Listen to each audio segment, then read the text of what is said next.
Test, test, 1, 2. Okay, this mic is going to be even worse than the other one, but it works and it'll hear all of us perfectly well. Is my stream on right now? What did you decide to do? I'm just going to use the webcam mic. Oh, really? Yeah.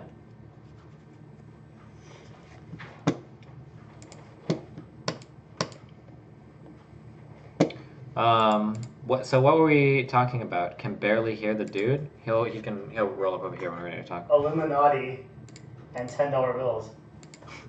Wait, you can hear him. Who said that? I can see the volume thing. You're fucking retarded. Whoever said that, fucking end your life. You can hear him 100%. I know you can hear him. That's an extreme reaction. Because he said something extremely stupid. He said he can't hear him. I can see the volume thing. It wasn't extremely stupid. It wasn't like cats have 2 legs. No, but what he should have said is, a more accurate statement would have been like, hey, he's a little bit quiet. Is there a way to equalize the volume or something? That would have been a better thing. No, I can't hear him. If he can't hear, then he's probably deaf. In which case, why is he Wait, did your stream, you know how you deal with like complex problems on your stream? Which one?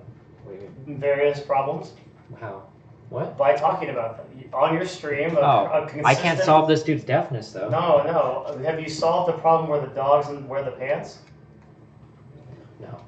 You never solved that problem? I know what you're talking about. Yeah. I actually think, wasn't there a segment where you did discuss that? If I did, it was like briefly, because, yeah. You did discuss it. You're talking about like if the dog wears 1 pair of pants or 2, right? No, like which legs the dog's pants should be on. What was that discussion for a long time? It followed the blue or gold dress problem. Oh shit! Oh, I don't remember. That was a long time ago. Like 3 months. The dress question was 3 months. No, wasn't that last year? Can't be. Yeah, the blue dress, gold dress. Come close, buddy. Now I can read chat too. Dogs wear 2 since they have 4. Yeah. There you go. We like briefly discussed this. We briefly discussed kind of a meme. Well, like a discussion on my stream. Do you know the portal problem? No.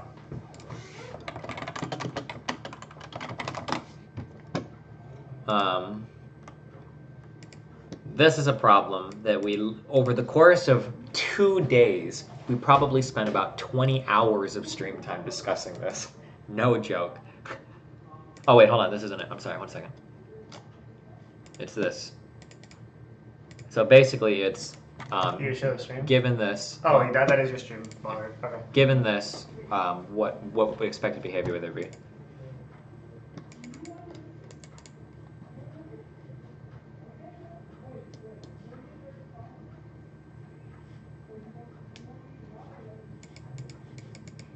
Holy shit.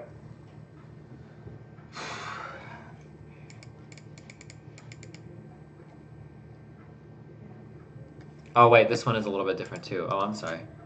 Where the fuck is the standard? Why? Hold on.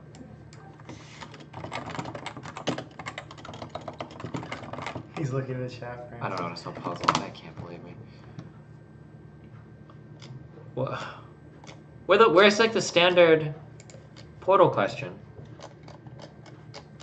So you never solved the dog pants problem? Yeah, but it's just not that interesting, I don't think.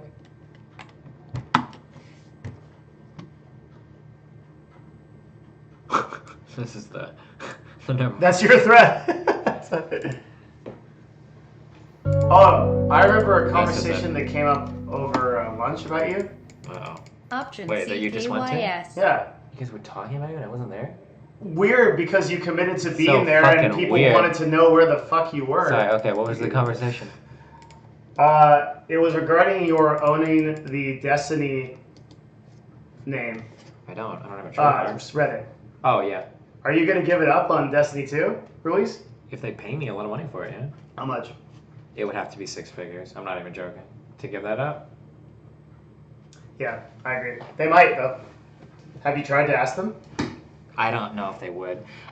So the reason why I don't think they would is because I think that when they went into it with Destiny the game, with the name Destiny, I think they already realized that getting that branding all over the internet would be a kind of a clusterfuck. So their branding, they went with just Destiny the game on everything, you know? Oh, they did? Yeah. Okay. Because I own Destiny on Twitch, I own it on YouTube and I own it on Reddit, and they didn't contact me for any of them. And So you single-handedly like ruined. They ruined. They did more damage to me than I did to them. How do you figure? Because I get How many SEO fucked fucking now. people went to Destiny, the subreddit? And what do you think you're a businessman? What do you think the conversion is on those people Yeah. to like paying customers, right? Versus how fucked am I on SEO now? Actually, okay. What about this? Like where I could like tag all my shit as like Destiny. Like you could search for Destiny on YouTube and you might you come would've up with found my it. debates That's or actually startups. true. Yeah, that's Yeah. super sick. It's a noun. I own it. Like it's me. But now it's What if you were Destiny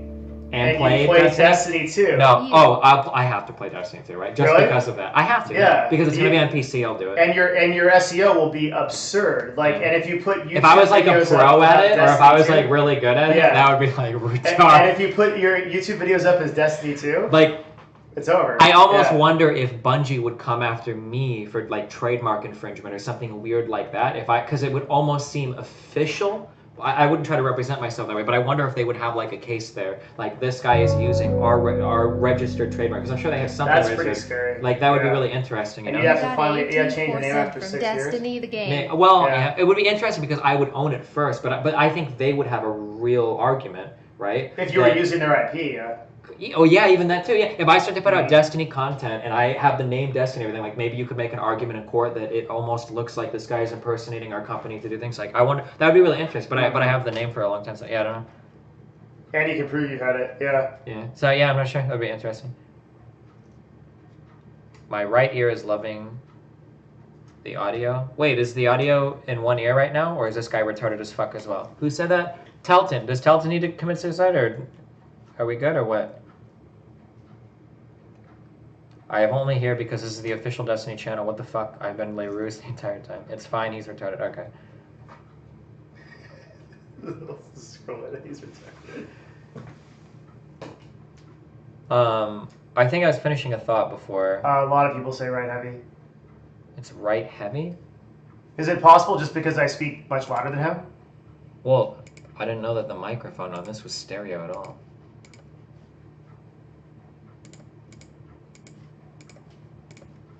Alright, there you go. They would find someone to precede your ownership of Destiny, buy it, and then fuck you that way. It's what the Candy Crush people did? Oh shit. You didn't trademark your name or some bullshit? The only solution is for the return of Winged Neostar 15. Nice. No, I don't think you can trademark a noun like that. Maybe, I don't know. I'm not sure. I don't know anything. It was Kazurki. Somebody donated something. Are you sure? Oh, no, he broke the combo. Someone told me if I sub here, I get access to the Destiny 2 beta. Nice. Then you'd be fucked. That's actually, if you're like, subscribe to me and get, that's where you actually Well, get there's a lot of ways some where I Phantom could. Lord shit, at that point, yeah. Yeah. Mm-hmm. Were we talking about something before I cut my stream? I don't remember.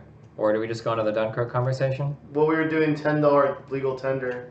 I don't think that was on stream. I think it's the best dollar bill, but I don't think that's a really productive direction for this conversation. Probably We not. can get into Dunkirk.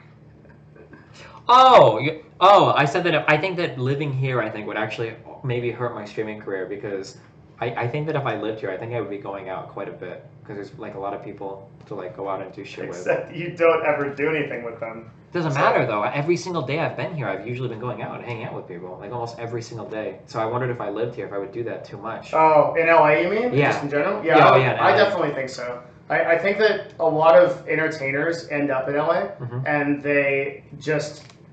I mean, I guess I could observe this from personal experience, right? Like, on one hand, it's a center of collaboration, so there's a lot more you can do as far as like collab with people on YouTube videos and things like that. But I think overall, the net is certainly.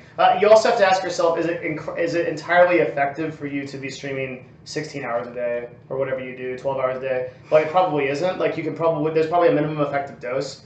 I think you can hit 6 to 8 hours, and then the rest of the time you can be working on YouTube content or working on marketing if you really care. Like, so there's two ways to approach that. The only way that streaming 6 to 7 hours could be as effective is if I actually maintain a schedule. Because right now I get away with having a bullshit schedule by raw hours. Because you're on all the time, yeah. Yeah. So like you can complain to me that I don't have a strict schedule, but I stream 240 hours a month. Like if you never catch my stream, like it's kind of on you, right? It's also nice to stream wide hours because I can overlap communities a little bit. So like if I start at noon, you know, like that's a really good time period for EU. Right? If I start streaming at noon, it's 6 p.m. at EU, I catch that audience really well. And then I've built up a decent audience to come into the NA time and then continue to build if I'm playing like League or something. You get away with a lot of stuff because of your hours. Because of my hours? Yeah, because you like also I think in like a 6 to 8 hour stream it'd have to be very curated or more curated at least. Like we're playing games, we're doing something, and like on these streams, like you can literally just like you've had this portal problem up for like 10 minutes, and we've been talking about pretty much nothing, but you probably haven't lost any viewers.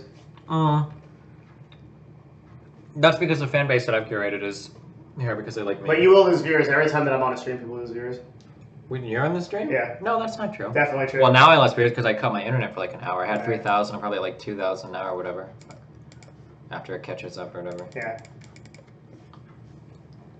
You said Rachel wants to move to Europe? I've never said that. What?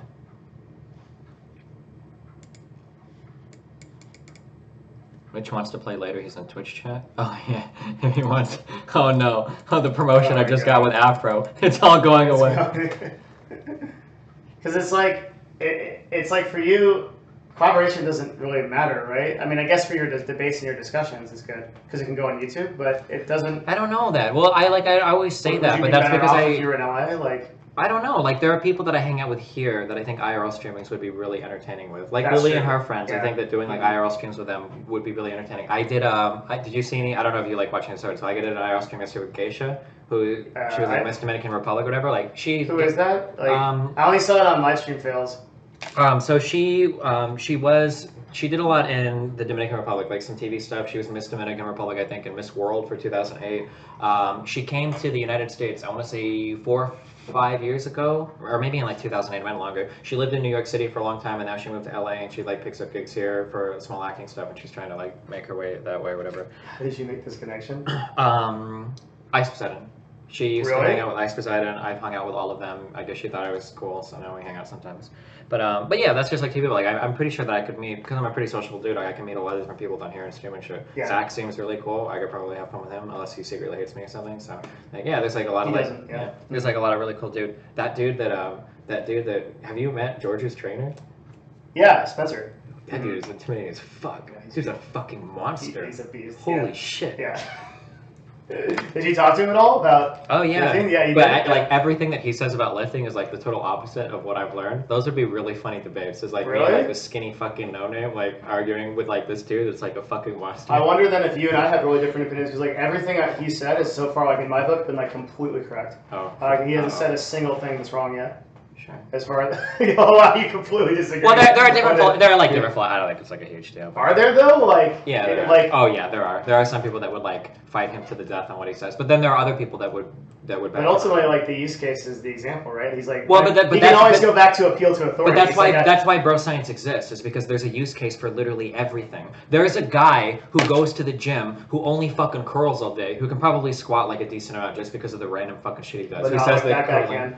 No, maybe not like that guy, but like there's like a million. That guy can always use appeal to authority, right? Well, yeah, but then you can find another guy who does something completely different and appeal to authority. Do you there. think so? Oh yeah, for sure. This is where bro science comes from. It's because you can. No, bro science comes from people like you that are fucking can't lift and actually make stuff up. No, that's not where bro science. Yeah. Bro science comes. Okay, bro science comes from the fact that if you go to the gym and do anything over consistent periods of time, you'll see progress. Period. Anything. Whoa. Yeah. Oh yeah, for sure. Anything. You can go and fucking do anything, right? But so bro science. I completely disagree. You're totally wrong then. What? You're totally wrong. Okay, I completely disagree. First of all, there's a lot of people that go to the gym and just don't do anything. Sure. Obviously I'm not talking about that. And there's also a lot of people that go to the gym and they might do, let's say, 5-pound isometrics or 5 pound. Okay, I'm not talking about cardio bunnies.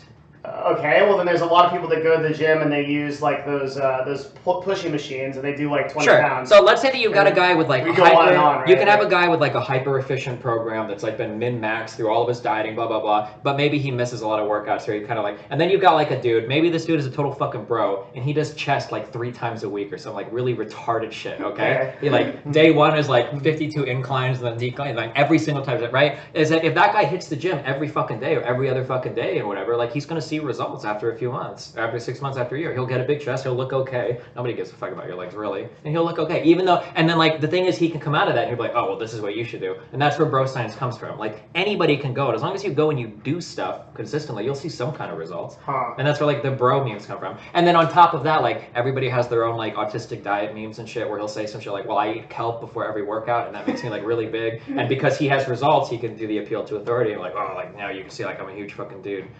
Yeah, but if that guy goes one-on-one with Spencer, what's gonna happen?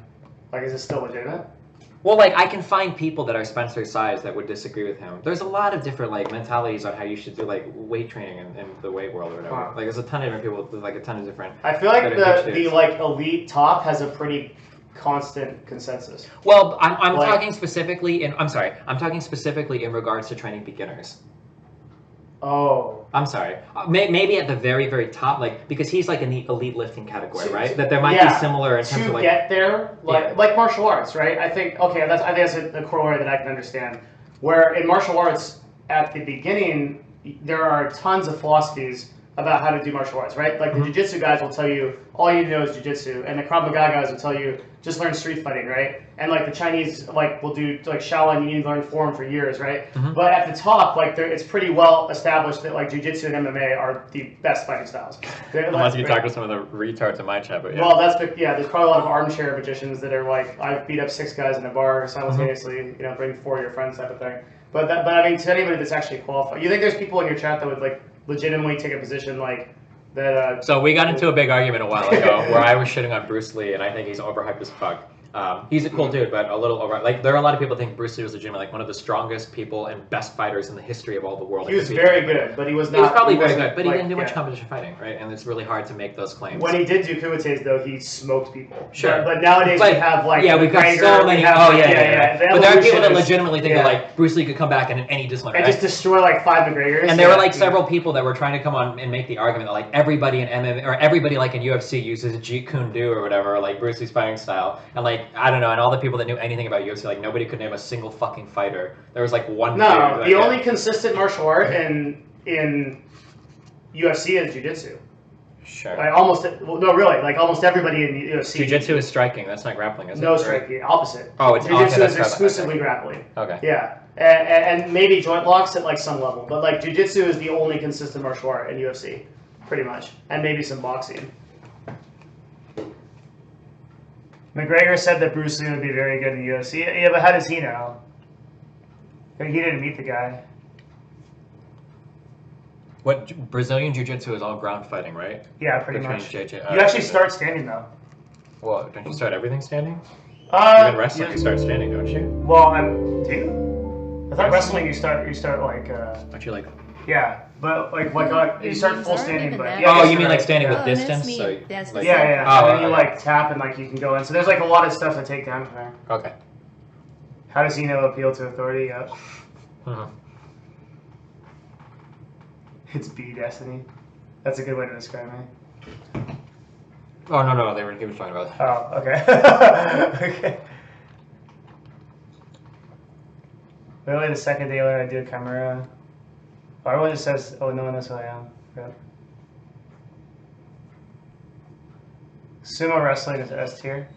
Who do you think is going to win between McGregor and Mayweather? Do you have a controversial opinion, or do you think Mayweather's going to smoke him? I think Mayweather's going to smoke him. It's super easy. Dude, if McGregor wins, holy shit. I think the real discussion is, like, if you threw in elbows or UFC, who would win? That's what's, like, actually interesting. Maybe. Yeah. It's just, like, they're just having to fight outside the cage, so... I don't know. Here's an interesting question. Jiu-Jitsu seems like shit in a real fight? Why? Do you think McGregor's going to retire after the fight, win or lose?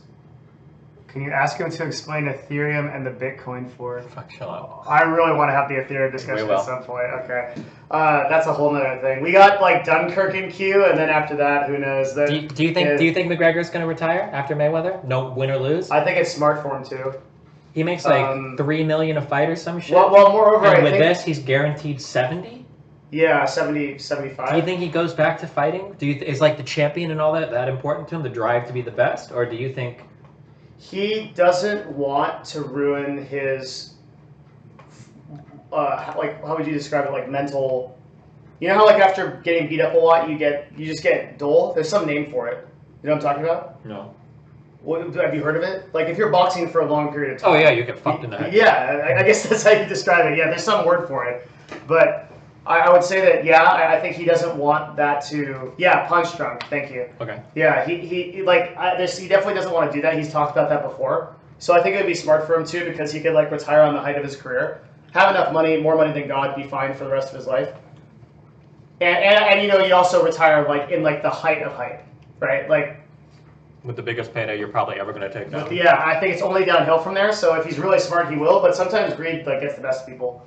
So I don't. Maybe the only counter argument that I would say, I wouldn't say greed. I think that's a really bad way to put it. Is that I don't know. Okay, so I'm the person. I don't know fucking anything about fighting or UFC or MMA or anything. Okay, but when I look at McGregor and I look at the way that he talks and the way that he acts and I guess his record and everything in terms of fighting, he seems like a guy that isn't driven by money. Like being the best. Like is really important to him. Like it means. It's so hard to say. Like can you like it's hard. I'll tell you like just like dealing with a lot of esports athletes. It's very hard to say. So people will always say that as like a public image type of thing. But do they really own it internally? Like I believe that. That was actually the exact same I was going to go to. Is I know a lot of esports people that were, at least in StarCraft, were really, really, really good. But it was never a question of like, I'm really happy that I, knocked down this prize pool, and maybe I could think about retiring. It was like, I want to play at the top of my game. The money is nice, but I don't even care that much about it. But being like on top or the best is like the most important part. Doesn't it feel to you that like from StarCraft and League of Legends that like, and all esports, right, that a lot of people will say that stuff, they'll have that narrative, but in reality, they are just kind of there almost by accident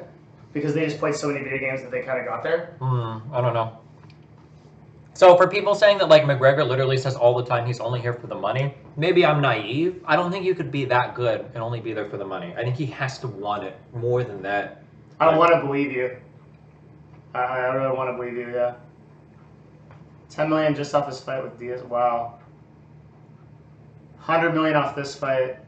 I think it's 100 to the winner, right, and 70 for the loser. God, that's massive. Yeah, that's probably a little bit more than you guys make like in a year with your 27 fucking CLG houses and shit. What's your guys' gross? Yeah, I'll talk about that on your stream. Oh shit. It's great. The UFC is so lucky that they have somebody like McGregor. Yeah. Like, dude, that's like the luckiest shit. Can you imagine what it would do for esports if we had like a McGregor-esque fucking figure? I would love that. Yeah, dude, that would be amazing. It was almost double lift for a while. He like came close, but he didn't like go the full route down. League guys are even compared to some of the StarCraft dudes. Like I don't know, I think League people are really boring, and I think the MOBA people in general are really boring. There's some really good personalities, but are they? I feel like it. Yeah, I mean, one of the problems that Riot almost had was that they didn't, before they put in the NA rule, it was just happening. There was like a lot of Chinese and Korean people coming in to the extent that like the language barrier was so bad you couldn't understand. So that was actually a real problem for it. It still kind of is. If you look at like a lot of the teams in the LCS, a lot of them are not primarily English-speaking teams, and I think that lowers the relationship between the NA fans and their teams a lot. So it sounds like really racist to say, but like I think that trade-off you make for skill and personality, that like I think it hurts the business overall. Like I noticed that the Koreans are generally really fucking boring. Like wins like the whole championship, and you're like, oh, how do you feel? And it's like, very good, glad I won. I've honored my family. This is very good. And they just don't like see them like. Well, I mean, it's reflected in the viewership, right? Like you could just see it. And this goes all the way back to StarCraft. Yeah. And when you get those Koreans, in StarCraft, do you remember like MC? Of course. Yeah, when you get those Koreans that are really entertaining, that's like it just peaks. Yeah, and it's completely different. But the culture of Korea just doesn't allow. I think that. Oh yeah. How do you get that honestly, perfect? it's Like always the dream that never happened in StarCraft, that never ever happened, and I don't know if it's similar in League. Are the Koreans like the best at League? Yeah, Like, of course. yeah. Yeah. Like the dream It's scenario. exactly the same as StarCraft. So the dream scenario is you get that foreigner or foreign team Mhm. that has that attitude that can be competitive. Yes. If you have Yeah. that storyline, dude, that's like the dream, the holy amazing. grail It's of amazing. yeah, and not like. They're good enough to get to like the round of 16 They or win. something, but like Yeah. could get to the finals or put up like a Yeah. really good fight or win. I feel like if Stefano like was a bit better, he could have been that guy. Yeah. Or Naniwa. Naniwa You think was. so? Oh yeah, Naniwa was. I would say that Naniwa was probably one of the best foreigners. But his I know attitude- his skill, but his personality. His, I mean, like, oh, dude, he was so hateable. He talked shit all the time. Yeah. He didn't do any GG bullshit. Naniwa was funny as That's fuck. true, Dude. yeah. I think Naniwa would have been like one of the perfect. But the best thing about Naniwa wasn't his it wasn't his even his like his kind of shit talking. He had like the attitude of like a fucking warrior. Like he was Really? one of those guys where like the money wasn't that important to him. Like he Mhm. really wanted to be like the best fucking foreigner, and he put in the hours when no other foreigner did, and he worked really fucking hard to get to where he did. Naniwa would have been like a really good in terms of like a balance of like skill and personality or whatever. I think Naniwa would have been there. Idra was okay, but I don't think Idra ever got good enough to really get there. But Idra obviously. everybody was like either just below how good they should be, or just below like the personality limit. Mhm. Like you know who's another one? Like so for being good but personality, Pult. If Pult was just a little bit more toxic or like a little more out there, Yeah. right? And he had everything. He had the English and he had the wins and everything, right? Like he could have done it. And if Stefano was just a little bit better, he would have carried a couple more championships. And he was doing weird stuff like getting dragged out of clubs and all that stuff. So like he was in there, right? Yeah. You could have done it, but again, a little bit better. Good at it. Probably a lot. You never really competed though. I mean, I guess you did in the beginning, but SC2 Idra was good, I think, when he played in GSL. Oh my god, dude! Did you remember Combat X? No. He was one of my favorite StarCraft players. How old was that? That might have been like before my time. Maybe he talks so much shit, dude. But oh fuck, he came really close to making a Really? big break on. What? Who did he beat? Which Protoss Pro? Dude, I don't remember how many stories. Because I always talk to him privately. I don't remember how many stories he ever told stream or whatever. I don't remember if I was at a LAN with him or he was telling me about a LAN that he did. Where like this guy was the most BM fucking dude ever, right? This guy is like he's at a fucking LAN. He's playing a kid in some like LAN tournament or whatever. This is like the round of 4 or the round of 8, like pretty Yeah. deep in. And he was so smart and he was very cheesy sometimes, Mhm. all the time. But he either macro cheese or like hardcore like early cheese. Mhm. So either play for late game like really crazy, Or like just cannon rush. or something. yeah. and he had got a kid like 2 times like on a cannon rush, and he's like in the middle of like fucking this kid's base up, right? Yeah. Like, he's got cannons and shit, and the kid is like trying to defend, and he like gets up and he runs over, he's like, dude, like your shit is fucked. Dude. Like, Oh dude, your my shit is fucked. God. Dude, what are you doing? What are you doing? What are you doing? And it's like, And the guy just tilted out of his mind, or like, yeah. yeah, well, he was already like fucking, he was probably fucked, but like, Yeah. oh my god, dude, he was Combat X is fucking Was hilarious. that was before like people GG'd like right away in StarCraft? Because I feel like in the GSL now, if there's even an inkling that you're gonna lose, you just GG. Oh, maybe I don't watch it. Yeah, Now, so that's like how it is like now. That's actually so funny. Yeah, dude, that guy was funny as fuck. I love that dude. But yeah, that's what like we're waiting for. Like that, if that ever happens, like in any esport. Can someone link that video? I don't think it was a video. He either told me the story or I saw it. I'm trying to remember if I saw him at a LAN or not, or if he told me. I think he told me this. This was a long time ago. Yeah, you know what? You know what? There's something about the LCS Mhm. that I obviously like have to be like a little bit more careful. Like, but I think that like with the LCS, a problem that I've always noticed is that no one is willing to go beyond the rules, right? Like, we're not even willing to even do a little bit. What do you mean by that? I mean, like, so the way that I'll give you an example, right? So on Dignitas, when I was a coach, I used to, before I ran CLG, I ran North America for Dignitas. Mhm. And Riot had this rule at the time that was, if you were going to be on stage for like one season, you had to have a coach on stage, which is the current rule, right? Oh, okay. So if you're going to be on stage, you have to have a coach. And at the time, we had a lot of remote coaches, so we didn't really want to have a coach. Okay. But we had to have one. So I was basically forced to go to the LCS at the time and be on stage because you need to have someone on stage. Mhm. So I just made all these like elaborate ways to kind of like troll because I had to be on stage. I held up a sign that was like Riot is holding me hostage. There's like a YouTube video that's like I did a dance and like served someone that was on the stage and stuff like that. There's none of that like kind of showmanship, and I never got in trouble. Like nobody was like hey, that's against the rule. Like nobody said anything, right? Like there's just not enough like people standing up and like going like that. Like in CS:GO, you see that a lot. Like there's a lot more of that where like people are turning and like, what now? Like you know what I mean? Do you remember? Yeah. This is like one of the most awkward fucking things. This is a. Hold on, let me. It's very bad, but like, oh god, what is this? With this kid. Oh shit, I'm not gonna be able to find it.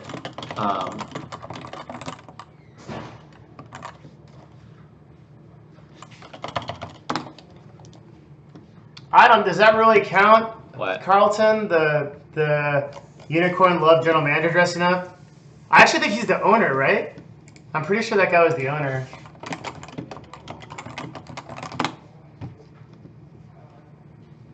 Remember when he took down In Control? Where's the kid that screams at the guy when they're at the land and he's like across him? Does anybody know what I'm looking for? It's not this. Oh my god. Oh. No. Oh my god. What am I looking for, guys? Is it COD? Oh, it might be Call of Duty. Oh, COD produces some of the actually like most toxic Toxic stuff as ever. fuck. Yeah, Yeah. it's But like, hold it's on. a completely different animal. Someone linked it. Okay, listen to the energy in this crowd, okay? And how much it changes. You can hear it through here? Yeah.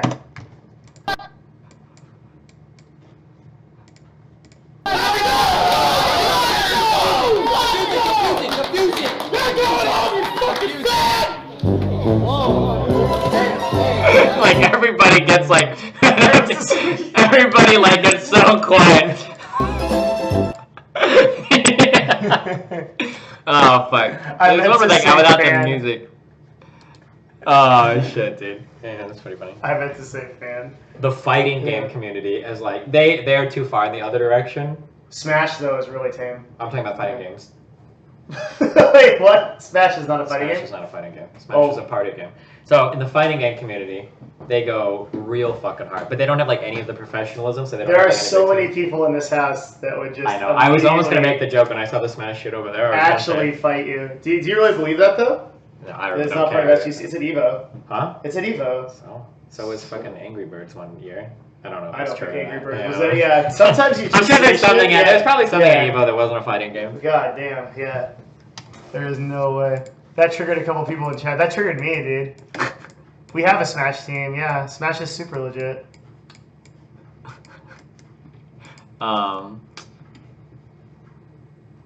They're like Catherine was an Evo. Hold on. Here's Was like. it really? Catherine's a great fighting game, dude. Oh no. Oh, it's Viscount. Alright, this is so dumb. Dude, the fighting game community goes so hard, but they're like never gonna get any sponsors or anything because of how fucked. I didn't know anything about like they're actually toxic or what. The fighting game community is like calling people like N-words and shit, like hardcore fucking toxic. But that's how they like do it. It says 5 million views. Okay. Low tier God.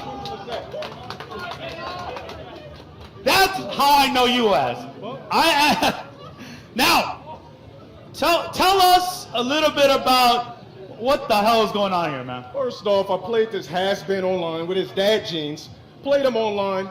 He played my 2-week-old Rolento. The original score was 5-3. And then he wanted to keep playing. It was a set, an original set is 5, first to 5, right? That's what sets are, correct? He wanted to keep playing. I said, fuck it. You know what? I'm going to keep playing this dude's Blanca. Okay, the final score 20-6, but it was a troll session. Original score 5-3. So I went on Twitter, called this guy out, called him a has-been, called him a rape face, Charles Manson, anything you could think of. This dude looks like a fucking zombie out of The Walking Dead. Then he comes here dressed like he got his outfit out of fucking Target. So, as simple as that, I made a video. The first guy I could think of on why gamers were single was Viscount. This dude looks like he lives in his basement. He looks like he never gets sun. He could possibly be a fucking vampire. So after that, he goes on Twitter. He starts e-thugging. You don't know me. As simple as that. You could call me a bitch online all you want, but in real life, this isn't a fucking game. As simple as that. You say it to my face right now. All right. I'm sorry. I'm getting a little too high. And that's it. That's it. AJ is popping off. He is popping off right now. And look, I got one more thing to say. So, there's going to come a point when you forget about what happened, and you're going to want to come back at me. And you're going to want to wash the taste of my dick out of your mouth. Now the field. This is tame shit too. This is like tame shit in like the fighting game community, dude. These guys are fucking hilarious. This is like one step away from 8 Mile, dude. Dude, there's like so many. These guys they get controllers because they're like big on this like. Oh yeah, go actually. Sorry. Safe. Yeah. These controllers like $200? The 6 they use or whatever. All right now, Stafford. This round. Double match. Stafford has to be. He's got to be sad. You got to be salty after that because he hadn't won the previous round. Stick. He is that salty. Wow, he just broke his buttons too. I hope that's not a next level stick. It might be. I really. Oh, I'm sorry. They're only like $30. I thought these like really nice sticks were like $100. Oh, I think they get it on stream after. They get, it's crazy. Might as well. All right, this is what happened. See that? You see that? The rage.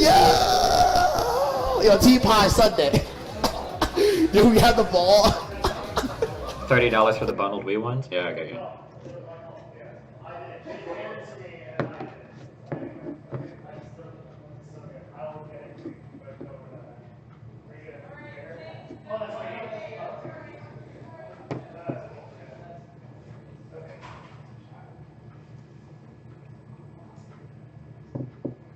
Where am I at? I'm at the CLG house.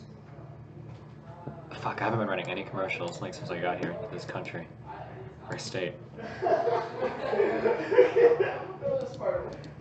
All the burgers should be in the... But yeah, how it works is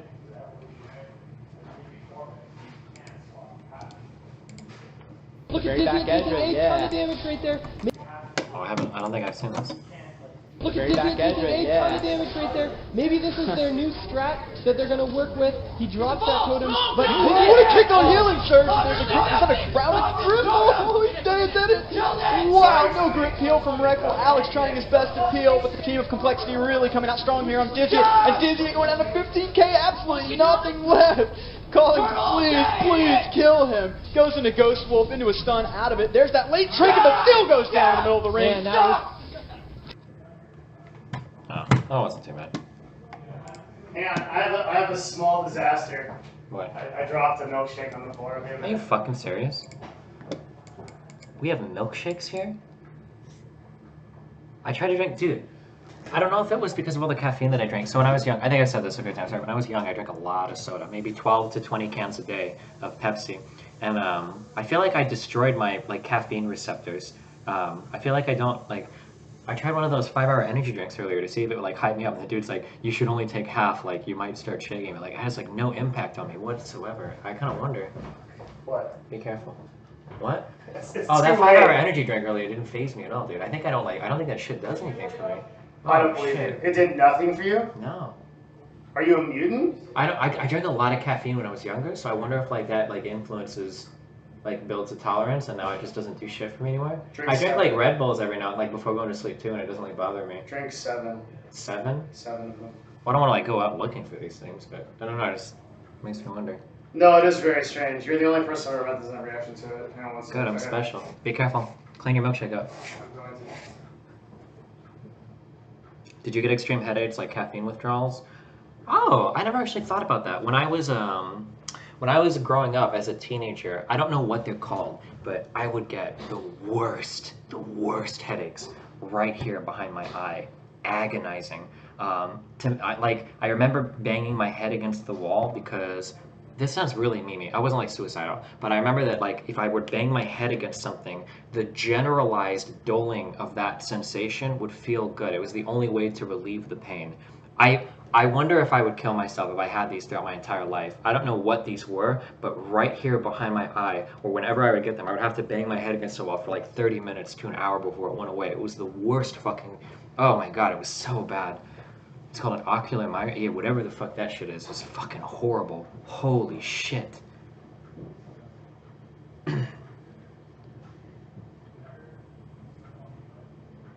I used to get a migraine every Thursday, every week. Yeah, that shit sucks. I also used to get something really bad called growing pains. But that's what they always call them in the family. I don't know what it was, where like my leg would like just hurt like so bad. And it was like this soreness, and I couldn't sleep, and I had it. I hated it. I don't know if it was like really growing pains or not, but.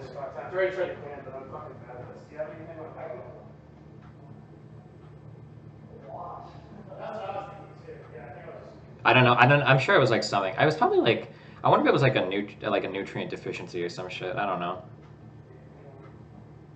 I had those bad. I think I only ever got those in my legs, like in my shins. I feel like is where they would always be at. What? I'm not sure. What? Maybe. I was just worried about the ants. Yeah. My family said it was when your bones grow. Yeah, I don't know what it actually was, but.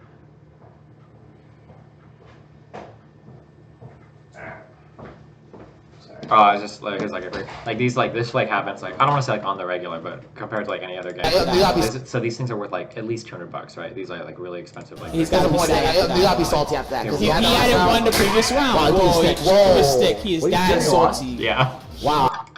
You see that? This is really funny. Dude. Fighting game community. It's like going into like the fucking jungle. Yeah, like, that's dude, pretty these guys crazy. are crazy. It's funny.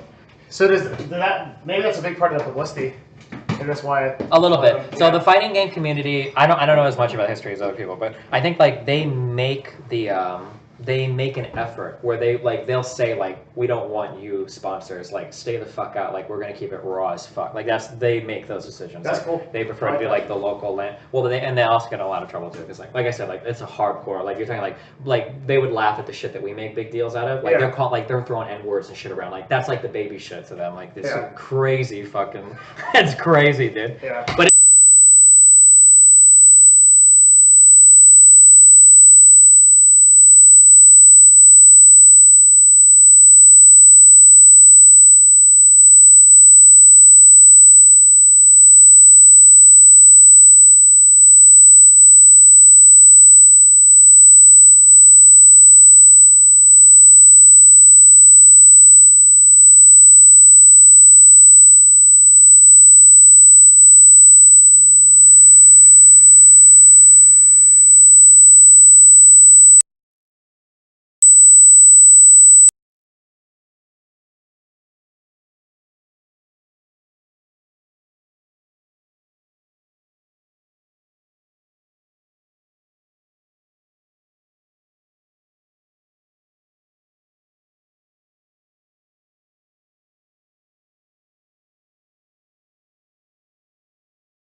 Test. Test. Thanks.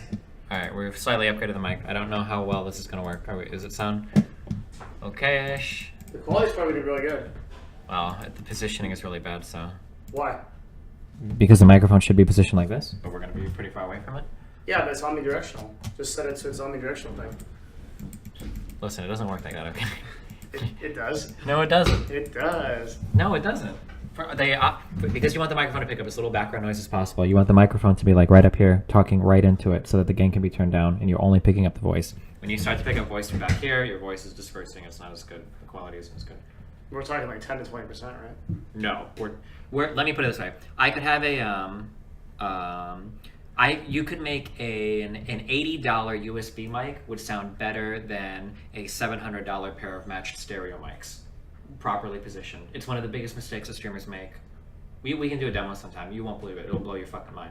So like, if I had like an $80 USB mic that I had an appropriate distance from my face with the gain turned down, the only thing you would pick up would be the sound of my voice. Nothing else around the room. No typing from the keyboard. It would be very, very muted, right? And then if you put like really expensive stereo matched microphones on both ends and you're speaking and you're not very close to them and it's like really far away, the sound quality is dramatically lower. Wow, really? It's a huge, huge difference. Yeah. Where is your mic when you broadcast at home? It's like up in... No, it's right in front of my face. Oh, really? Yeah, don't you watch my mic positioning is good, but my camera positioning is bad. I should have the camera off to the side. I just don't remember where you put your screen. Yeah. Yeah, but my camera should be off to the side because it blocks my... But like you see, like I keep my... Oh, wow, it's like right in front of you. It's right in front of my face the entire time. But this is for like optimal memes. Doesn't that just mean that you'll sound good and I'll just sound like shit? Well, I'm not going to talk right into it. Right here. So we're both equal. So we both are equal and shit. Yeah. Yeah. All right, what were we talking about? And you have it set on here at the fighting game community. Okay. Dunkirk. Okay, it's time. All right. You want to start, or do you want me to start? I guess I'll go. Okay. Okay. Oh, hold on. Let me change. Oh wait, hold on. Let me make a real tweet and everything. Discussing Dunkirk with Devin Nash. If I just no one knows who that is. But it looks like really official, like with Devin Nash. Like, oh, he must be like a professional.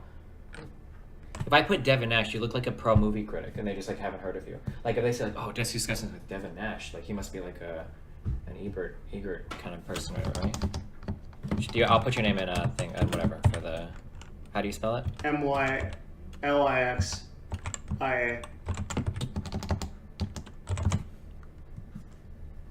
Oh, we're going to IRL.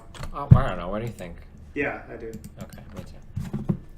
Destiny full screen, you fucking midget. I love this chat. Can you chill out? Who is Dunkirk?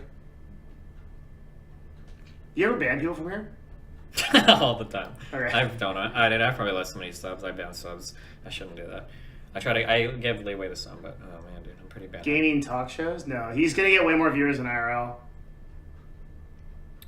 Right? Okay. In-depth discussion of Christopher Nolan's. Wow, you're going ham on this. I never tweet. Are you guys gonna spoil the movie? Yes. Yes, we will.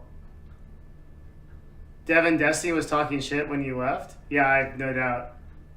What? No, why do you... Nobody believes this because I don't talk shit behind people's backs because I just tell it to their face. Why am I going to talk shit to behind their back? What's your Twitter handle? Both. Well, yeah, sure. What's your Twitter handle? At Devin Nash. Oh. Yeah.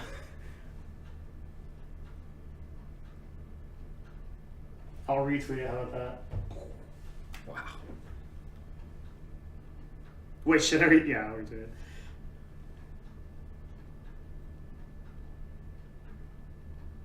Didn't your Twitter account used to have like a huge amount of followers, but you got banned or something? Yeah, I was up to 40,000 a while ago, and then I got banned, and I rebuilt it from the ground up.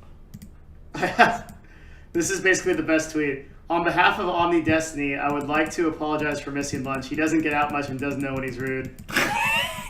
Listen, dude, I'm a gamer. It was only rude because he said that he was gonna come. I said you can eat without me. It would have been one thing if but to be clear, this wasn't like a lunch between Destiny and I. That would have been I would have been extremely pissed off if that happened. I was out with like 4 other people and he said that yeah, I'm gonna be coming, but I prefer to drive myself. And we got into this whole discussion about why does he prefer to drive himself, and he's like, well, I want to like control the situation or some bullshit meme that you had.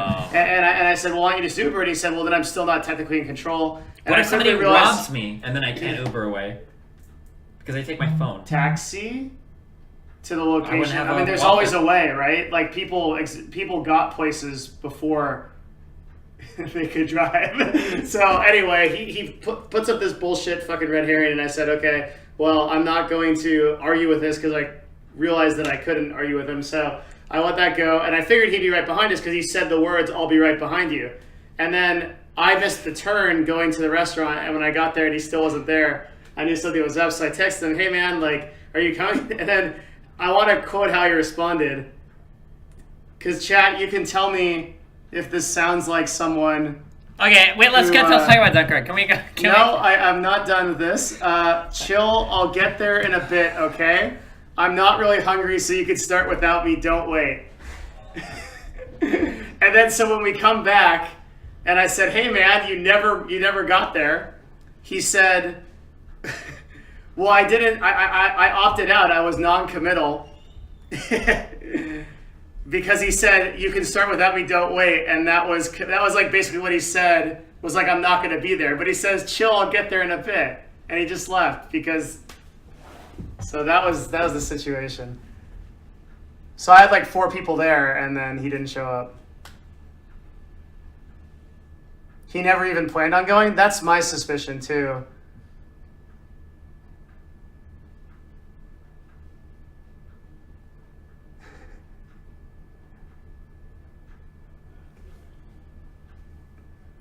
So it was a social contract. I'm gonna tell him that when he gets back.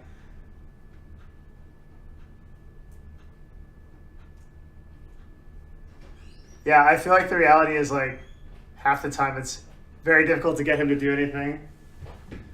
Okay, so here's what happened, Steven. What? You breached the social contract. Now you can just skin me alive?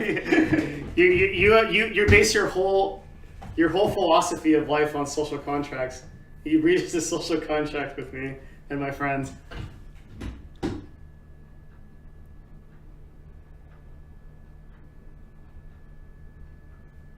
My haircut breaks social contract. It was an accident. I know it's like super Restrepo, but it's an accident. Are you ready? I was born ready. Do it. Are you ready? Do you want to start? Did you do everything? I was gonna retweet your thing. That was where we left off. Yeah, I'm fine. Until you left because you had no defense of skipping out on lunch with us. How do we start this? Like, what's like the structure? I What did you think like? What did you not like? I think here's how we do it. We kind of like both present our general thoughts and then see where it lands. But Yeah, okay, go for it. I want to retweet this thing. I don't know why it's not appearing. Twitter has this weird like what you like algorithm. Mm-hmm. There we go. Oh, wait, this is gonna be spoiler as fuck, guys. So It is, yes. I'm not gonna hold back on that. hold on 1 second. Put that in the title. I'm not sure that spoilers matter in a movie that has no continuity, but Oh yeah, they all get away at the end. We Yeah. won. World War II was in won by the Amer- in historical nonfiction, I'm not sure you're worried about spoilers. Like, but maybe they don't know. Like, they don't know what actually happened. Well, I'm out, guys. Okay, yeah, go for it. Do you worry about that? Like, What? we could probably discuss the movie while avoiding. Can we? I'll try to avoid spoilers. Yeah. I'll make like a good faith effort to do Yeah. it, but I don't know how well I can. Yeah. Here's my commitment to chat. I will try to avoid spoilers, and I think I'll succeed better than Steven. Because I think Steven's just gonna say something, and then. All right. But we'll see. All right. General thoughts on the film. I think we each start with that. Because I think this is going to work in the context of no spoilers, because most of my critique is about Nolan himself. Okay, yeah, go for it. Okay, and this is coming from a person who, like, I wouldn't say worships Nolan, but definitely, like, I've seen every film he's ever made. I was looking forward to this movie more than anything else in the past few years. That's a good way to describe it, yeah. And I don't think that I was disappointed, so I guess I'll start there. Okay, overall. Okay. I would say that in terms of the film's ability to make you feel certain emotions, particularly anxiety, right? And just it's a masterpiece in the sense that the feeling of we are not at war, you and I, right? We can't possibly imagine what it's like to be in a war, or the tension and just the hopelessness that entails. And that's probably like one of the closest experiences you can get, is that experience in that movie. Saving Private Ryan, like the kind of idea where like vets like walk out because it's so realistic, they're just like, I can't deal with it. I think that's the kind of movie that was. And so I think it's a masterpiece from that narrative, from like the emotional ability to like spark you into a certain like type of feeling. It was really, really good. Now, the main criticism I guess I have of it was, are we writing? I just like to write things down. Go ahead. Yeah. The main criticism I actually have of it was, I guess, Nolan is self-limiting in this movie. It feels like for a lot of his movies, so if I'll use like The Dark Knight, which is one of my favorite series of all time. I know everybody like has that problem with like Batman's voice or whatever, but like No, Dark Knight was fun. I loved. Oh, you're okay with that? Yeah. So many people complain about that. I think it becomes like a meme. Yeah. I don't think it was that bad. I loved those three films, and particularly like Bane's film. I'm gonna like compare this use and like where I think like it messed up for Dunkirk. The use, Nolan is very against using CGI. Like he hates CGI. I think he almost never uses it. And typically it does like add this like more real feel. There's like something about the Star Wars movies when they're walking through a clearly green screen, or the Avengers even, like something feels a little bit unreal about the movie. It's hard to place what it is, but that realism translates through to in Nolan's films. One of the things that's always carried his films is like it's like very, very real. And I think one of the problems that his films, what came up in Dunkirk, in The Dark Knight, like when Bane takes over the plane in the beginning, it was like it felt real because they used a freaking plane and they actually had it happen, right? They actually did it in a plane and they did the whole scene if you like go back to the director's cut and watch it. But in Dunkirk, they don't use CGI, so the entire event feels smaller than it should be. Just something we were discussing like just very briefly.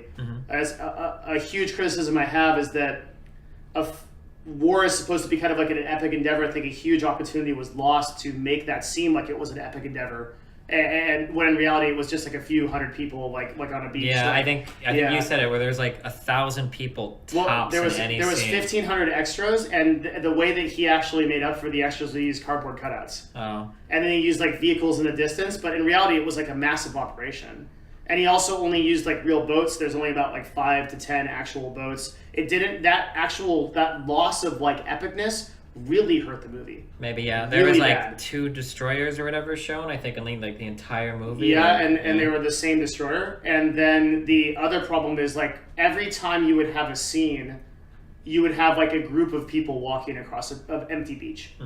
And I think that like losing, I also don't understand, like, I'm not sure, like, was it like a numbers thing? Was it like a money thing? Like, why? Because no one usually goes big. Like, with and it seems Interstellar. like he's probably given an unlimited budget at this You point. would think so, right? Yeah. So, like, why wasn't he able to at least get, like, what would have been the difference between 1,500 extras and, like, 10,000? Yeah, I'm not sure. I mean, it must have been achievable, right? So there's some reason he didn't opt into doing that. And this is the first film ever by Nolan where I guess I felt leaving the theater, like, not completely fulfilled. I still agree with, like, the idea that one of the things that makes Nolan is that you said this like off stream when we were talking about it, you can pick every scene, and if you take out a single scene, it suffers. The movie itself. Only for his first 2 or 3. I feel like that was the case with Dunkirk, where there was a lot of.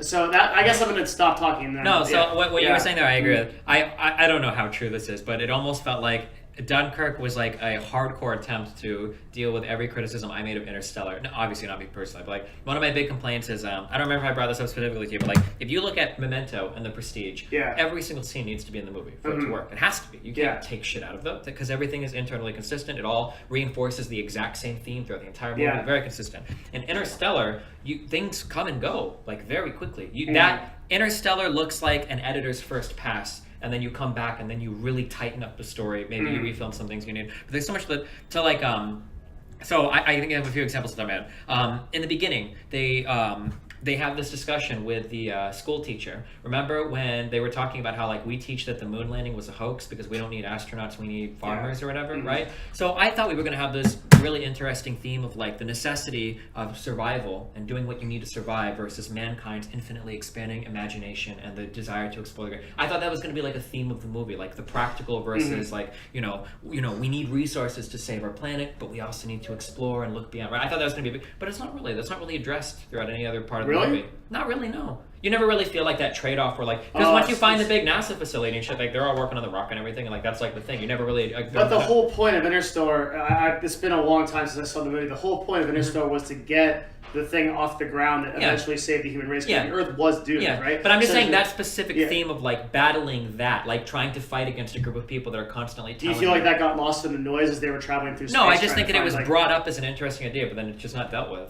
But the entire film is it. So I'm talking about the very specific thing of dealing with the necessity of survival versus like expanding your horizons and chasing after like the impossible thing to like do something like beyond what is like the very immediate or something.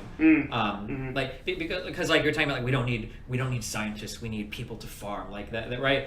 So I felt like that was going to be something because it was dealt with. There was like a 5-minute scene. I thought that was going to be like a thing but that's just like one thing. There's that when Dr. Brennan brings up the love thing in space.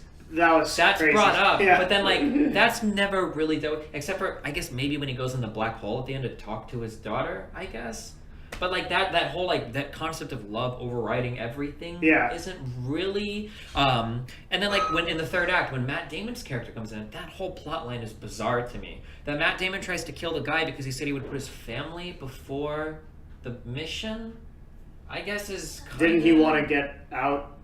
I mean, yeah, he kind of did, but he also like left his family behind to go and do the mission. I don't know, like it just feels like, but like I'm not saying that you could try to make arguments that these themes were addressed multiple times, but the problem that Interstellar suffered with is that I can't find like one like razor like when you watch the end of Interstellar, you don't come away thinking like, oh. Like at the end of Memento, right? You're left with this great question, like, is self-deception worth it for some amount of happiness at the end? And that, like, you can think about that question in the entire movie and his drive to exist and everything that he does. Was it worth it for him to deceive himself for the modicum of happiness that he achieved by, was it worth it? That's a really good question, and the whole film hits that. At the end of The Prestige, right? How much is it worth to sacrifice for something that you feel passionate about, right? In his case, it was a trick, but it could be anything, right? Like almost like Black Swan or Whiplash, right? Yeah. Have you seen others like how much is worth the sacrifice for greatness or whatever, right? And that's something where you can look at from both characters, two different storylines, where both of them make immense sacrifices to do, right? And you could in the whole movie you could go over that. But what are you left with at the end of Interstellar that like really makes you thinking at the end of the movie, like really leaves you thinking, I guess the only thing for me that was at the end of Interstellar was, I guess the wrong thing, but because it didn't have an overarching message, but it was more like the nature of reality and physics and how those things would work. I know it's like it's shallow, but at least it was there. But there's like so much. Remember when she like set her brother's like whole fucking farm on fire? Yeah. And he comes running back. And she hugs him. It's okay, Dad. It was like there's just like there's so much in the movie that like just didn't need to be there. Yeah, it could have been cut out and made like razor focused on one message, so that when I leave, like I'm glad that I watched the films out of order, because when I watched Memento and The Prestige after watching the other like 3 films or 4. Oh, you watched Interstellar and all those first? Yeah, but I was really curious about Memento and Prestige, like, and it was mind blowing. Like, because Memento and The Prestige, you finish watching it and you just have one pounding thought in your head, the relevant theme of the movie that had been, and it was like so much different. And even to some extent, I think that Inception did a pretty good job at being self-contained. I agree. Yeah, I agree. think that Inception leaves you with kind of a similar, actually almost an identical message as Memento. How much is self-deception worth? And the whole fucking film reinforces that. But once you get to like discussion the of Batman Christopher films, Nolan's things start Interstellar. to get crazy. Way too much random stupid shit. Although again, they still had overarching themes though. Like every theme, every Batman movie was supposedly about a certain emotional struggle, right? So one was fear. Well, I forget the other. One was revenge. I forget. There's 3 consistent ones. Someone would know. Yeah, I'm not sure they are, but I'm sure all of them are probably encapsulated, symbolized, represented by the villain.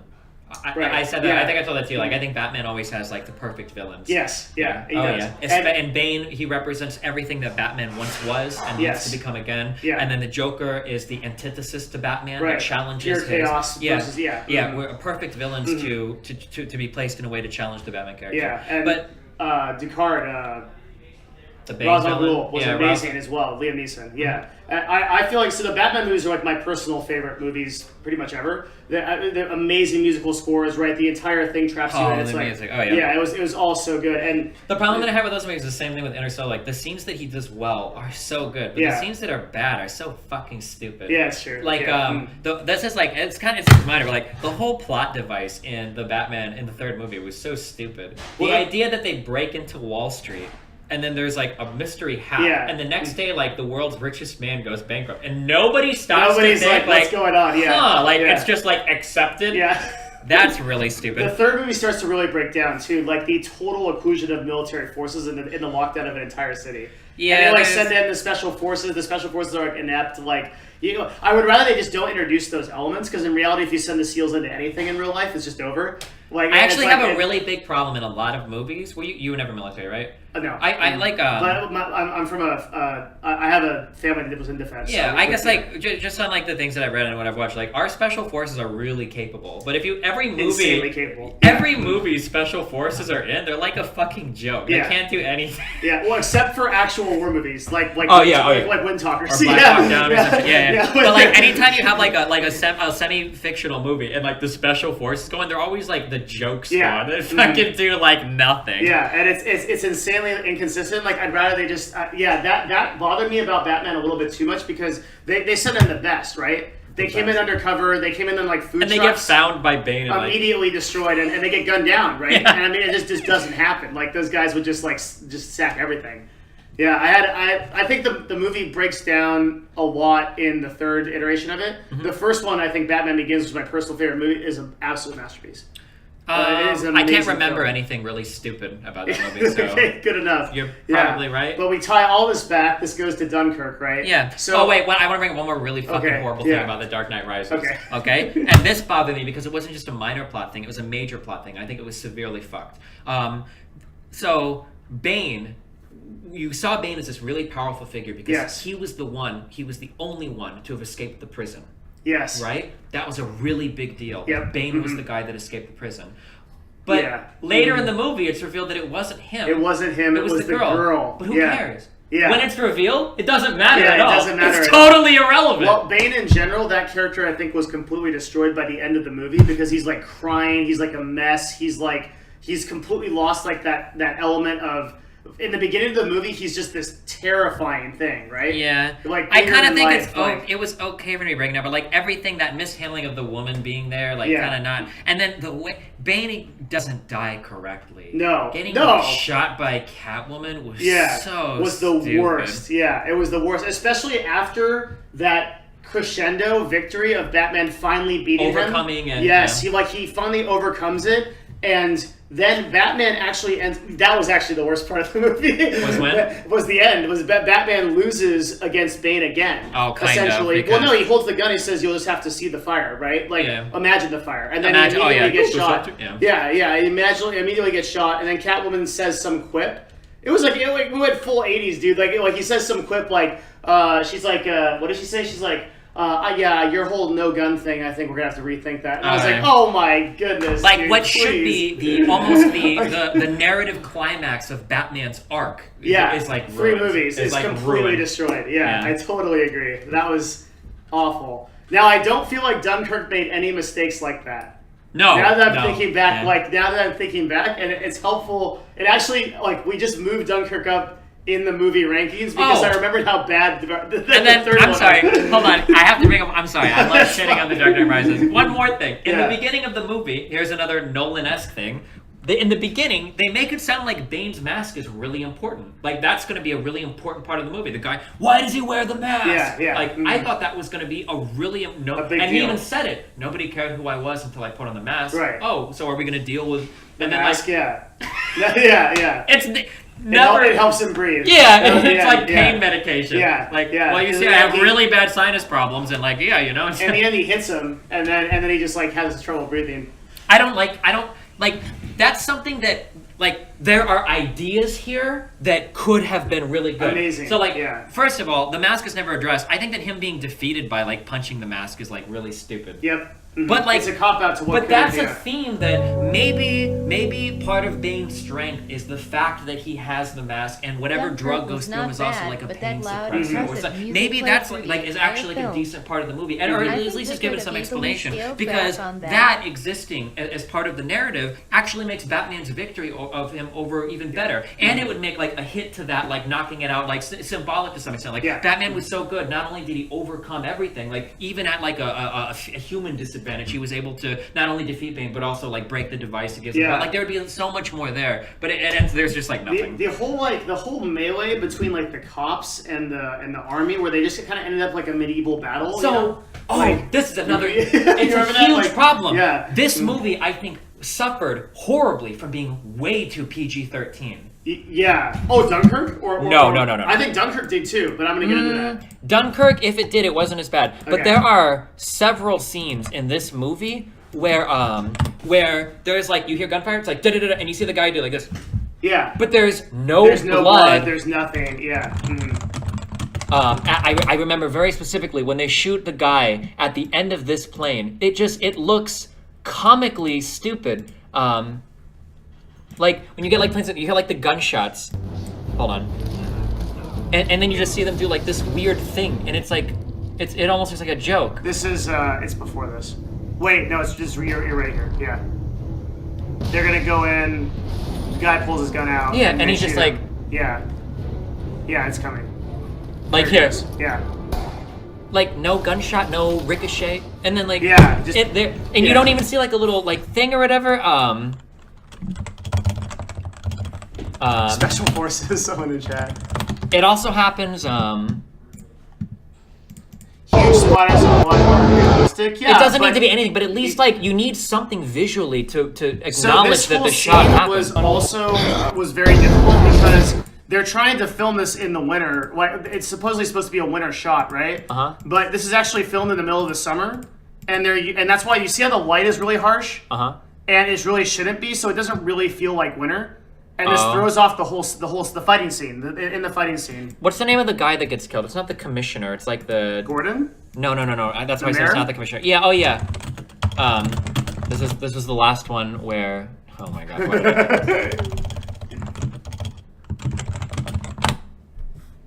The famous Dark Knight banana peel.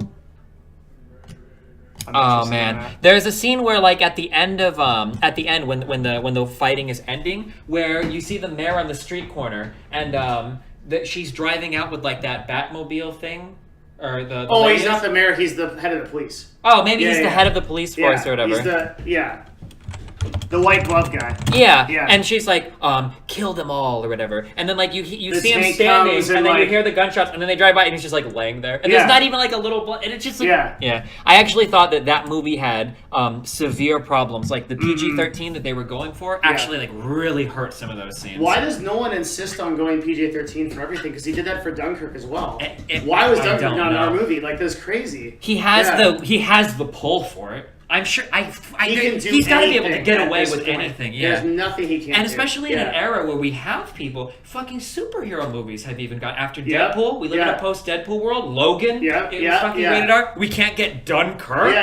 A war movie. As a rated R movie? Yeah, you compare that to like Hacksaw Ridge and how violent Hacksaw Ridge was. Oh my goodness. What did Hacksaw Ridge gross? Was that like a financially successful movie? I would think not. It was a Gibson film, so. Oh, okay. So, well, 175 against a $40 million budget. That's a pretty low budget for like a huge Hollywood. I actually would have thought the budget would have been higher. It was a good movie. Yeah. I really liked it. You haven't seen it yet, right? No, I didn't. You really should see Hacksaw Ridge. It's a good movie. He grossed almost 700 against a budget of 165 for Interstellar. Like he's got to have like a ton of leeway. What was the budget for Dunkirk? I really want to know. Movie. Budget of 150 million. Okay, so he's 15 million below Interstellar. Did that feel okay? All right, I have a point right here. Did that movie feel like it was a $15 million budget underneath Interstellar? Dunkirk did not feel like it was anywhere close in production Dunkirk quality. felt like it could have been. You know why? Because they spent all the money on historical renditions. Did they? Yeah, they did. They rented destroyers, they rented the boats, they rented all the Spitfires, like all the original stuff. That's where that money went. And in Interstellar, it was all done on like effects and. So could you imagine trying to shoot like Saving Private Ryan as a PG-13? Wait, was it PG-13? It was definitely not. There's no way. You can check, but I mean, I would bet There's no way, right? There's absolutely no way that film was PG-13. I don't know, like what passes as like PG. There's just no way. Oh God, how do you see like the rating of a movie? People in chat are saying it's R. Okay, yeah. Yeah, but like, could you imagine like trying to film that? Like, and that was a movie that did epic, like. Yeah, and I think so. Dunkirk and Saving Private Ryan are appropriate movies to compare. I think because they're both trying to tell the story of the trials of war. So I'm gonna disagree really hard on this. Why? Okay, and this is why I think Saving Private Ryan this does a better job with it. And this I'm not saying they should be. They should be. No. This is why I say they're totally different. This is why I say they're totally different. Okay, this is my biggest problem with Dunkirk. Somebody in chat, one of you fucking pieces of shit, posted something in my subreddit about why I would hate this movie, and whoever posted it, they were 100% correct. Okay. So, Saving Private Ryan worked, and a lot of war movies work, is because you usually get a very strong protagonist to identify with. Somebody that you're rooting for, somebody that you feel personally invested in the movie. In Saving Private Ryan, I think you get invested in the whole cast. The sniper dude, Ryan himself, Matt Damon's character, Tom Hanks' character. I think even the funny dude with like the fat chubby dude, I don't know, I like all of those characters. The Sarge, And they're funny, they're funny, the kid that's scared with the machine gun. It has the same effect that Band of Brothers does. Where probably. Corporal winners and that's a really important part of selling the drama because in my opinion, drama is an extension of the characters. Because if I show you something that's like really scary or like really epic or whatever, if you don't have any characters there that you're kind of hooked into that you're rooting for, I think it hurts that. So like in Dunkirk, I think there were at least two, or maybe one. There were one or two really great examples of this. So really great examples of it failing fucking miserably. When the boats show up at the end... You're going to say something like super scary. Like, we have tri-spoilers, right? Everybody knows the boats get there. Okay, yeah, all right. Okay, I'm sorry. So I guess we're kind of getting spoiled here. But like, when the boats show up, that's a moment that I feel should have been the most epic shit in the world, and it was pretty cool. But there wasn't really anybody there that I really cared if they got out or not. Yeah. Like, I kind of did because they're soldiers and shit, but like... The most achievable person, or the most relatable person in that was the commander, the guy that stood on the... but that's not who your answer should be. Yeah, exactly. Yeah. No, it isn't. Well, I didn't really know who the protagonists of the film were until I thought about it after. Because they were so kind of like everyone else and kind of boring. Yeah. And I think Nolan's decision to not make the characters really have a lot of dialogue really hurt this film. Well, I think you can get away with that a lot of dialogue, but you'd have to do it differently, right? Because the little bit of dialogue they did have wasn't used on much important stuff. It was just not even. Yeah, it wasn't even like. Where do you think you can get away with it? Like what, more dialogue? Less dialogue, and then still tell a good story. Probably anywhere, because none of the dialogue was really that important, was it? No, I think the dialogue would have helped a lot for character development instead of just. You could add more. I'm just saying that what was in there. I'm saying the lack of dialogue hurt Nolan a lot in Dunkirk because like you could have had Tom Hanks' character become more prominent. You could have had. There's just so much you could have done with those characters that just wasn't done. Yeah. You just don't.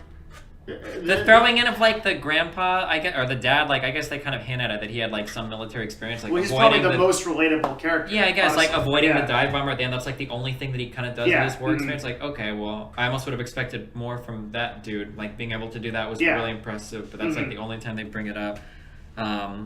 There's a lot of problems there. Yeah, there's a lot of lack of like the I almost liked the pilot that went down. Maybe it's because he was like more charming or smiling or whatever. Yeah. Than Tom Hardy's character. I agree. Like I didn't feel anything from Tom Hardy's character. Yeah. I didn't know what to think about him. Was he noble? Was he whatever? I guess you get the feeling of it generally because he like makes that decision in the middle. You know what I'm talking about? Like for the fuel. Oh, to fly back? Yeah, I guess. So, but there's like not enough there to like really feel it. Like Batman flying over the city, like at the end of The Dark Knight Rises, where the impression you're given is that he's going to sacrifice. There's no way, right? Like you really feel that. That annoyed me too, by the way. That like he actually just was like, they built up that whole crescendo in the film of like he's gonna give his life, and you remember all that narrative? Like there was so much around like Batman has to sacrifice. Like, we have to destroy Batman Sure. to, like, go on, And he makes right? a sacrifice that nobody else can. And, Yeah, all that stuff, and at the end he's just sitting at a bar like Seth Bros, like he's with some girl at the end. Do you remember that? Wait, some girl? No, you remember that? So he was supposed with Catwoman. Yeah, I know. Okay. But he draws. I liked. You liked the ending. Catwoman? I liked the ending. I thought it was. Really Did you like the ending? But Yeah. he didn't really die in the nuke, and like but that's they're all he's crying. Batman. He's so smart. He I was don't know. happy at the end. I don't know, man. I think it would have He been got far more away, meaningful. and Albert was really happy because he made it. That was cool. Why The did you nod. not? Well, Yeah, why he's didn't like- you need a happy ending? It's I don't like the know. end of the Bourne Ultimatum. Did you watch those movies? I just rewatched those. Wait, yeah. Oh, When he- I thought that was really cute at the end of the Bourne Ultimatum where they're reading the news report. It's assumed that Matt Damon's character's dead. He's one in the girl- water. Yeah, the one girl is listening to the news report, and they said that there were reports of shots fired. They by never found the body. Whatever, and then Yeah. those are the last of the report. The body wasn't Well, what- found, what and then she specifically- smiles, and you know that it's because he got No, out. you know, no. It literally shows in the scene. Well, at the yeah, end it of shows the it after, Ultimatum, but it you literally know- shows him swimming away. But that's after the news report. But you know, as soon as the news report says there's no body was found, That and he- she that he smiles. was You know that alive, he's. yeah. I don't think they And- even should have shown him swimming away after that. But Yeah, I agree. But I mean, that was still kind of a fatalist ending because like his fucking wife or his girlfriend his life got is shot in the pretty head. So it was still like he was like still like having a really tough time. And then they tried to like reboot the series with that latest Bourne that was really not good. I didn't watch any of Don't. those after that. You will not. Yeah, you will save yourself a lot of suffering or 2 hours that you'll never get back. Yeah. If you watch that. Yeah, I feel like Jason Bourne was another one of my favorite movies. Those are really like The Bourne, the trilogy. trilogy? The trilogy was amazing. The first one was so It good. was so good. I loved it. That Yeah. whole ending shootout at like with the explosion. Yeah. Oh my god, There's dude, I so love that much fucking that was movie. amazing. Yeah. Look at what we have to give. Oh That- shit, that dude. whole- Oh man. That whole thing. Yeah, we always work alone. Then in the dude. ultimatum, he brings it back. Remember? Yeah. So okay, and so in the first movie, when there's that shootout, he shoots the guy with the shotgun. Dude falls down. Guy says, "Look what we have to give," and he dies. Yeah. At the very end of the Bourne Ultimatum, 2 movies later, there's an agent runs out, has him at Oh, gunpoint. look at what they make you sacrifice or something. He says it to the No, dude. he says exactly. He has him at gunpoint, right? And Bourne looks at him, and he's about to jump off. The guy's got a clear shot, and he says, "Look at what they make you give." And the guy's just puts the gun away, and he looks like, and then he jumps, right? Mm-hmm. And the guy that actually shoots is the CIA director. Yeah. The guy that comes in at the end. Yeah. Yeah, who then later gets arrested. Awesome movie. Oh, who was the director of that? I don't actually And know. what else did he do? I wonder. Focus on Dunkirk. Why? I think like bringing all these. I movies wish in. that there was like I just wish that there was some and even like everything was just not solid enough. So like here are some The more problems I that I have talk with the about father. this movie, the more I think I'm actually like full of it for not liking it. No, okay, we haven't talked about the good yet because the good was so good in the film. Yeah, But, yeah, like, okay, yeah. So he was a dad, right? The age, this was a fuck up. I think the age was bad. The dad on the boat was like, it looked like he was in his 60s, maybe 70s, and his son was like 15, 16?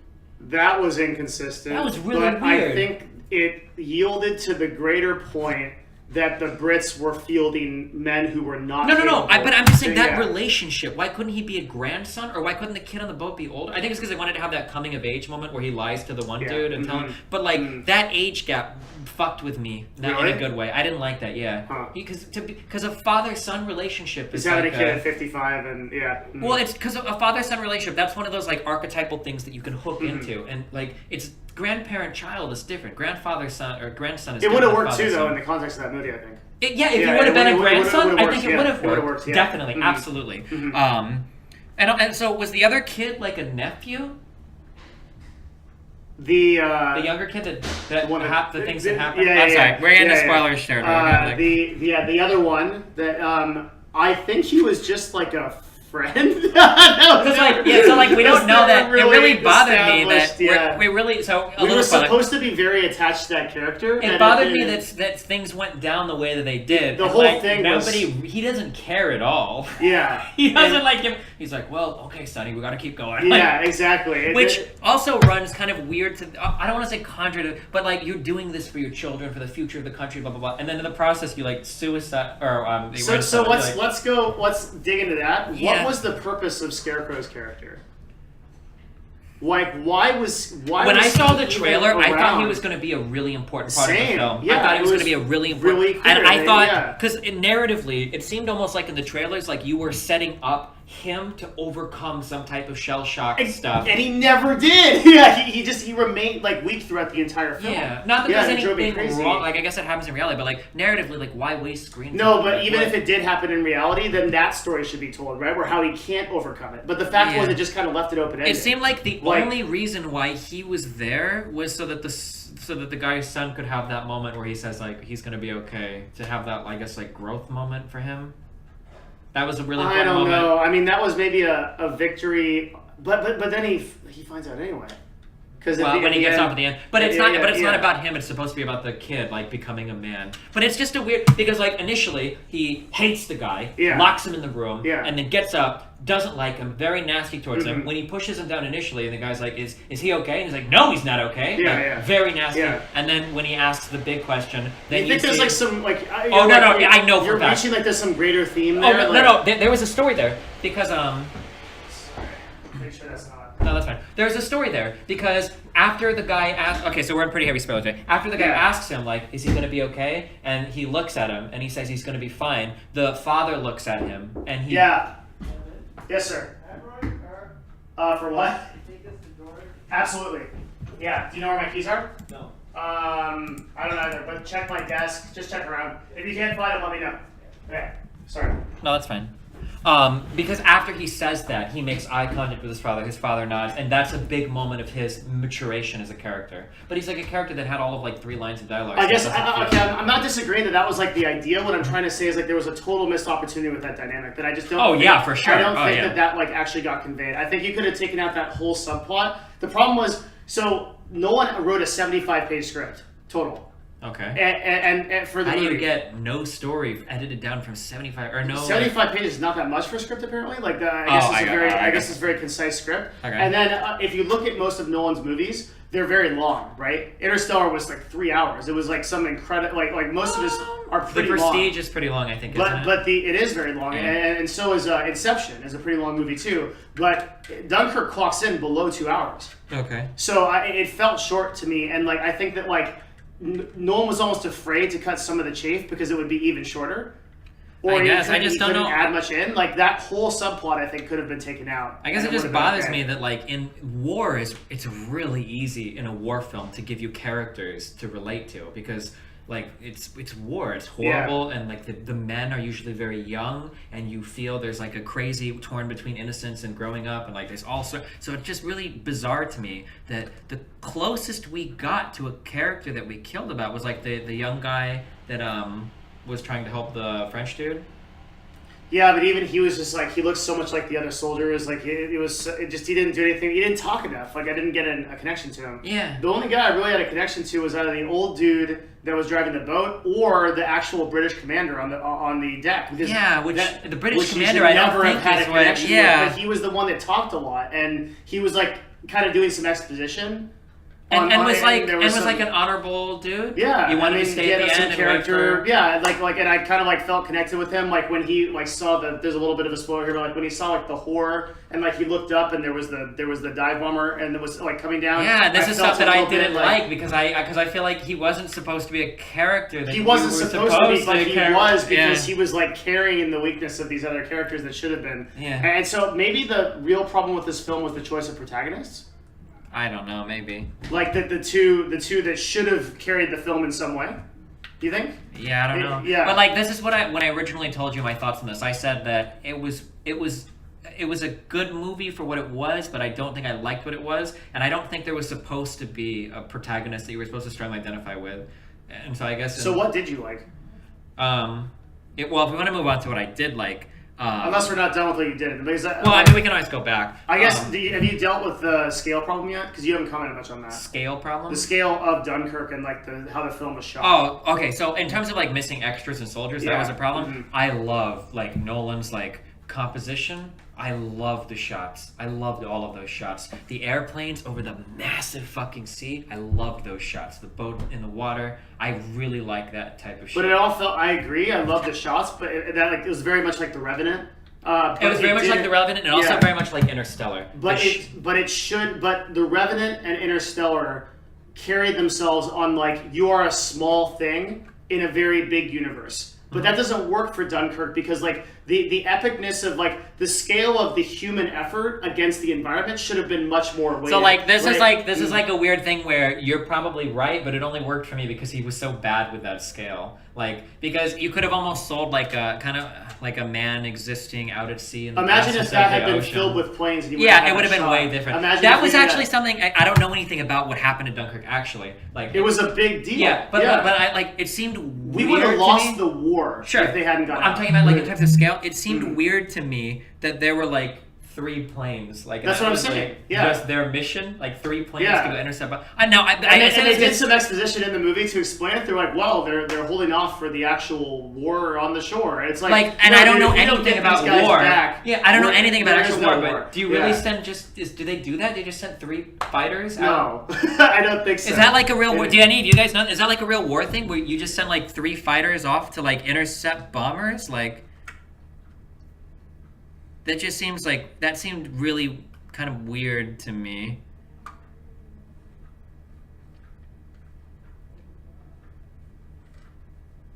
Yeah, the amount of soldiers on the beach looked small. I actually didn't get that. It's called the Delta Trio Fox. Is he making shit That up? sounds like bullshit.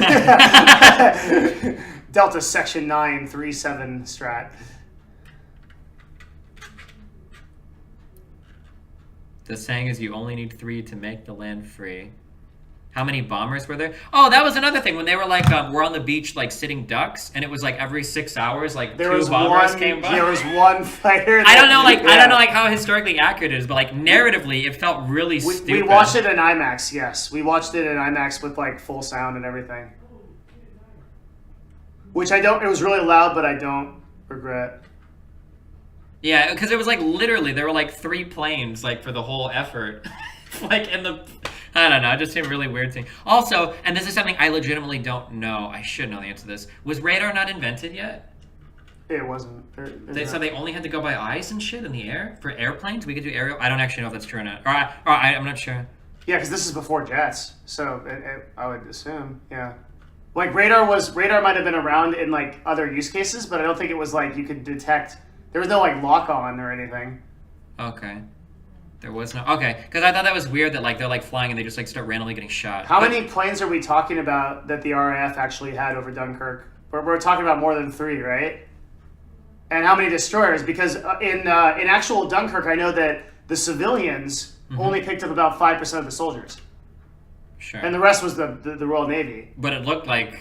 It looked like they were If he responsible wouldn't for have all said, of it. Yeah. this is like the This But is again, actually this one is- of the ultimate crimes in filmmaking is to rely on exposition to show something that you couldn't show on film. That's like one of the Yeah, worst things. I was gonna And say, if this he is wouldn't again a have problem of said, scale. if he wouldn't have said that 300,000 at the end, I would have thought everybody made it. Yeah, same. Yeah, I think this. I think you didn't need to have the 300,000 meme to actually carry that movie. Maybe, Yeah, and like. As opposed to Saving Private Ryan, which the scale is there. Saving you Private- absolutely feel the scale. But of them. Saving Private Ryan was also about a small group of guys. It was about I think. Yeah, it was but the even at Army that, Big even with a Rays. small group, you felt the scale You felt the of scale that first of, landing. Yeah, Oh my god. absolutely. Yeah. Yeah, it was massive. It was such a huge difference. Whereas, yeah. like in Dunkirk, I think you saw a total of like maybe 10 dudes die between like bombing runs and people getting shot. Yeah, not more than like 20 or 30. Quite a few people died though. Did they? Yeah. I know that each of the bombing runs blew up But like maybe don't a think about few the drowning. people. Think about the drowning. Large. The drowning, I guess. Remember yeah, all so the dudes on the boat? Yeah, yeah, and no, they're all sitting there. That yeah. was a huge. Yeah, that was a lot Okay, of sure, people the died. drowning. Yeah. But in terms of like gunfire and shit, like very few yeah. bombings, like yeah, that was so weird. That scene where in the beginning the bombs drop and then like everybody gets down on the ground and then everybody just stands back up and just kind of like goes back into lines. Mm-hmm. Did you remember that? Yeah. The That's very because first part. this is kind of it's a really old like it's a really weird thing for Northwestern Europeans that goes really far back. It's genetic shit. When they migrated across the fucking islands, the people that remained there and eventually became the British have this really weird fascination with forming queues. They call them queues, they're lines, and they do it no matter what. It's a compulsive thing. They're really fucked in the head for it. Are you Choin? You're Choin, right? Yeah. I'm sorry. Yeah, there's no way that's like actually sound. Okay. But I think they were just forming lines to wait for the boat. Yeah, I don't know what the point of that was. I don't know. It was really weird. I never got an answer on the RAF, but I guess I stopped reading chat for a minute. Yeah, we know that they were in the air, but to what extent? The RAF the RAF lost 177. Yeah, that's a huge battle. And we saw 2 planes. Also, so and again, because I don't know. I know I can give you like probably military strategy from today, but like in the past, like would you really send out like bombers completely unaccompanied by any escort, so that like if they were to they had like, escorts, but they had 2 fighters each. Yeah, but I guess very like minor. the weird thing was that and maybe this sounds a little bit too heroic. But I feel like you can't have it both ways. The main pilot, Hardy's character, he didn't look like he was supposed to be an exceptionally awesome pilot. Yeah, like, I agree. He was pretty good, but not like exceptionally awesome, right? He had his struggles of trying to hit down the planes and doing the maneuvers. He wasn't doing anything crazy. He wasn't like a superhero, right? But somehow, how many planes did he shoot down at the end? And then he 6 took out like the bomber and everything. Like like amazing. Which is like, unheard of. God tier. Unheard of. But the character hadn't really been established as that. And even the last one that he shoots down, only gliding with the like, holy shit, like, okay, I guess he's really fucking good. Like, I don't know. Yeah, and then I think what happened to his character was really anticlimactic as well. Well, do you agree with that? Like, I just don't know enough about the character to know if why. I mean, I can't say what I wish would have happened without a spoiler. That he would have crashed or parachuted? Oh, sure. No, I think the that crash he would have been actually crashed. Made this Batman sacrifice or whatever. Absolutely. Yeah, and I think that scene went on a little bit too long. Oh yeah, actually no. That's like the perfect thing is his plane should have been directed towards the water, and he had the opportunity to, and then he sees the other plane coming in for the diving run, and then he has to turn to shoot that plane down, and then crashes. Would have been because ending. It goes along with the entire idea of hopelessness, and the thing that the film is trying to do is trying to explain war is so terrible, everything has this price, and like then at the end it's just this happy ending. But he absolutely should have died. Like if he had died, it would have been like, that small victory was won, but at the price of that character you're related to. I think it would have helped you relate to like Tom Hardy's character more too. The shots were really cool. What do you mean? The shots of when the he's plane. flying over? Yeah. That was awesome. They all looked. Yeah. Again, too small. I liked all the aerial. Too small. But, well, not too small, but there just weren't enough people. That's what I'm saying. Yeah. Like there's you literally saw like 100 people. Yeah, they're like, that kind of a shot flying over like hundreds of thousands or even tens of thousands so awesome. would have been way more impactful than like the 42 dudes. I think if Nolan added 10,000 extras to that movie, it would have been the best movie. Maybe it would have changed so much. Remember when the guy wakes up on the, what was the point of that? He like wakes up on the dock and he's like, "Where's everybody at?" And it was almost like a slapstick Eskimo. And the guy's like, "You better hurry, you don't want to miss the boat." Like, where is everybody else? They were all on the holding dock, the right? perimeter. Yeah. No, they weren't on the dock. Everything was empty. So they're just like all like right. Yeah. That was so weird. He woke up and then like there was like nobody there. Yeah, that was really strange.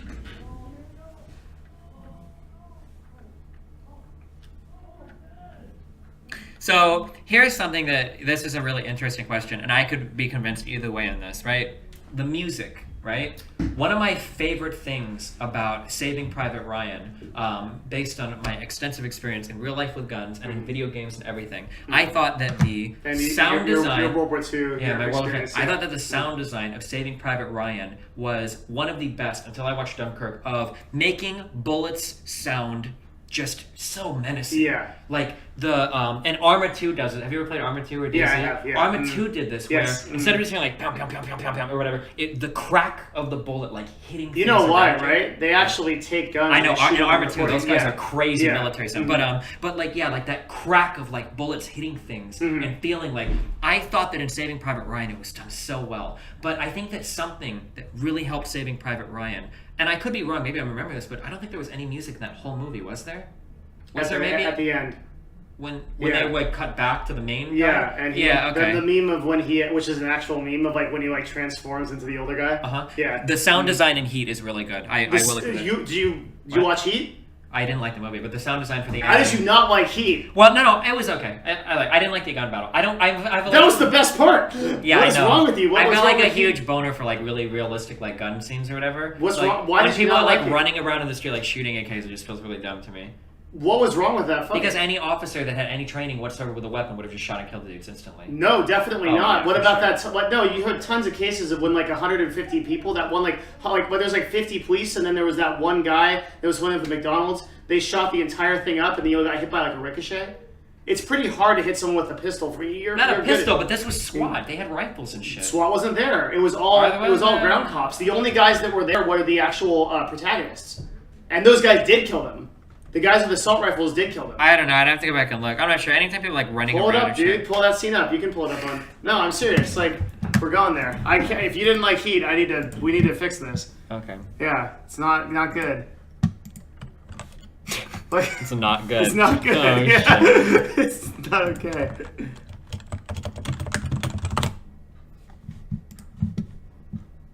This is one of the best scenes in movie making, dude. Yeah, it's pretty cool. Alright, this is the scene. Okay, so you've got these guys with assault rifles.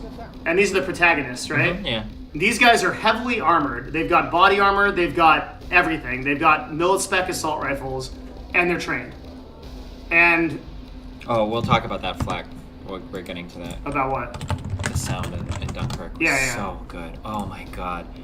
That was one of those. Maybe Nolan will be the only guy that does this for me, but that was a movie that I'm glad I watched it in theaters. Dunkirk. Yeah. Oh, absolutely, and an IMAX too. Yeah. Yeah, 100%. So these guys have assault rifles, right? Yeah. And shotguns. For whatever reason. Yeah. Well, because they're detectives, like, and they were the only ones that knew this was going to happen. The police got called. The silent alarm went off. They established that earlier in the movie. Okay, now this shit goes down. Lights them up. You can even hear it through the headphones. Like, this is this amazing sound. Yeah, right? no, the sound is really good. The sound is really good. And I think there's even a point where when he shoots in the car, it knocks out the hearing of the driver. Maybe. He hits that dude through, like, the car and shit. Oh, was that the guy from Monk?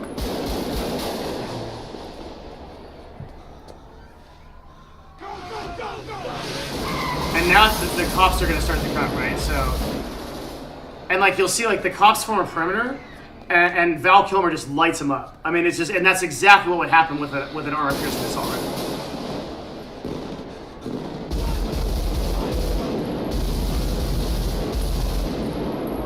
Oh, was it? It was the dude from Monk. See, watch this. See, he's like, this is so loud, he can't deal with it. The driver. I mean, rifles are loud as fuck. Yeah, that's what I'm saying. This is like one of the most realistic shootouts I think there is.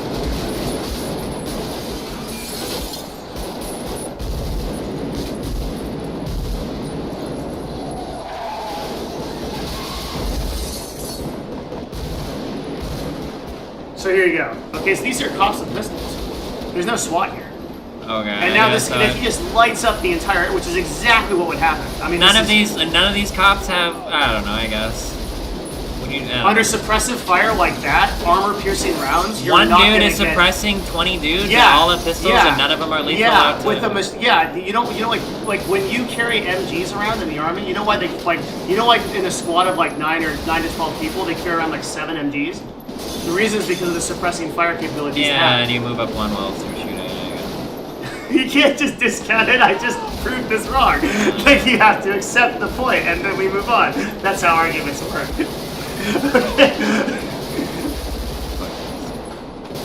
Right? Look, he's still standing up. Why don't they shoot him in the back? No SWAT, because okay, yeah, I guess.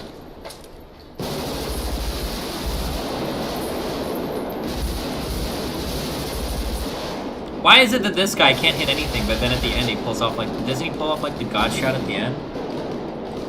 Because he has time to, like, center his sights, and it takes, like, 20 seconds to make that shot. Okay. Yeah, these guys are using cover and move. These guys are using, like, great, and there's nothing these police can do. I mean, in this situation. Damn, these guys are ready to reload, or do they have the special... They're switching mags, while right? they one move, reloads, the other right? one shoots, yeah. Okay. Devin Destiny will never bid it, I know. We all know what this is. I mean, everybody says it's like one of the greatest scenes of all time, so it's not like you... He doesn't have to... It's not like everybody is, Oh, you got that, dude. Wasn't undercover.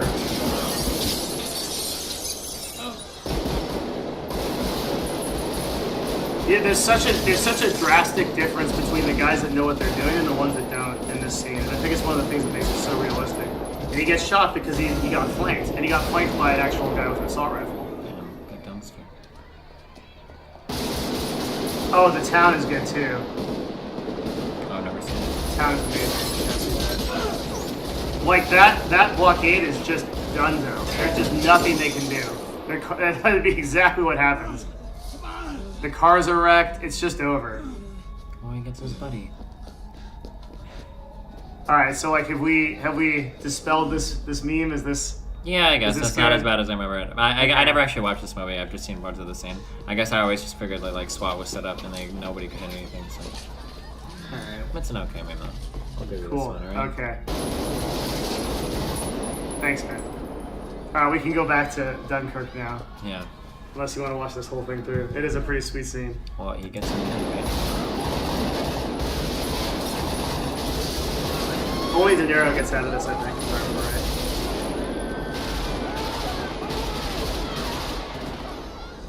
Was he shooting at him? Why does he get to stand out in the open here and he can't hit him while he was nailing all those cops there? You know, he can hit all of these like swinging up like picking up civilians and shit. He has partial. know. He has partial cover with The the. civilians that he's got. Okay, it's okay. There was a pole in one scene and the X on the other. Just some continuity problems. Before he's so freaking mad, dude. Yeah, it's alright. People get mad. It's fine.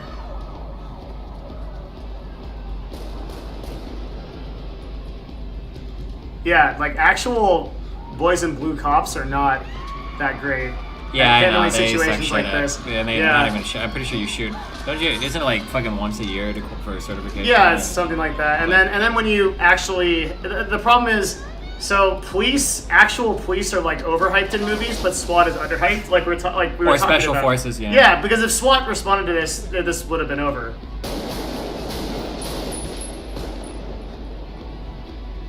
What's like the plan? What is this guy running to? Is he trying to find like a baby driver or? A Baby Driver, very good, great movie. We should have a discussion about that. Can we have the Ethereum talk tomorrow? Can that be an official thing like this? Sure. It'll be another YouTube video for you. Do you really only shoot with one eye on irons on a rifle? Is that true, guys? Uh-oh. Oh, shit. He's got time, he focuses. Alright, got him.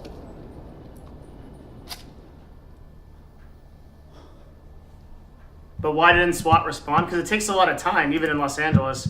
Gotta get a bunch of guys together with heavy weapons. I'm sure SWAT did respond.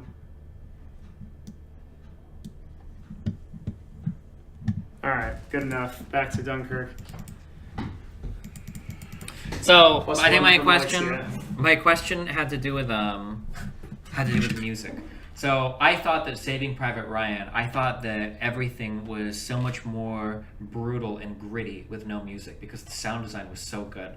There were parts of this movie where I wondered, and I love Zimmer, and I love the way that Zimmer and Nolan work together, where I wondered if it would have benefited from having no music. If it You would- remember how Saving Private Ryan did music? They did it with actual music. So remember Oh, the yeah. scene where that music is playing in the city, Mhm. and they actually make a comment. It's like some Italian woman is singing, and they make a comment about it, and it feeds into the character development because they're describing the high school teacher or something with the big boobs. Do you remember that? Yeah. This in Saving Private Ryan. Were Yeah. you with me, or did you lose half of Wait, that? hold on, I lost half of it. Yeah, I Feature with figured Big Boots, you they were did. playing music in the Okay. city. And I said that one of the beautiful things about Saving Private Ryan is when they did incorporate music, The music they was were utilizing like, it in yeah. effect. Yeah, and do you remember that scene that like aided the character development because the Italian woman is singing in the actual like city? There's like some recording going on, Okay. and like one of the characters uses it to talk about like his high school teacher or like his Yeah, man, like, I don't who remember has, the like- scene exactly, Okay, but it's like a beautiful scene because it really like sets the character's emotion. They talk about it, but Okay. like the music actually adds to the story.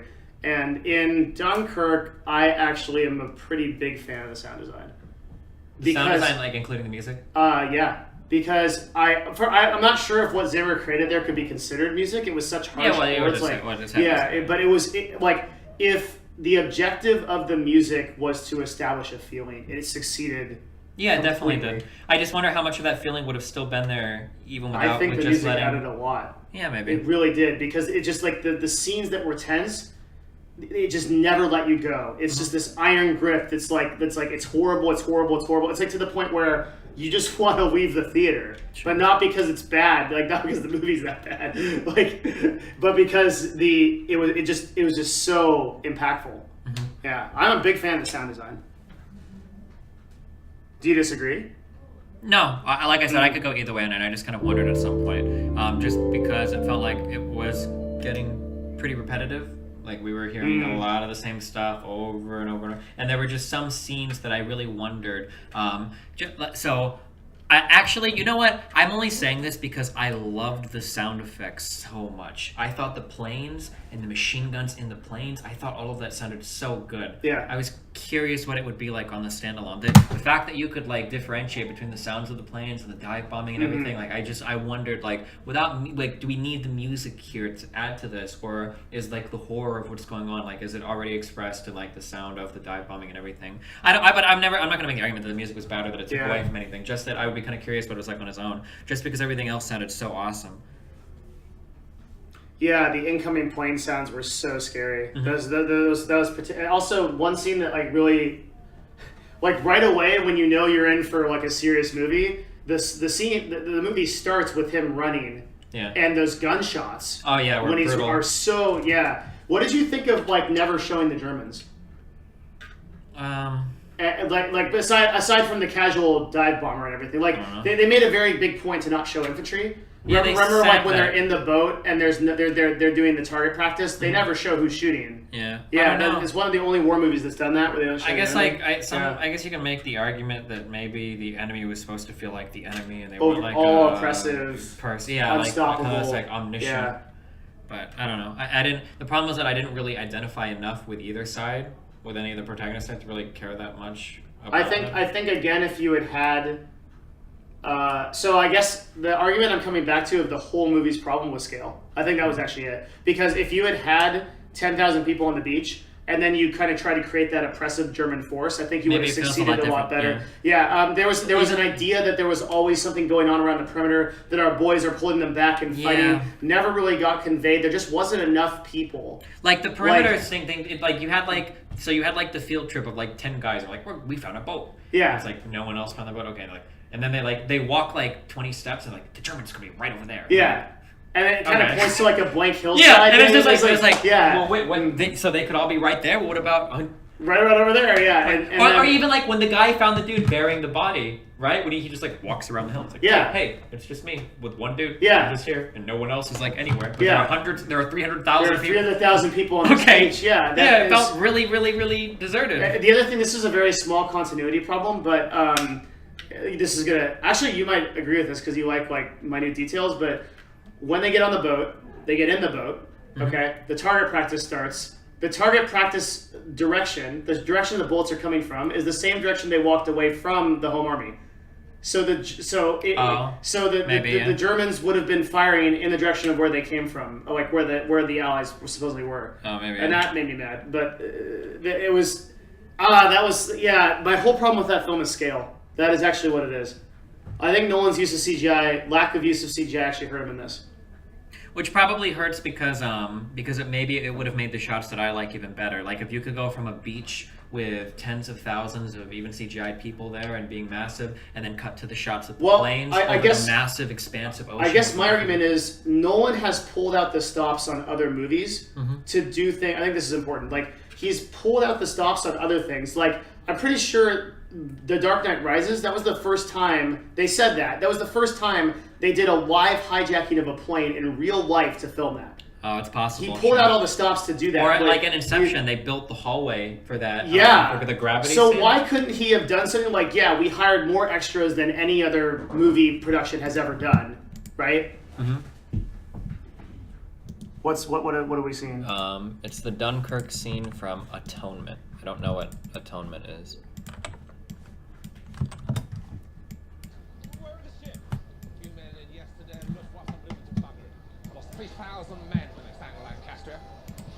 Oh, this is a single shot. Maybe to give you, they're probably going to make the argument that this gives you a much better sense of scale. Well, we already see 12 times as many people in this scene. Yeah, this is so as different in the already entire movie of fucking Dunkirk. Yeah. Oh, this is already done so much better. Look, there's just like stuff around. Yeah, and you see the junk There's on the beach. people Oh yeah, and dying, Dunkirk, yeah. the It sand was like completely clean. clean. Yeah, Crystal clear, clean yeah, sand. it Yeah, was and you got vehicles completely burning clean. and shit. Oh, and you even had like the very neat little ammo crates. Yeah. Oh, It almost nicely looked like a stacked video and, game. Yeah, Like, here's it an did, ammo yeah, drop. like Like, Doom or something. Yeah, as opposed to all Yeah. the shit on the beach, the broken down vehicles, the smoking shit. everywhere. Yeah. People running. There's people with Yeah, like. doing shit. Not one dude on the beach, like, or two dudes running a body around. Like, yeah, sure. There's a horse. Like, who knows why? Oh fuck! I'm sorry, guys. Oh shoot! Sorry. Yeah. Oh, they had to I- kill the horse? Because Oh. the situation is probably dire. Maybe they don't have the food to feed them. Are they going down the line and killing all the horses because you already see two dead? Yeah. There's a lot. This is like way more dire. Yeah. There's like a boat that's like that. This is like what I. This is the film I guess I wish I had watched. Or at least not this part necessarily, of but it. like this. Yeah. Like, Maybe the this. rest of it's terrible, but this is. Yeah. This is the feeling is already like way. Okay, different. but also this is one thing that's like very powerful about this too is this is a single shot. Yeah, I'm not as huge as long as it serves a purpose. I don't No, like. I jerk love. off over this. I You think like there's a it? huge difference between single shots and multi shots, right? Like there's a huge difference here. Mm-hmm. There's a guy like working out. There's a girl on the beach for like some reason. This is so good.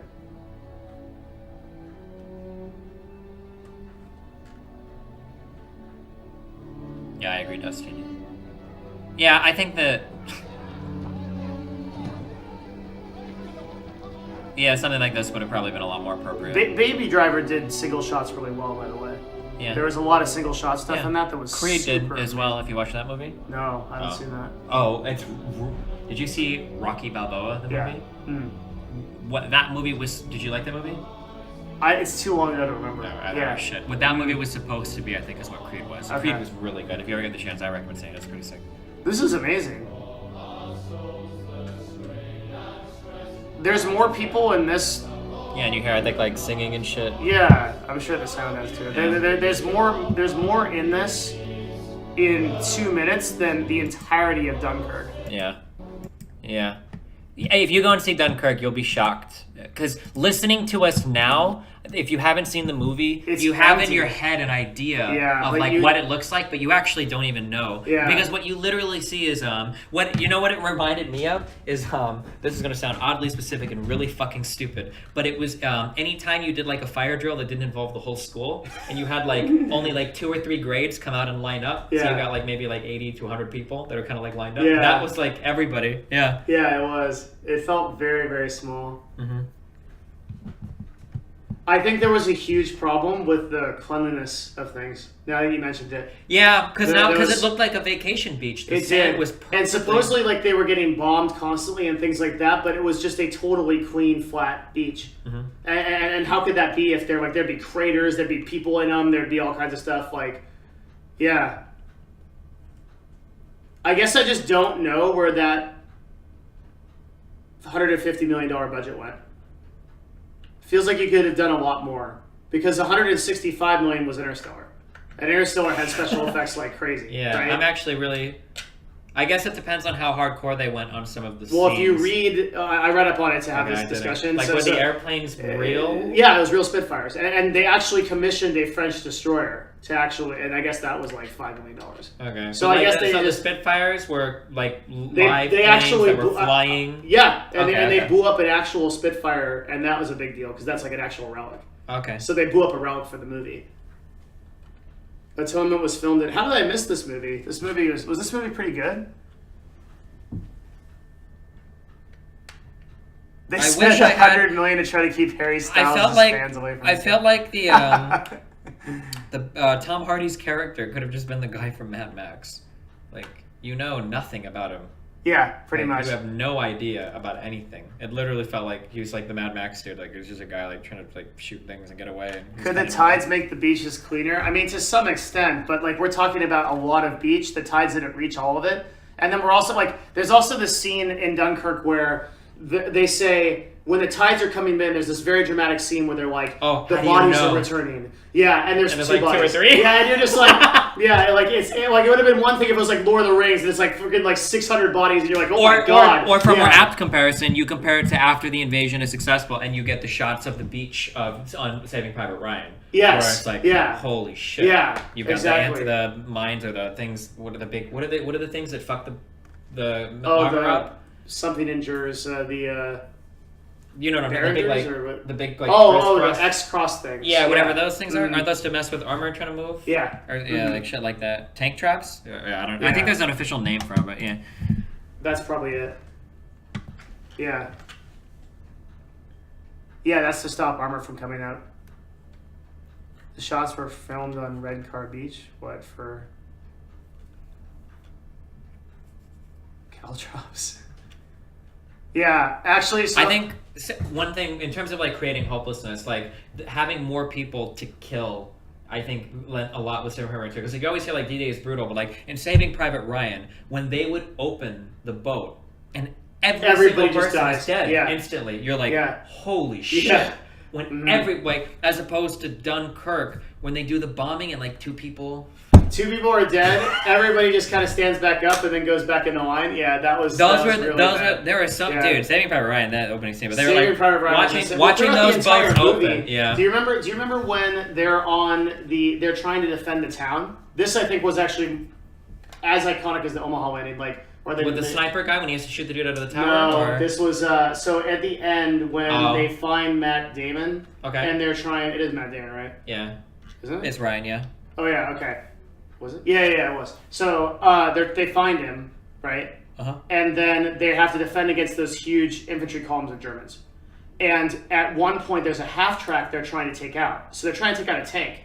15 or so American soldiers, they climb on top of it, and one MG just rips them all apart. Oh, sure. You remember that scene? I don't. It's been a long time. You can pull it up. Like it was really awful. And like one guy's head just goes off and they just all fall to the ground. It was like the vets. There was a lot of the vets that commented on the movie. They're like, that part was like so terrible because they all just get ripped off the half track. It's just over. And that was like I think like a lot of people dying in like very horrible ways was like really and just like not romantic or heroic, but like I remember that just the boats opening and just watching every single person on board just getting killed. And in horrible ways too. Yeah. And then they jump into the water and they're getting killed in the water. And some of them are drowning and some of them are on fire. And one guy's looking for his head, like, or his arm, like, it's just awful.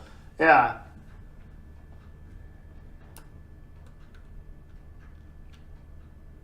So the sound design was really, really good. We both agree on that. The shots were really cool. I like the shots. They could have had more people, but like one thing that Nolan does is looking for his head, looking for his arm. Sorry, everybody. Nolan is crystal clear with the way that he shoots.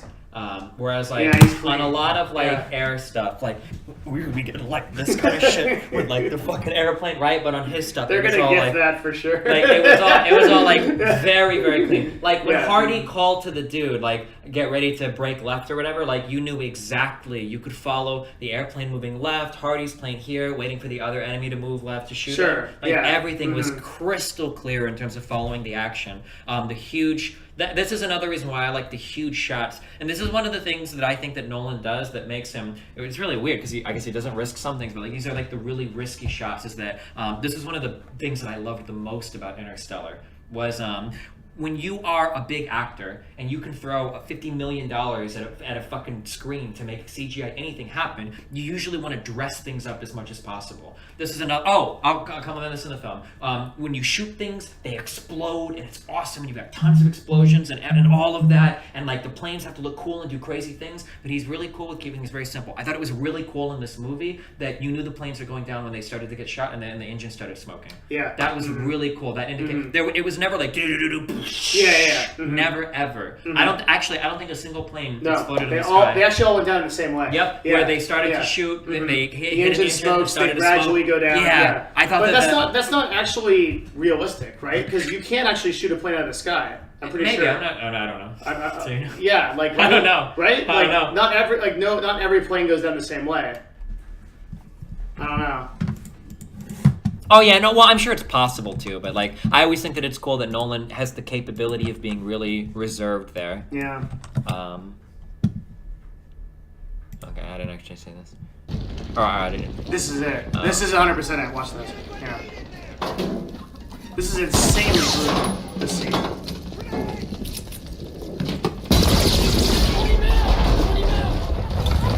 Oh shit. 20mm. Take it out.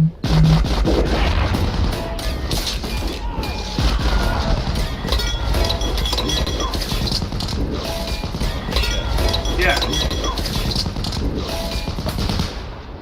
that was it, right? And it was like part of a much larger battle, but it was awful. Like one of the things that I said that I would have liked to hear in this movie was just like I felt like the lack of music and Saving Private really Ryan. quickly, what was the text on that? This is a pro access video.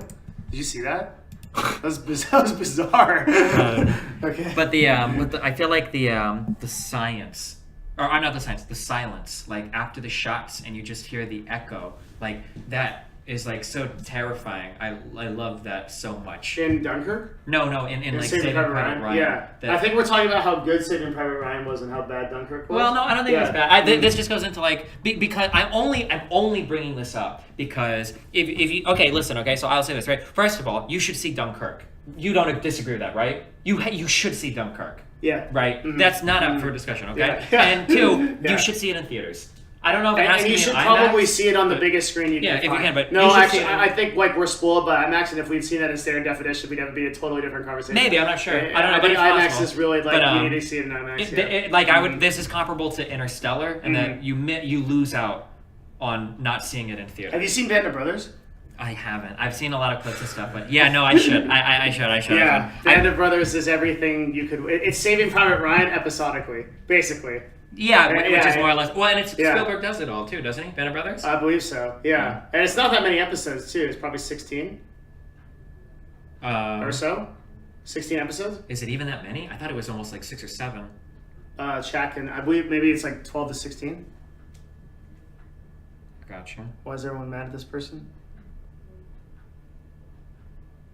10 episodes, thank you. Yeah. So somewhere between what we're both saying. Yeah, Band of Brothers is an absolute masterpiece.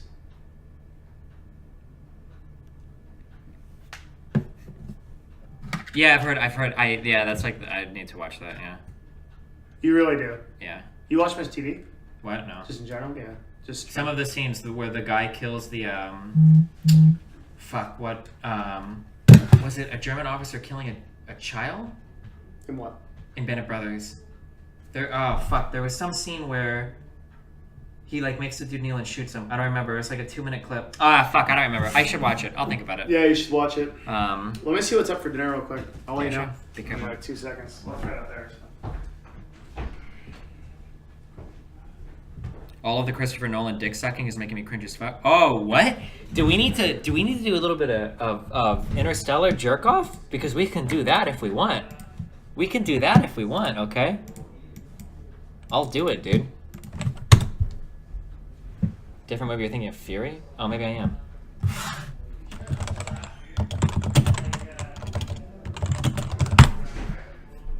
I love, and I feel Nolan, okay? Because I think a lot of people don't appreciate this, but I think that these types of scenes take so much bravery, and that these shots are so cool, only because of how brave he is when he shoots these. Braver than Apple getting rid of 3.5mm jack. Oh wait, hold on, fuck.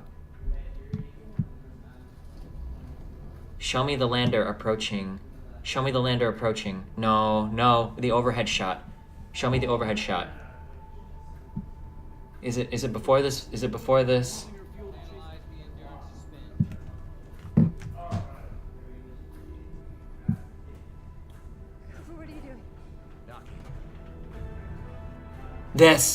He has so many shots like this where like what you want to do is, as a director, this is where you want to throw all your money. You want to have the huge explosions. You want to show the jet booster on the back of the fucking ship. You want to show like a million different things. You want to this is where you want to put all of your money into making awesome things. But Nolan keeps these shots so simple. There's only the minimal amount of debris coming from this. You don't see like smoking fires and explosions and green rocket boosters and all this shit, right? It's these very, very, very simple shots. I love these shots. They're so brave. Because I think as a director here with a lot of money, you don't ever want to have like, is this a model? I'm pretty sure this was an actual model, right? That they built a model ship for some of these shots. I could be wrong in that, right? But like, you don't want like this kind of a shot in like $150 million movie. Like, this is so basic. Right? You want to dress up. You want to have an awesome spaceship with rocket boosters and special effects. But like, what is this? This shot is so simple. I love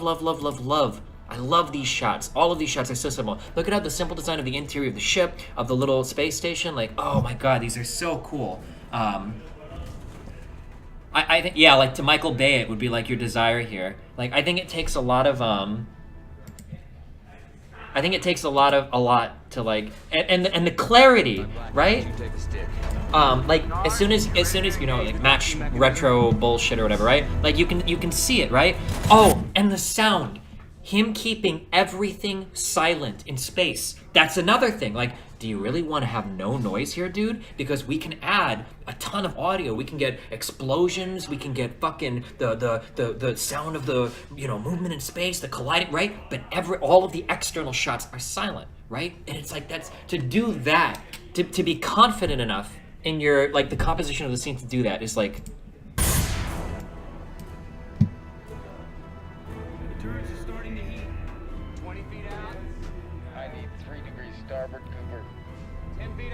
When the retro thrusters turn on, I'm pretty sure it's silent. Hold on. Yeah, like you only see the gas, you don't hear anything, right? I love these shots are so cool, dude. I love them so much, dude.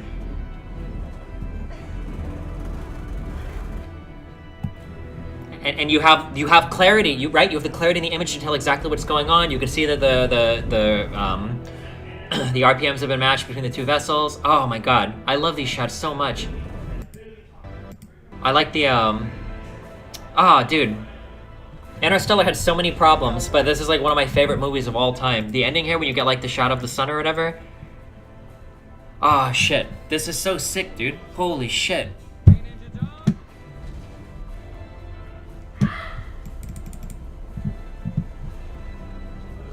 I think we get like one more rotation where you can see the oh no, we don't. I don't think so. I like the sun in the background of like the destroyed section of the ship. This is literally one decent piece of work in his giant portfolio. Wait, what are you asking? Or what are you implying? Well, I think a lot of these scenes were similar too, and that you had a lot of like, compared to what you could have had on screen, like the design here is very minimalistic, I feel. Compared to what you could have had on these scenes. I love how small the ship is, moving through all of these as well.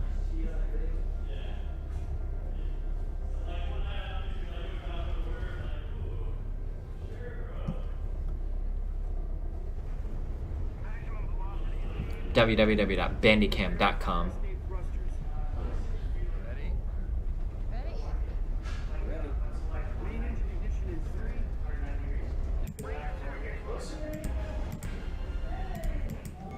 Okay. I'm making tea right now. Okay. I was just jerking off Interstellar a little bit. Oh, that's good. I'm making tea and I'll be right there. Okay, be careful, dude.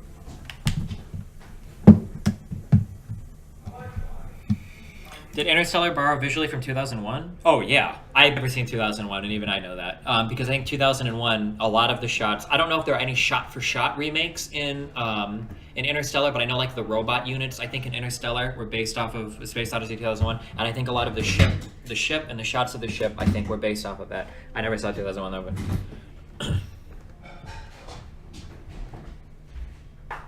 What is it? Spinach? Baby spinach? Spinach, strawberry salad, and this clam cheddar. But we might go a little bit later and get chocolate. So Wow.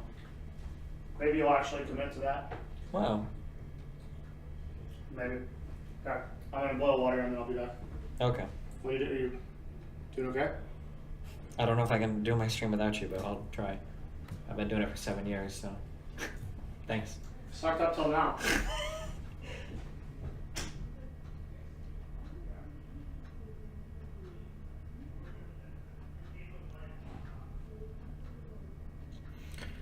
Alright guys, what's up? I think I won that debate pretty handedly. Which also means that I won the heat debate as well. What a shit movie, am I right?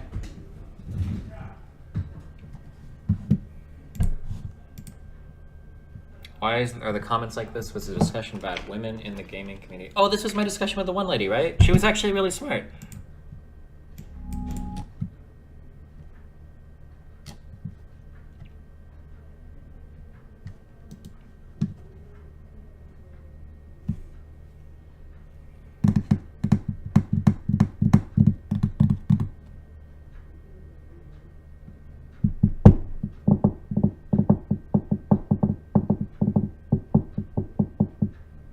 Did you ever read her studies? I haven't yet. I mean, as soon as we talked, I came here like the next day, so.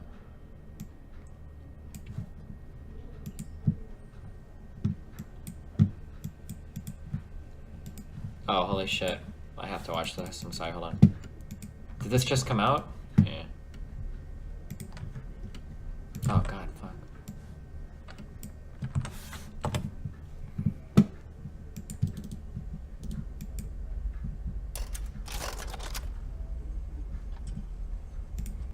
Wait, hold on, I have to... You just walked into a GameStop to pre-order some games. When you arrived at the counter, you were told you were randomly selected for a chance to win 2 games. 2 boxes of Realty Box A and Box B. You clearly seen a Box A contains a $1,000 voucher. The contents of Box B, however, is obscured. But the person behind the counter explains to you it is either containing nothing or a $10,000 voucher. Oh, I think I'm familiar with this. This is the envelope paradox, isn't it?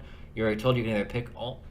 You are told you can either pick only box B or both boxes B. One, however, when you walk through the door, a super intelligent computer scan. Oh, never mind. Scanned every part of your brain and ran a simulation to see what decision you were going to make. If it predicted you were going to take both boxes, it left B empty. If it predicted that you were going to take box B only, it put in the $10,000 voucher into it.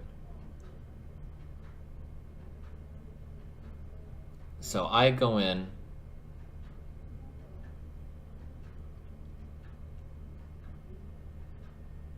If you want to take box B only, it would put the $10,000 voucher into it. Wait, do you know this, or then you would want to take box B, right? Box A, $10,000. Contents box B is obscured. I'm thinking I'm missing part of this. I don't understand. Why wouldn't you just take box B?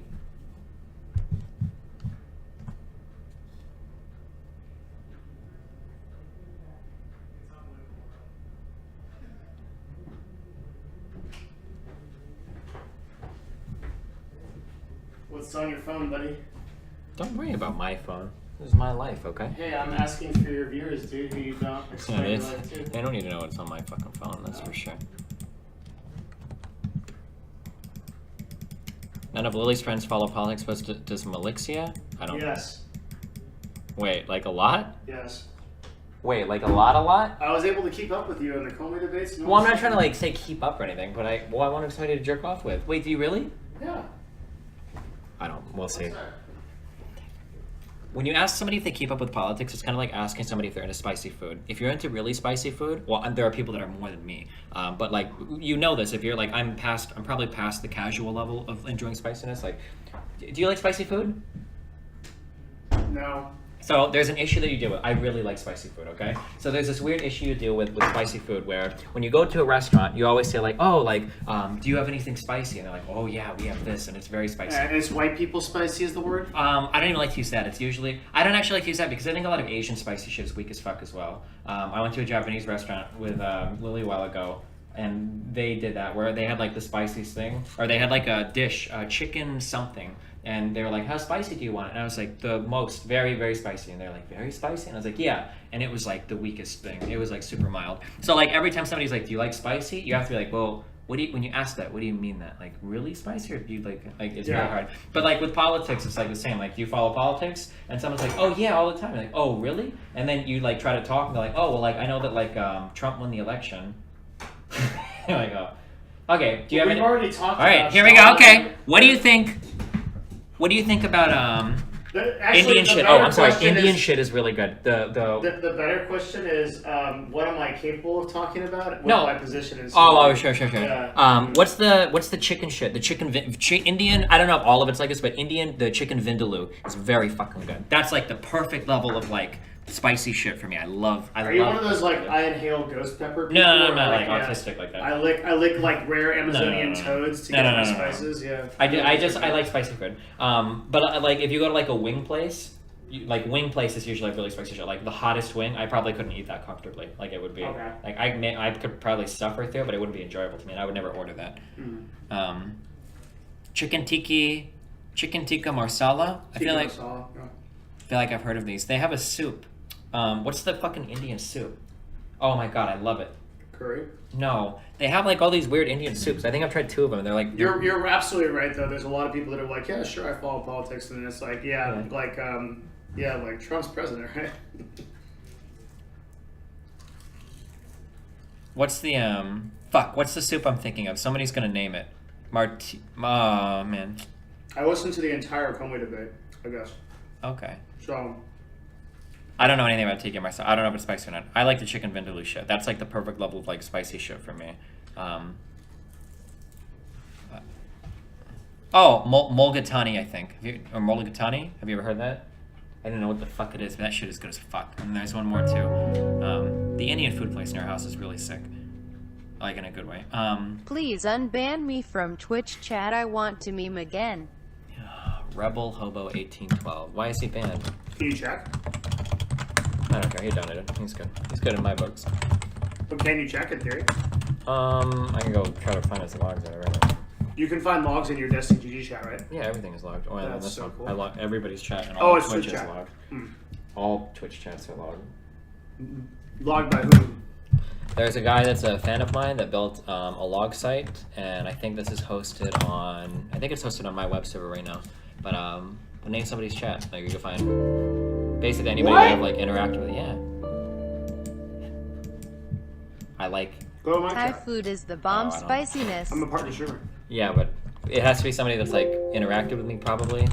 Oh, okay. You said go to anyone's chat. I was like, Oh yeah, sorry. Oh no, these are just like anybody that like probably. You didn't really How do you guys find it? It's probably like people that I interact with or that like people mention in stream or whatever. I don't know how these get picked, whatever, but I don't know. Like we can go to like F4Mo's chat or whatever. They probably added him because of how far back do these go? Oh wow, okay, I guess he's been on here for a while. Wow. But like you could go through like in we'll say this month in July, and then you can either go through like day by day. Oh, I guess you didn't stream that day. What a shitter. Wow. Oh, I didn't stream here either. Or you could look up like you could go by user. Do you ever talk in F4Mo's chat? No. Alright. How are they doing this? Are they pulling from API? I think, or you might just have a bot that monitors the channel. I'm not sure. But yeah. What were we talking about? When? I don't know. I feel like I was talking about something. If you want to go back, we're talking about Saving Private Ryan versus Dunkirk sound design. I'm not reading this lecture. Right? I don't need to get triggered right now. Reading what? It's fucking. Every time we do anything with working out on my stream, the comments get so fucking autistic. Holy shit.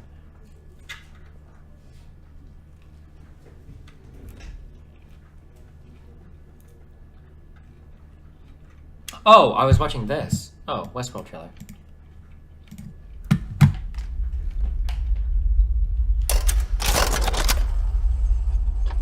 There's an ant in my salad. Yeah, dude, you got this here. That's okay. It'll be okay. What if you've already eaten one?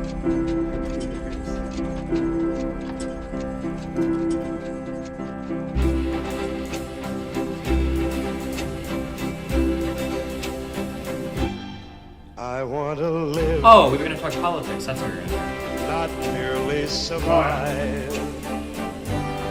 And I won't give up this dream of life that keeps me alive.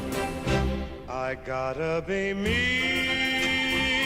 I gotta be me.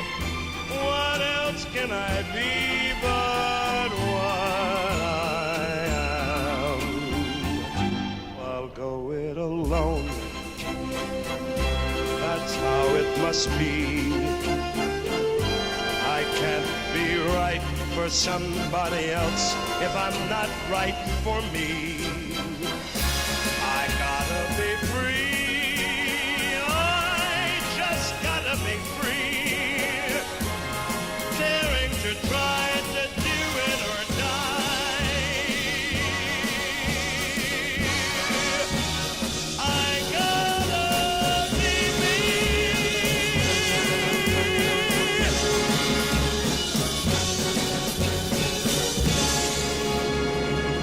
Wait. That actor. Hold on, I already know the answer to this is no. This guy never played Freddy Krueger, did he? I've never seen Westworld. I don't know what this is. I don't understand the There's last 3 minutes of my life. there's no way. I know there's no way, right? I think he just got a weird. No? Okay.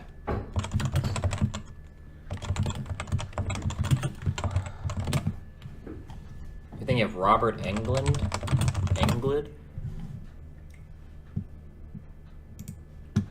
Maybe it was just because he had the hat or whatever. Oh yeah, this probably has something. Yeah. Do you ever watch horror movies? No, never. I don't like. I'm I'm one of those people that thinks that there are subliminal effects on the mind to watching them. Holy that shit. cause damage to I'm over time. so damaged then. Oh man. Clearly.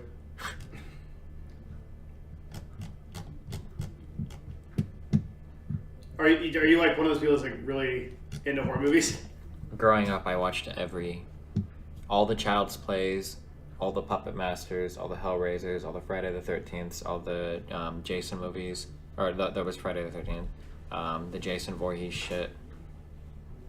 Wait, that was what's the name of that movie? Da-na-na-na-na-na-na, with the he's the other guy. Oh god, not Jason Voorhees. That's Jason. Friday the 13th. Oh god, what was the name of the guy that wore the mask? Bane? Kill yourself. Oh, Halloween. Yeah, that movie. Michael Myers or whatever? Yeah, Halloween. Do you play the Michael Myers game on Twitch and roleplay? No. Jason You're X, missing the out, Jason in Space movie was so shit. Oh my god. You're missing out on those viewers, dude. That you could be getting if you streamed that roleplay game and made it in funny voices like Bike Man. Oh yeah? Do you know who Bike Man is? Nope. Oh, Scream? I love Scream. A really good streamer. Or at least the first one was really cool. I don't remember how many. Did Scream one of those movies where they made like 30 of them? Yeah, it never ended.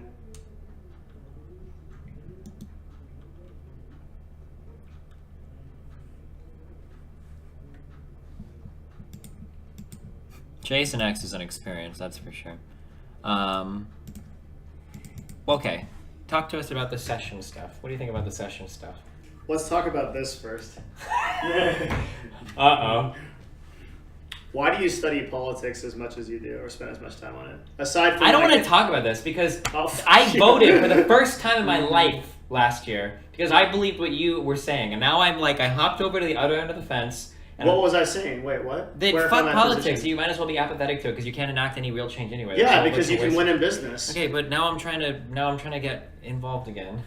Yeah, and get this more is people about involved. And why? Why? To get more people involved. You should teach more people entrepreneurship or actually like to make money so that they there's can a lot of actually business guys that are stupid as fuck though. I don't want them affecting political change. Like fuck I would them. absolutely trust corporations with the fate of society than I would our government. Well, where would we get things like research for like alternative energies? That's not going to come from private business. Utility would always be handled by the government, but beyond that, but like R&D into like R&D is done by corporations. A lot of it, no. A lot of the fucking energy related shit is done via government subsidy and grant. Like Tesla and all of that shit probably owes a large part of its existence to the subsidies that the government gives it because of alternative energy and whatnot. Like these are things where the government does have to help, like with some of this, like bolster some of this. No. No. I think that corporations can solve all those problems through privatized business and do it better. Okay, let's talk about politics. Okay, sure. Wait, no. Wait, you let me into something. You have to defend your position. We can't talk about politics until you tell me why you follow politics. What? Oh. Yeah. I don't, because I don't know. It's interesting and because it affects our lives, so... Who is this dude? I'm getting people butt frustrated, dude. Okay. Yeah, so what do you think about the session stuff? Wait, so why do you follow it if you don't think any of it is important? Oh, because you... I watch your stream. So we can't talk because all of your opinions come from me. There's nothing to talk about. Yeah, politics is my hobby. There we go. How about that? Is it? That's your hobby? Like watching, like commenting on stuff from like live stream fails and stuff too? Here, I'll read your chat while you're busy on your phone. Thanks, dude. Yeah.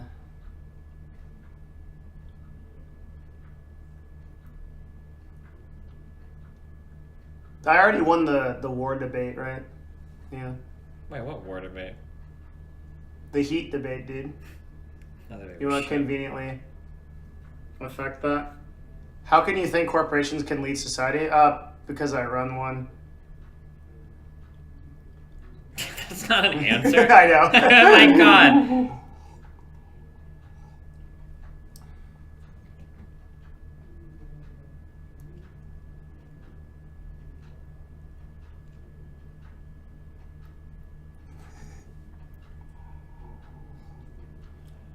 I think that for the most part, right, privatized business can do things that the government can't do as well. So let's take something like the classic study for this is snow blowing. They took, I think, 2 sides of a Colorado city, and they had snow removal services from government and privatized business, and saw which ones did it better, right? And privatized business here. Okay, look, I know what's going to come up here. I'm not saying that corporations aren't greedy. I'm not saying that corporations aren't corrupt, that oligopolies aren't messed up, that like the bandwidth problem in the United States isn't a real thing and things like that. But if you want to trust representatives like Lamar Smith, okay, and these guys that don't know what the internet is, that John McCain asking crazy questions because he has an actual like disease and that getting looked over, and like all these issues that you have in the Senate of uninformed people and uneducated people, and you think those people are better at running the world than some of the people that had to work their way up to run corporations. Like, it's very likely that we're going to see Mark Zuckerberg in 2020, right, in some form. And I'm of the opinion that he'd actually probably be quite good compared to like some of our other candidates. I can't get too deep into like what I think about politics because I don't want it to like reflect on my reputation for what I do for this organization. But I can say that like, would you rather have the fate of society in the hands of the Senate, as you currently understand it? I think most of you would agree that these are very uninformed individuals for most part, right? Or would you rather have it in the fate of people that have actually built businesses on these foundations and improve society in that way?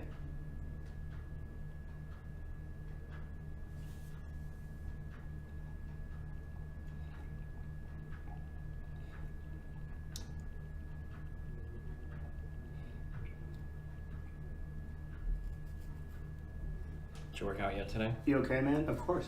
No, never mind. Yeah. Why? It's workout time, dude. You need to work out? I'm supposed to today.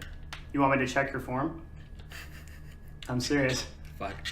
I used to PT, dude. I can help you. You really? Mm-hmm. What if you say some cancerous shit and I have to fucking kill myself? Like you're bad at lifting? I suspect that will be the case, but I can really? help you.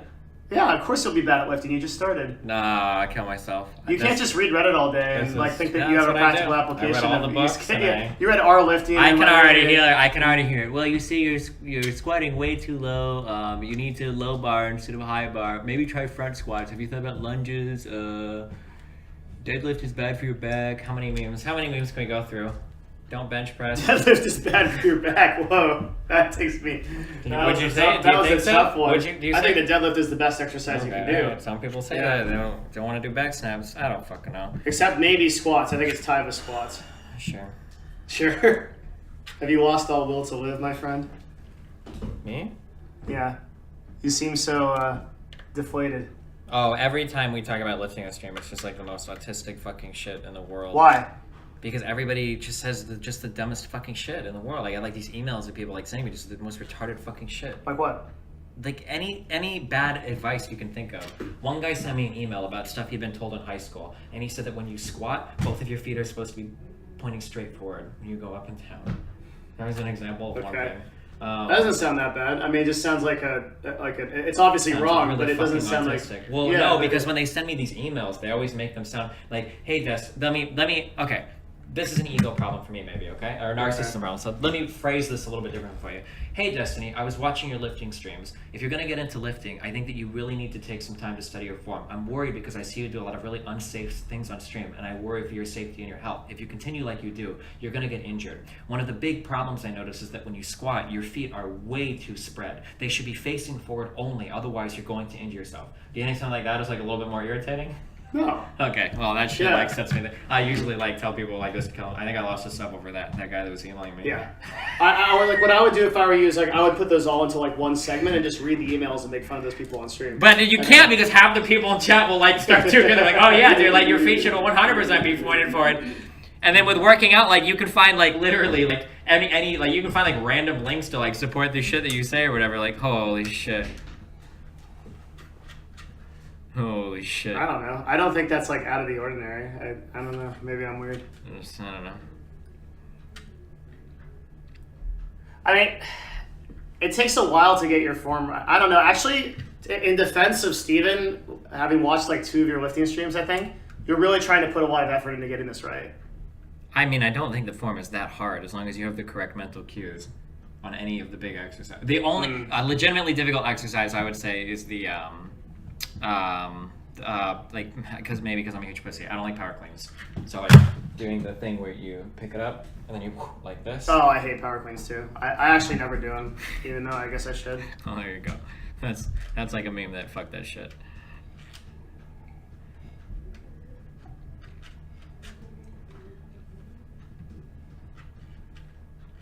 Wait, do you work out 5 times a week?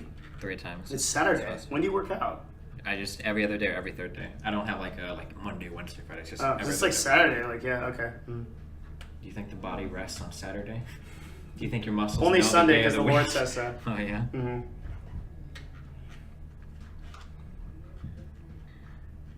I guess comments like that would like annoy me. Like the power clean is pointless unless you are an athlete. Like, oh no. Are you on live stream, Phils? Wait, can we pull this up? I don't want to. I want to see it. Click it. Do it. There's a lot of retarded shit. Do it. He's not gonna do it. I don't think they're any good. Hold on. Anytime at lifting anything is close, you start to see like the most. Oh, 19. Oh. You're on Geisha. Oh yeah, the geisha clips. Oh, these are cool. Yeah. Everybody likes geisha, right? I got her to listen. They can't see what you're looking at. I know. Yeah, listen to this. This is funny as fuck. I'm so good at lying, dude. It's not a good thing, but hearing. Can you hear it? Earlier that you had done. You don't know the word? Because earlier you mentioned the skydiving thing, like on the water or whatever. Yes. Is that what you're talking about? No, that's not what I'm talking about. Wait, I actually don't know. I don't know what you're talking about. Wait, what? Why is it so funny? Is it something sexual? Wait, what is it? This is not. No, this is not true. You have to be fooling me right now. I'm not fooling you. You don't know what motorboat is. No. Well, tell me where it comes from, and maybe I'll know. If you tell, is it like a TV show? Is it a song? So I moved to the U.S. When it was 2009. Okay. And this is when motorboating was popular? No. I think by now you know already because they might have texted already. Everybody's just making faces in my chat. I don't know what it is. Are you really not going to tell me? You're so mean. Now I'm not. Now you're going to know more American slang than I do. Okay, so this is a woman's chest. And you do this. Whenever you talk it, I can't, like... Okay, so actually, I want to speak directly to your viewers about this. Oh, no. Oh, yeah, it's coming. Okay. Okay. I watched Destiny for a while before I actually met him. And what you know, like, I don't know if like you guys have ever met a streamer or anything like that, but like when I met Destiny, he's exactly the same person on stream as he is in real life. Thanks. Like, I don't know if that's a compliment, but whatever it is, right? So like when people like her, they hear this, they can't like, you can't differentiate because he's pretty much just always not telling the truth, ever. And so it's really difficult to actually get any idea of like what he's actually talking about. He's exactly the same person.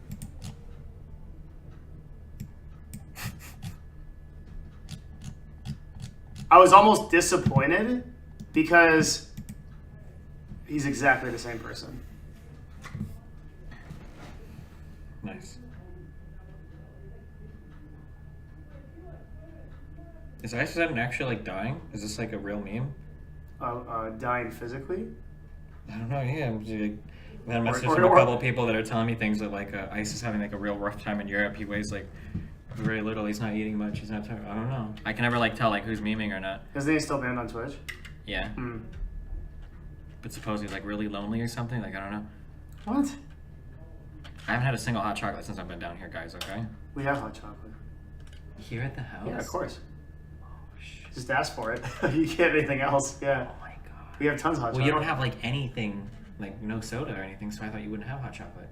Hot chocolate is with like not soda. Do you have like? We have like good hot chocolate. Whole well, milk? probably not. You're probably like a hot chocolate. Yeah. It's not like almond milk or. No, we have whole milk. Oh shit. Okay. Yeah, you can just ask for it. If I stay here for like 2 extra days, is that okay? Yeah. Really? Stay as long as you want. Well, be careful with that. I'm serious. No, you're not. Yes, I am. How long is the lease in the house? I can't stay past that. December. I already caught you in a lie. There's one. You can come with us. Oh, thank you. Yeah. You have stuff to do, like you have a kid or something, right? Like well, you no, probably no, pay attention to them at some point. I assume you have to go back at some point. So I assume my offer wasn't going to be utilized to its full extent. I got contracted to stream the gigantic game for you stay 6 as long as you days, want. so I'm not sure. I'm seeing how my flights line up, but it has to be like all 6 days. I can't bring him on the network. If I do, it's going to catch. Yeah, I thought we discussed why. Yeah, we physically can't do it. Yeah, but it wouldn't be we beneficial. lose all of our sponsors. Both of us have more to lose than we do to gain. We prefer to remain mutually beneficial companions of one another without closely associating our brands because we wouldn't want any unintentional collateral fallout to occur as a result of either of our actions. Okay? How practiced was that? That was very impressive. You know, I'm very good at improvising. Yeah, in order to lie well, you have to be. Holy shit. He's gonna kill Seal, exactly, yeah.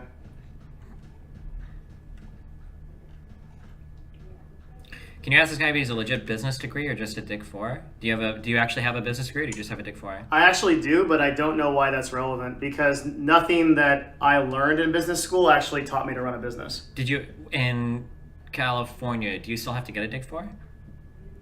Have to for what? To run your business? For like the licensing? You just get a license. Anybody can run a business. You don't have to complete the Dick 4 to do that? I didn't. I mean, you can just have a business. I don't even know what a DIK4 is. It's probably some troll shit. Yeah. God damn. What? What happened? You guys, why do you make me do this? What? You're supposed to ask what's a Dick 4. Okay. Do you get it? But I use DIK. Yeah, very good. Fucked it up. Okay. Yeah. Please take Destiny to the LCS tomorrow. You actually should go. Are you going? Well, I would if you went. Really? I guess. Yeah. Oh. Do the CLG guys go? Do they play? I would hope they go because they compete in it. Yes. I don't fucking know. God damn. They play tomorrow? Do they play like every day in the LCS? Or? We play every Friday, Saturday, or Sunday. What's tomorrow? 2 times a week. Saturday or Sunday? Tomorrow is Sunday, and we do play. So Afromo's gonna be up there? He will be up there. Yes. Oh, I could be cheering for him. You could be. You could be right in the front row, and then he would see you. Give me front row ticks. Yeah. Really? Yes, I would hope so. I can do that. You guys are like a big deal there, aren't you? Are there like a lot of people or? Our picture's up on the wall and everything. Oh yeah. There's like 300, 400. 300 people. Yeah, because that's how much it seats. Probably be a little bit more if it didn't. Yeah. Sounds like a StarCraft Finals event. I do. I always read chat when I used to broadcast, so it's like a habit. Wow. Then I guess it forces Destiny to reach out too. Reach out to who? Read chat. Oh.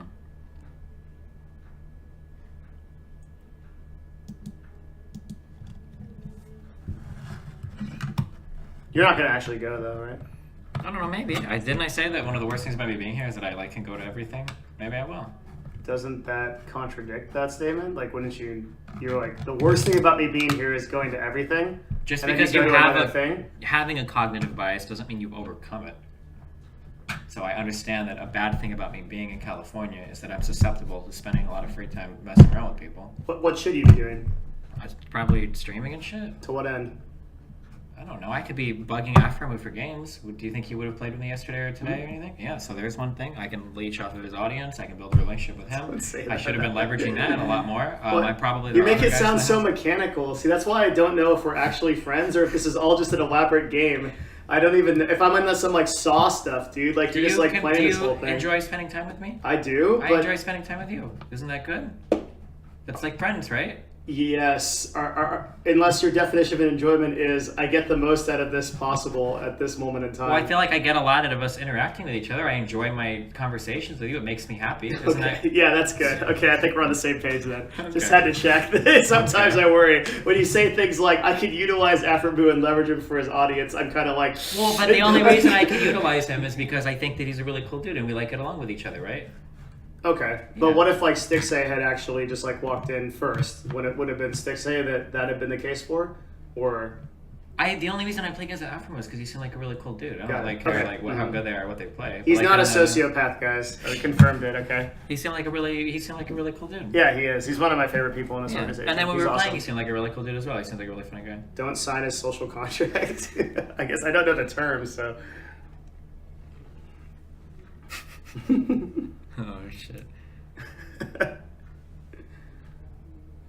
Yeah, we've confirmed. Okay, that makes me feel better. Sometimes I'm not so sure, man. Christina, send me an email, okay? With that. No, I just buy the Starbucks hot chocolate mix sometimes.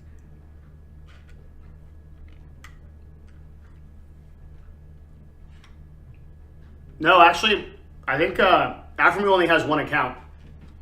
No, I think he's got a couple. The one he's playing on was Plat 1. Wait, he said he didn't have a Smurf. Maybe he got one for you? Maybe he told you he didn't have a Smurf. Maybe he did. I'm just kidding. I'm just fucking. I mean, it's perfectly fine. People just know your email? Unfortunately, that's a big part of my day. Oh, you don't know that?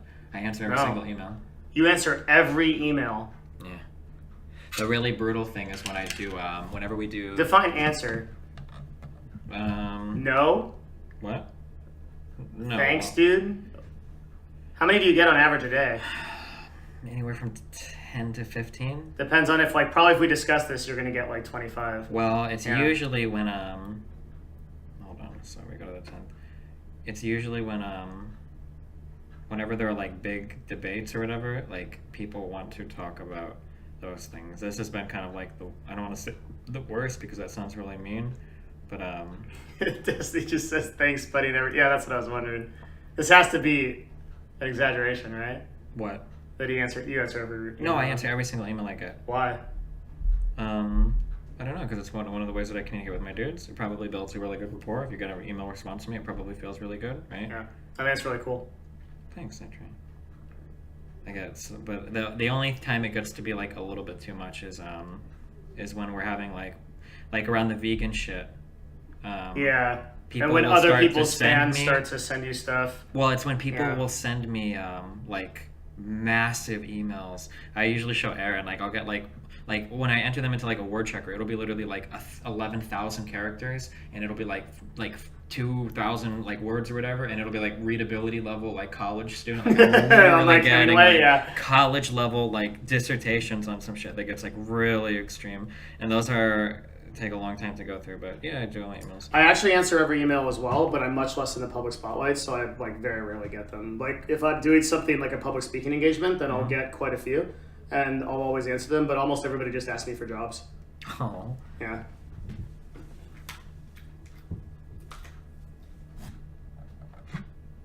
I almost never get anything that's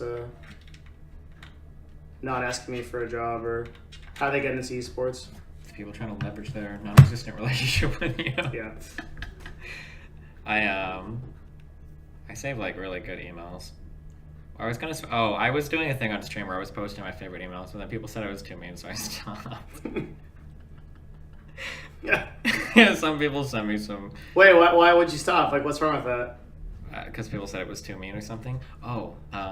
This is very strange. I've talked to 2 people like this. So I'm talking what? I saw something. Sorry.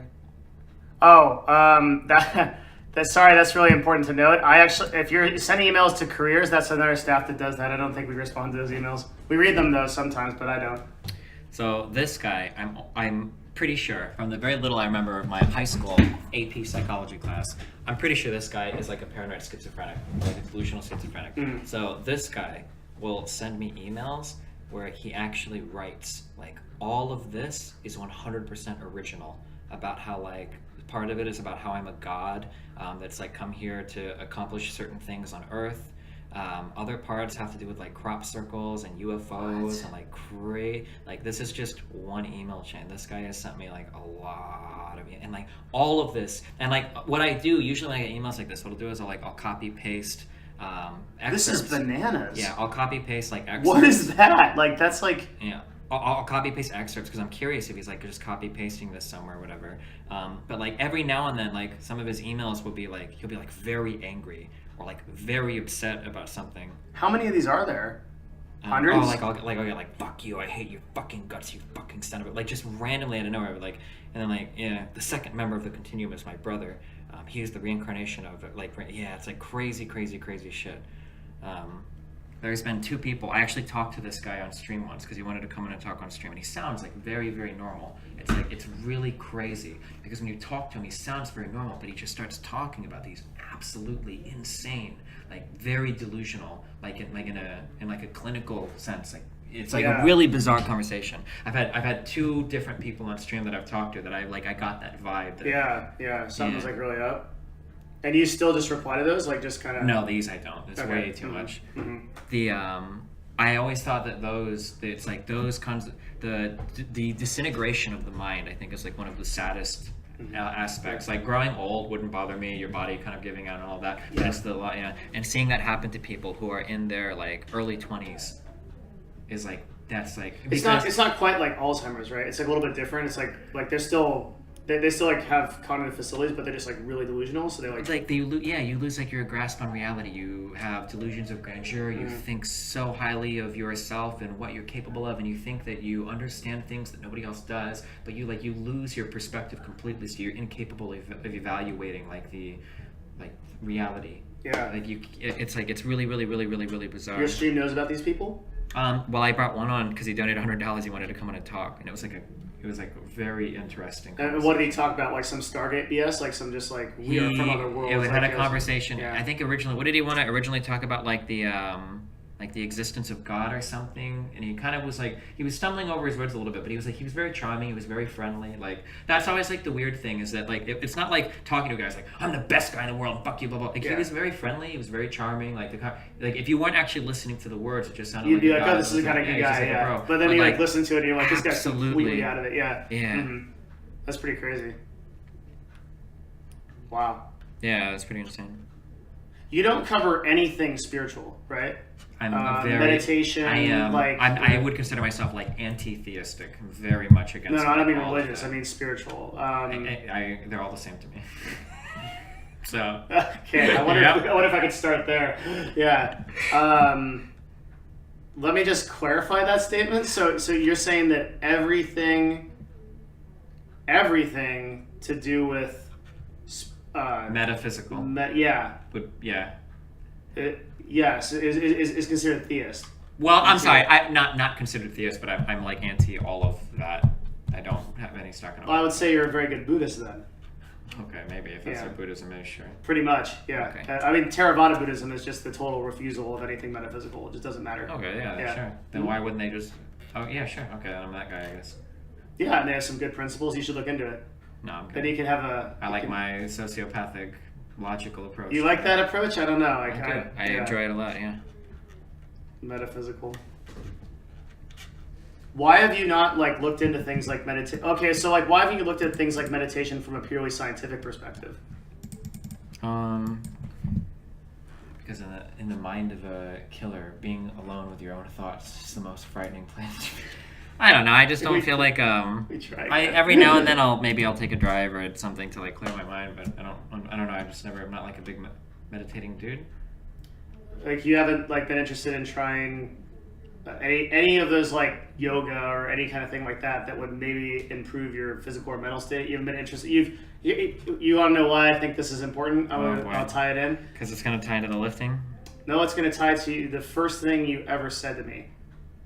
Or like you said, like hi, but like the first statement that you ever said of any kind of substance was, I believe that my mental health is the most important aspect of my, and so it would seem to me that you would be concerned with preserving it. Everything in your like kind of like the congruency of like your narrative, like you just said, the degradation of the mind, right, is one of the scariest things to me. Yeah. But you're accelerating that or potentially facilitating it by not exploring things that. Well, if you're talking about like diseases, I don't know. No. Well, certainly, but there's also like a lot of research that says like good nutrition and like meditation, those things can help against that stuff too. Oh, I mean, So like, just I mean, if there's curious something why like you that, haven't like, looked into those things if it's that important to your self-identity. I think that mentally, I'm mentally, like, I'm very, very healthy, if that makes sense. The mentality that I have, I don't think I can have one that can be broken down that much, if that makes sense. So I'm, like, always, like, a pretty cheerful kind of dude. Is that a good answer? No. My statement is, if you are concerned greatly with the preservation of your mental health, Yeah, why would I think you not it's explore pretty things? preserved. Like if there's It's preserved right now, but like you're gonna grow older. You're gonna like. Is that just up to well, the like fates? if there Like, was so like I think the most important things are probably keeping an active mind is probably like one of the most important things. So like I would be very scared to ever get in a state where I wasn't doing anything with my mind. This is why I enjoy reading. I enjoy politics. Politics is a gateway to a lot of other topics as well, science, technology, all of that. I figure as long as I'm staying active in that and I try to be reasonably healthy. Like I don't want to be super obese. I'm trying to get somewhat into shape physically. Like that's a new development. What? You're getting in shape. No, I started working out a long time ago, but I hurt my back really badly. Didn't I tell you this? No. Oh, I fucking destroyed my back the last time I started to get into lifting. It was really fucking stupid. I went to re-rack. So when you re-rack a squat, right? You're supposed to slam it in. Yeah. You're supposed to. Do you know why? Yeah, because if you actually rest accidentally with the weight on you, I mean, it will totally wouldn't that be torque you out. horrible? Yeah. So I racked the bar, but I missed this, and I relaxed everything. Yep. And I always say this to stream. I don't want to say it was a herniated disc, but whatever it was, like I had after that session, my back was like really sore, and I went home and I went to sleep. And when I woke up the next day, you're done. I couldn't like move. Like it was excruciating. Like I found out over the next few weeks that your lower back is used in literally every single fucking thing you do. Everything. And that pain stuck with me for like 6 months. Like I've never been injured so long in my entire life ever. Did you do any kind of recovery, yoga, anything like that? Like I went to after like 2 or 3 months. I went to see a physical therapist because I've never been permanently injured before, and that worried me. And I did like I guess like a little bit of like this kind of stretching stuff to like stretch out somehow your back, whatever. But one of the interesting things is that my lower back since then has always had like if I bend over to do something, like a little bit of pain, and I figured I would just have to live with it for the rest of my life. But since I got back into lifting again, my lower back hasn't hurt anymore, which is like really nice. Yeah, I mean, if deadlifts are performed properly, you should strengthen your lower back like crazy. Yeah. You never have lower back problems in your life. Yeah, which is it blows my mind that people think it's the opposite. Well, people say the same about squatting, where people say like squatting is really bad for your knees. Yeah, exactly. It's like, no, you'll be so much stronger if you actually do those things. I like this person that said up above was like, business people are usually into Buddhism and meditation to make peace with their capitalistic life. Yeah, I would actually completely agree with that. Like, you need to have a balance. Like, while I'm like ruthlessly slaying people to get the maximum amount of profits, then I meditate and act like I'm a good person. Tell Devin how you've never had wrist or carpal tunnel problems. That's surprising with how much he's. Oh, I think that some of that I think is just genetic. I think I got really lucky there. I've never had wrist problems or anything. No, I mean with how much you played StarCraft though, yeah, it's pretty impressive. Never, but I think that's just like a genetic lucky thing. It's my guess. Yeah. Jerking off. What? The guy's like jerking off. Which guy? That would only save you from with one hand. Jerking off? Was why you didn't have carpal tunnel. Oh. Yeah. Wouldn't that give you carpal tunnel? If you're using your muscle to grip something over... I actually don't know. Huh. Man, I didn't really put that much thought into it. I don't think that guy did either.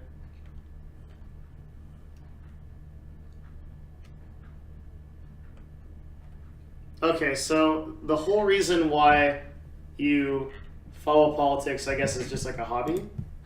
Are we doing something else? Or? No, wait, hold on. Do you care to clarify this? Or because just I see people talking random shit. What? In terms of what you do. So this guy is saying like the owner is not usually the one who runs the business. In terms of like your role at CLG, like I'm not the owner. George is the owner. Yeah, I'm the CEO. But you have a very, very active role in managing everything on a day-to-day and long-term and short-term and medium-term basis. Yeah, I mean, I perform the role of a chief executive officer. All of the people in the company are my direct reports. I oversee the financials. I do the P&L. I do pretty much everything in the business. Yeah. But George certainly is like the macro vision of the company and like helps me a lot in seeing things that I can't see or just don't have the experience to see. So Hotshot is like the type of person who can look into the future and see exactly what's going on. Yeah, and he's amazing at it. I mean, he's probably the best person in the industry at it. And so he coaches me in that way. But as far as like day-to-day execution, yeah, I do all that.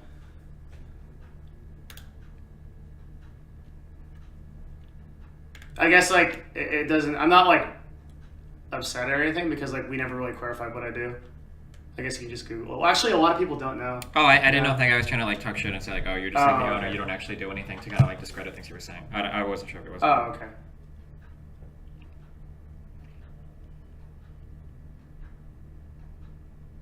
I don't know if like being the CEO qualifies me to. I guess that qualifies me really to talk about anything, but I don't think like my authority in a position should dictate like the quality of what I say. If it sounds like I make sense and I have some like objective research to back it up, then it should be good. I don't think like the authority should talk about politics.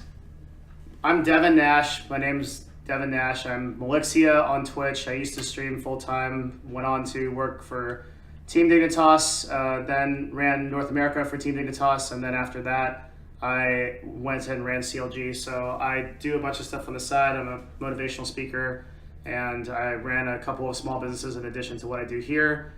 That's about it. What are your thoughts on the $20 million for an Overwatch League slot?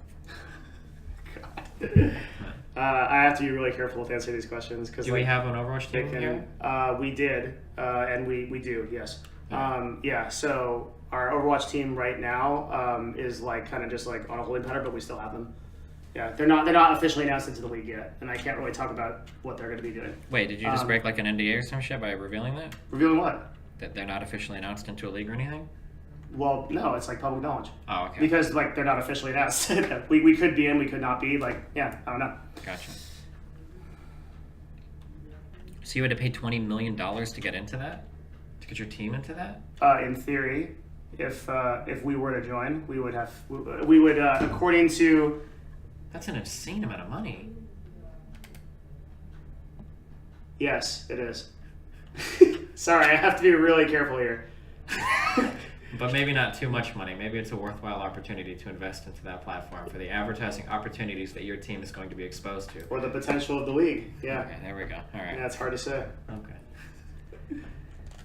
I mean, CLG as an organization alone might not be able to make that kind of investment. Why is your username Melixia? No one knows. Do you know? Yes. Okay. Wow, what an enigma. It's a mystery. I just don't want to explain the story, it's too long. What do you guys think? Do you guys think that Overwatch League is worth it? You two should continue your conversation on consciousness. You never came to the understanding of each other's positions. I agree. Here's the cue for Destiny and Melixia conversations right now. Yeah. I still want to understand his philosophy on. Well, we're going to talk politics. I thought you just said the only thing you know is what you watch from my stream. Yeah, that was a meme. All right, like. Wow, what a good liar! You picked up some things. Nice job. Yeah, that's what I picked up from your stream. Okay. Okay, so we talked about AI. I'm not satisfied with how that conversation ended either, so I think there's more there. We have to talk about politics, and then the big one that I really want to go over because I know I can take him out in this one is Ethereum and the blockchain. I'm a big investor in Ethereum, and I really want to get into crypto with him.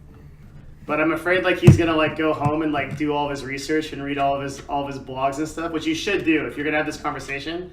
Like, I was actually like when you said you were gonna do the research, I was like, oh great, like, but you never did it. Well, I don't. When I talk about, so I feel like you're just gonna come into this and just like whip your dick out and just be like, bleh, and I'm gonna be like, well, here's all these objective facts, and then you're gonna meme me, and like I'm just gonna. But you don't have any objective facts. I have so many objective facts about Ethereum. This is going to be a debate that you're... I used the meme, guys. I said, Destiny will get destroyed in this debate. If he goes against me talking about the blockchain, he's going to get fucked. It's over. That's it. That's all there is to it. He might win on politics or whatever because he watches everything. I think I'll lose probably there if that can be lost. I think we use consciousness. Who knows? But when it comes to that, I'm going to win. Of course, I think politicians should be held to a higher standard. The highest standard is the market. There's an interesting form of democracy.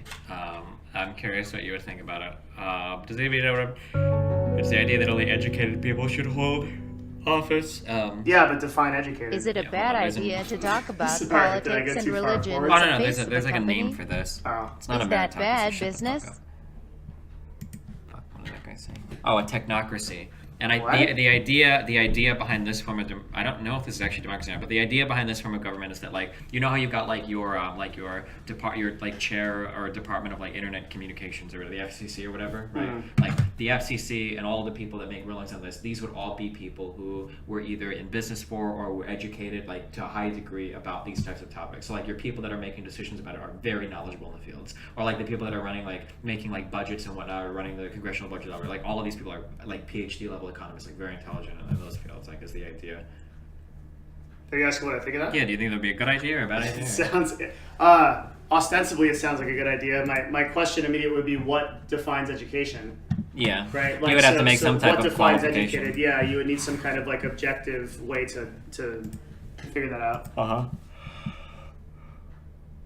What did that?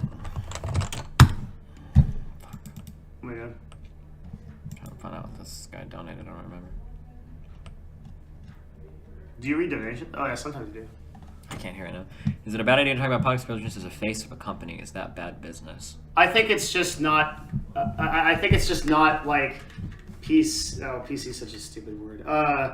I like to be controversial and everything, but like when we get into like the incest or bestiality stuff that Destiny does, like I can't touch that stuff. I just don't want to like go out and represent CLG in that way. Like we're not an organization we're an organization of elite. Would you donate money to the wall if Trump started taking donations to keep Mexicans out of our country? No. Okay. No, not. I think he's gonna have to take donations if because he's not gonna get that invoice from Mexico. Yeah. Or he's gonna invoice them, but it's not gonna get fulfilled. Sure. Are we actually building that? Is that happening? I don't think it is, I right? couldn't get the funding for it in any bill. It's never happening. It'll happen right after health gets passed. Which can't happen either. Nope. You can't even pass any kind You of can't change even to the repeal ACA. it. Yeah, you can't. It's all done.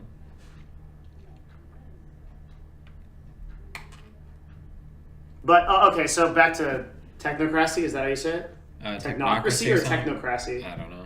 Technocracy sounds like some like, yeah. So I guess my answer. You like that? It is. But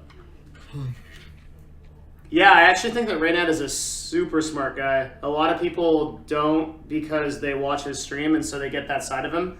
But I had a pretty in-depth conversation with him at a Twitch party recently. Who? Reynad From Tempo Storm? Storm. Me. Okay, yeah.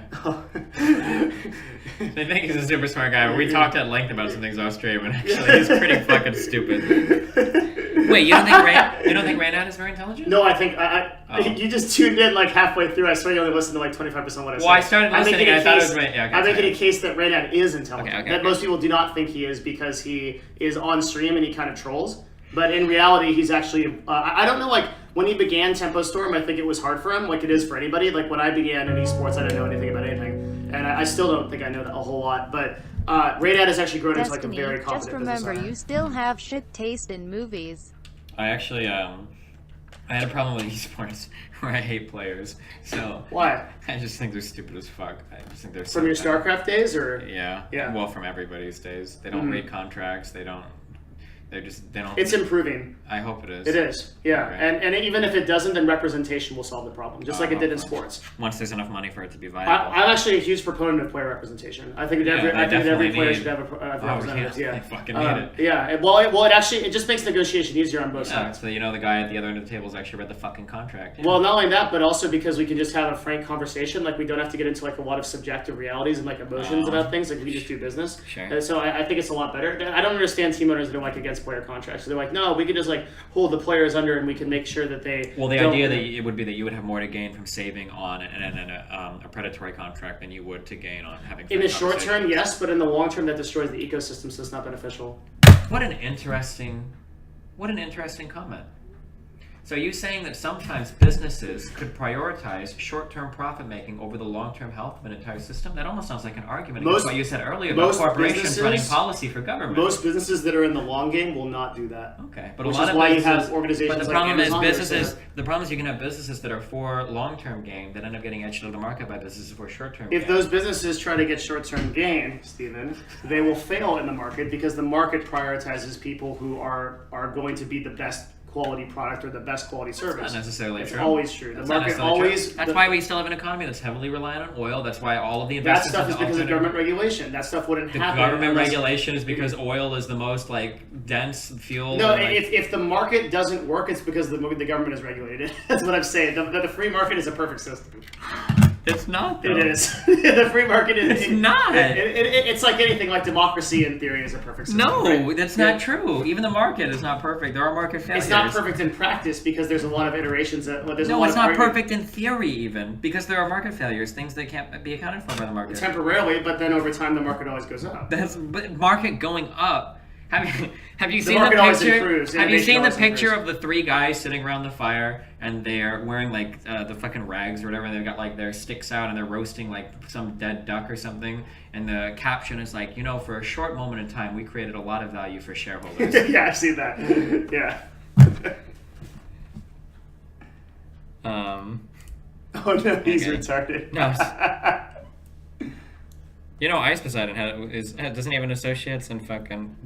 Okay, here's a good question. Do you know Ryan Morrison, the video game attorney? Yeah, he and I correspond periodically. Oh shit. Okay, never mind. Why? I was just curious if you know. Go on to the next topic. Okay. Alright, I hate this guy. I hate him. Why? Because he's full of shit. I think he's a fucking idiot. I don't think because I don't even think he has a real law degree. But your entire experience of him is on Twitter, probably? Is him on Twitter and the consultation that he's done with Sky about video game shit and any argument he's ever gotten with me about anything related to copyright law. I don't think he has a real law degree. Does he actually? Yes. Really? And I can't he actually passed a bar exam. So this guy is in theory my nemesis, right? Because he's arguing against me for player representation. Oh, well then you're definitely in the right, because whatever the side of the issue he's on is definitely not the right side of the issue. I've had very positive negotiations with him, and I've had no problem with that. I think you would have positive, because you have a very domineering personality, and he sounds like a submissive little fuck that would probably bend over as soon as somebody would start talking and he says That's why every single argument I've ever gotten into him on Twitter, he's deleted every single tweet after. I think it's because he's a secretary for a law firm, and the guys see that he's tweeting from the business account, they go to him and they're like, Ryan, delete that shit. What did I tell you? Close that fucking Reddit account. Didn't exist. He blocked me on Twitter. I don't think he's gonna talk to me anymore. I think he'd come on. I don't think so. I think he would. Especially if I drop this, I think I'm gonna make this happen. What do you guys think in chat? What? Should I bring Ryan? Should I have Ryan email this guy? What are the arguments? Okay, let's go over some of the funny memes. So Sky Williams made a video about DMCA shit. Okay. Okay. And he uses one of the most hilariously fucking stupid examples in the beginning. Look at your chat. Okay. No, they don't want it. Trust me. Oh. So Look at your chat. And the beginning of the video, Sky was like, YouTube has to DMCA every video, give the money to everybody because that's just how the real world works. And then his example is, let's say that a cop shows up to the scene of the crime and somebody got murdered and you don't know who the murderer was. Well, if anybody claims that someone else is the murderer, they have to arrest all of them in order to figure out who's the murderer. Like, basically the opposite. If you could take... What? Well, if that seemed hard to understand, it's because it's really stupid. So, basically, we're talking about the DMCA shit, how YouTube's content ID shit works, right? Yeah. You understand that YouTube content ID is different than the actual DMCA and all of that, right? Yes, Is it different? I'm Right? there, yeah. Okay, cool. You know a decent bit about this, right? Yes. Okay. Yeah.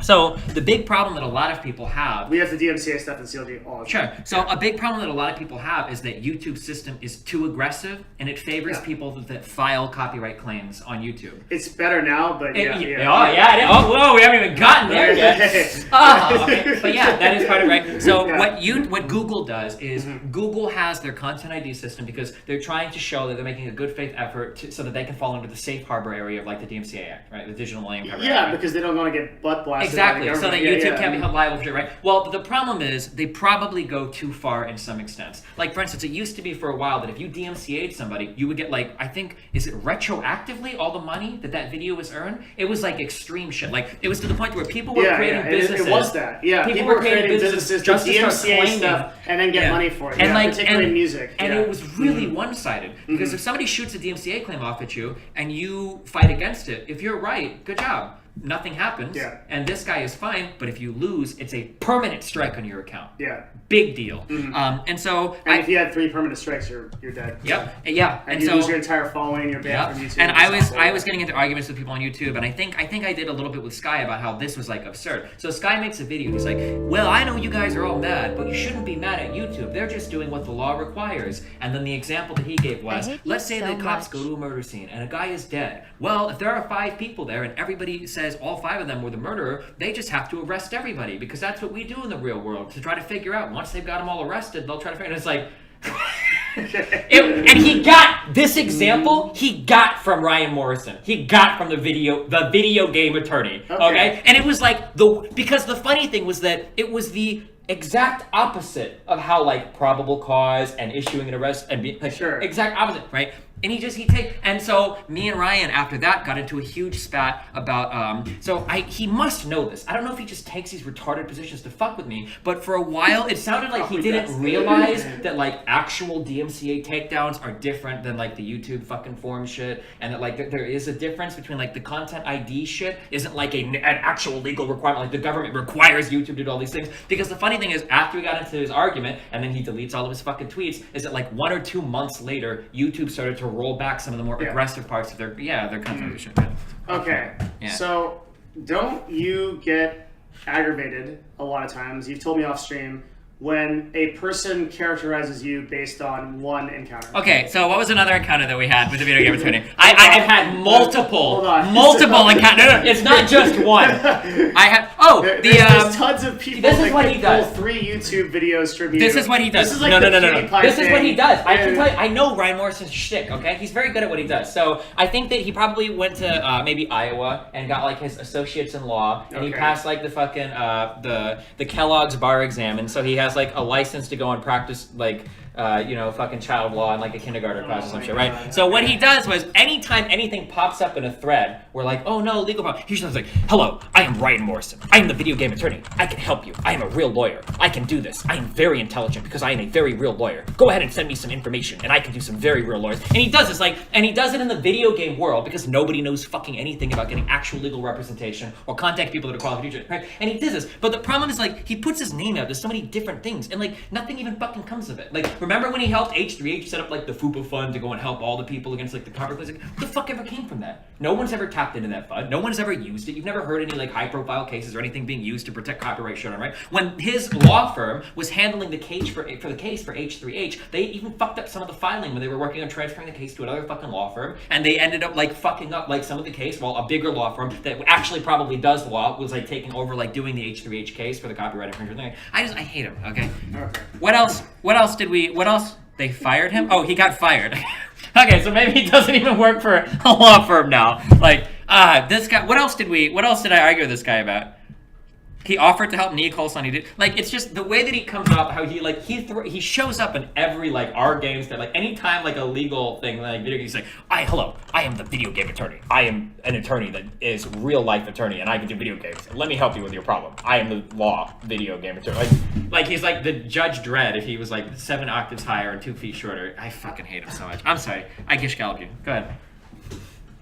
Did I hate this guy? I guess that's a lot of stuff. I think he took Sargon's side when I DMCA'd Sargon. Did you ever hear about any of that? Why did you DMCA Sargon?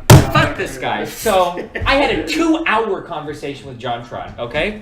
Why I fucking spanked the fuck I watched some out of that racist fucking asshole, okay? Mm-hmm. And after that happened, Sargon of Cuck Cod, okay, one of the little skeptic that kind of shit with the fucking right dick in his mouth, right? Very liberal, right? Yeah, I wish I could be as good as Sargon as sucking dick because he makes a lot of fucking money doing it, right? So he clips 4 clips out of my debate, okay? 4 clips out of my debate, okay? 30-second clips out of a 2-hour debate, okay? And one of them, it was so like all of these clips were like, Destiny thinks communism is just about economics, right? And like I had a question for John. It was like a really, and all these are related context. One. Wait, was this why you made that 16-minute video responding to like common claims against you? Do you remember that? It was pretty recent. That was against Naked Ape. That was a totally different thing. All right, sorry. Yeah. And then he had a second one where it's like Destiny thinks Mexicans run Silicon Valley, because when I was talking to John Trent, I mentioned something about how like, well, Mexico has a fuck ton of illegal and legal immigrants from Mexico, and California is the largest economy in the United States, right? And a lot of fucking retards, especially dumb fucks like Sargon, think that California's economy is just technology. You know that's not true, right? You guys have a very diverse economy here. Agriculture is a decent part of it, right? Of course. Yeah, right. So like he made 4 little stupid clips about that, right? Okay. And he posted them verbatim. He ripped the clips, no editing, no nothing, and posted them on his YouTube channel. And he gave them those pretty inflammatory titles. And I DMCA'd all 4 clips. Did he monetize it? I don't know if he did or didn't. I don't give a fuck. Yeah, fuck him. I DMCA'd all 4 of those clips. He posted it and laughed about it. But the funny thing is, when he posted it, the notice that he posted on Twitter said, hey, you have 2 strikes against your account, and there's more coming through. If you don't do something about it, your account's going to be shut down. I don't think he read that. Because he posted that on his Twitter and he laughed about it, and then 7 days later, when his account got shut down, he got really fucking mad, and he didn't realize it. And he tried to make this claim that I had like DMCA'd videos he'd already removed, but the video game attorney showed up and was trying to act like Sargon might have had a case about the content being transformative because he added a different title to the video. You know that doesn't work. That's not how copyright anything works. I can't steal your video and then give it a different title, and now it's a transformative work, right? Like, I couldn't do that to CLG. I couldn't do that to the Super, right? But, oh man, okay, yeah, I hate that guy, dude. Yeah, you have very strong feelings against this gentleman. Most of my work with him has been cordial. I don't know what else to tell you. I worked with him on representing our Overwatch players, and I think he did quite a good job. For my That's my only. It's anecdotal, and that's my only experience. Well, I'm just anecdotal, but Well, for my experiences growing up in esports, because I was in the early Wild West days, you guys seem cool. I have like really bad experiences. Anytime I hear somebody is associated with like video game anything, I instantly assume they're incompetent as fuck. I think the esports teams are universally incompetent bad. as fuck. Okay, yeah. So it's still like very that? bad. Yeah, oh yeah, absolutely. It's worse now because most of the people in those positions are now owned by VC who want a lot of money. Okay. So there's very few legitimate players in the space at this point. And it's one of my biggest criticisms of the industry. And it's stupid. Yeah. There's like a lot of money flying around in places that not maybe a lot shouldn't of good be. Reason or justification, bad return, artificial things being is propped up that shouldn't be. It's just really dumb. The bigger problem is that we're losing the storylines, if we ever had them. But like any kind of like anything in sports, like anything that is, I think this is a really important topic. This is probably like one of my big things that I kind of like soapbox I stand on. If there's anything that is going to make esports an actual thing, like we're actually going to be as big as sports is, we're going to be filling stadiums with people, and the Overwatch League is going to come to fruition, right? It's storylines. It's narratives about players. It's players and their journey to become the strongest version of themselves. The same stories that are told in the NFL and the NBA. It is a massive problem right now because we have a lot of firms and VC firms that own these teams that are very, very ROI focused in like a 3 to 4 year window. And what that's going to do is it's going to shut down the narrative in favor of ads and CPM and just like throwing jerseys and money and stuff until the market dries up. I'm extremely concerned about that. And I feel like esports is going the wrong direction and not like the right one. That, like a disclaimer here is like I'm very pessimistic about this in general, but I also guess I have the experience to back it up. So it seems a little better at least than what it used to be. Did you ever have any experience getting like MLG or Sundance or Adam or anything like the? Mm-hmm. Oh my god, dude! Like those guys were just totally fucking clueless, totally inept. No, like just money flying around everywhere. No idea on what type of returns they're looking for on anything. No idea of building anything. Like just. Fucking disaster. I don't know. I can't comment much on that, but like I understand like your perspective, right? Or do you think they were trying? Okay, yeah. I understand your perspective. Yeah, we're just really I don't know. Mm-hmm. As far as production and like the actual tournaments being run, I think that's gotten a lot better across the board. Yeah, probably. There's still problems, but it's gotten better as like people have evolved. But things like teams being cohesive professional units is way behind. Sure. Yeah, and the narratives are almost non-existent. Like we're actually in danger of losing the narratives. I almost maybe even believe. I don't like to comment on this much because I don't really follow esports. But even not following esports, you can tell me if you agree or disagree with this. It felt like back 2 or 3 years ago, it felt like League was a lot more personality driven. Absolutely. Like, George was like a hot yes. shot GG. Big and Fat LP, Skara. And Dyrone and everything. Like, this is and Reggie. And like, George and I talk about this all the time. This is a major problem with League, is that because of the reason why I'm pretty pumped about the franchising is because by moving that system over to franchising, we can keep those storylines. It's not a feast or famine where we have to sub players every second if there's a minimal drop in effectiveness and they're 5% less effective because like they're having a bad season. So now you have more time to get them to we have more shit time. We up can build their brands the... and we can tell those stories. So it's a very positive. Like the reason why Skara stopped playing for Dignitas is because of performance. And if he had still been a brand today, there would be tons of people following him. I mean, it would be a totally different deal. And he still streams to a decent amount of He people does. too, right? He streams almost every day. Yeah. Is he like a 20,000 plus dude? No, he usually is around like I'd say these days like 4 to 10. Okay. But he also has a show called Primetime League, I think, or is it Post Time League? It's PTL something. Someone will be able to tell me. That's a show that comments on League of Legends after the LCS finishes. Gotcha. And so, but he's one of the rare examples that's been able to find like a niche afterwards. But there's a lot of pro players that didn't, right? Yeah, sure. And they're kind of just like in the shadows, and that's a really sad thing too. Is that a lot of those brands kind of got forgotten. Yeah, and I used to remember that. It seemed like I remember back in the day, like whenever like players were moving around or playing or not playing, like it was a really big deal. Like everything that happened with Double Lift was a really big deal. Things that happened with, you remember Chaox? Yes, of was course. like a really big deal. Like all of that, the teams moving around. When George stepped down from playing in CLG, when Reggie stepped away from playing the team, like all of these were, even without, I didn't watch a single, I still actually to this day probably haven't watched a full LCS game, right? I just don't watch it. But even knowing that, like, even not doing that, looking at the threads and seeing the talk and the hype and watching some streams around, like you got like the players like really drove, like these personalities were these huge strong anchors for what was going on. When Wild Turtle came on and replaced in TSM, Wild Turtle replaced Double Lift. Double Lift. That was fairly recent though, when Double Lift took out the season off the stream. Oh shit, was that fairly recent? Okay, never mind. Okay, that maybe that's more recent.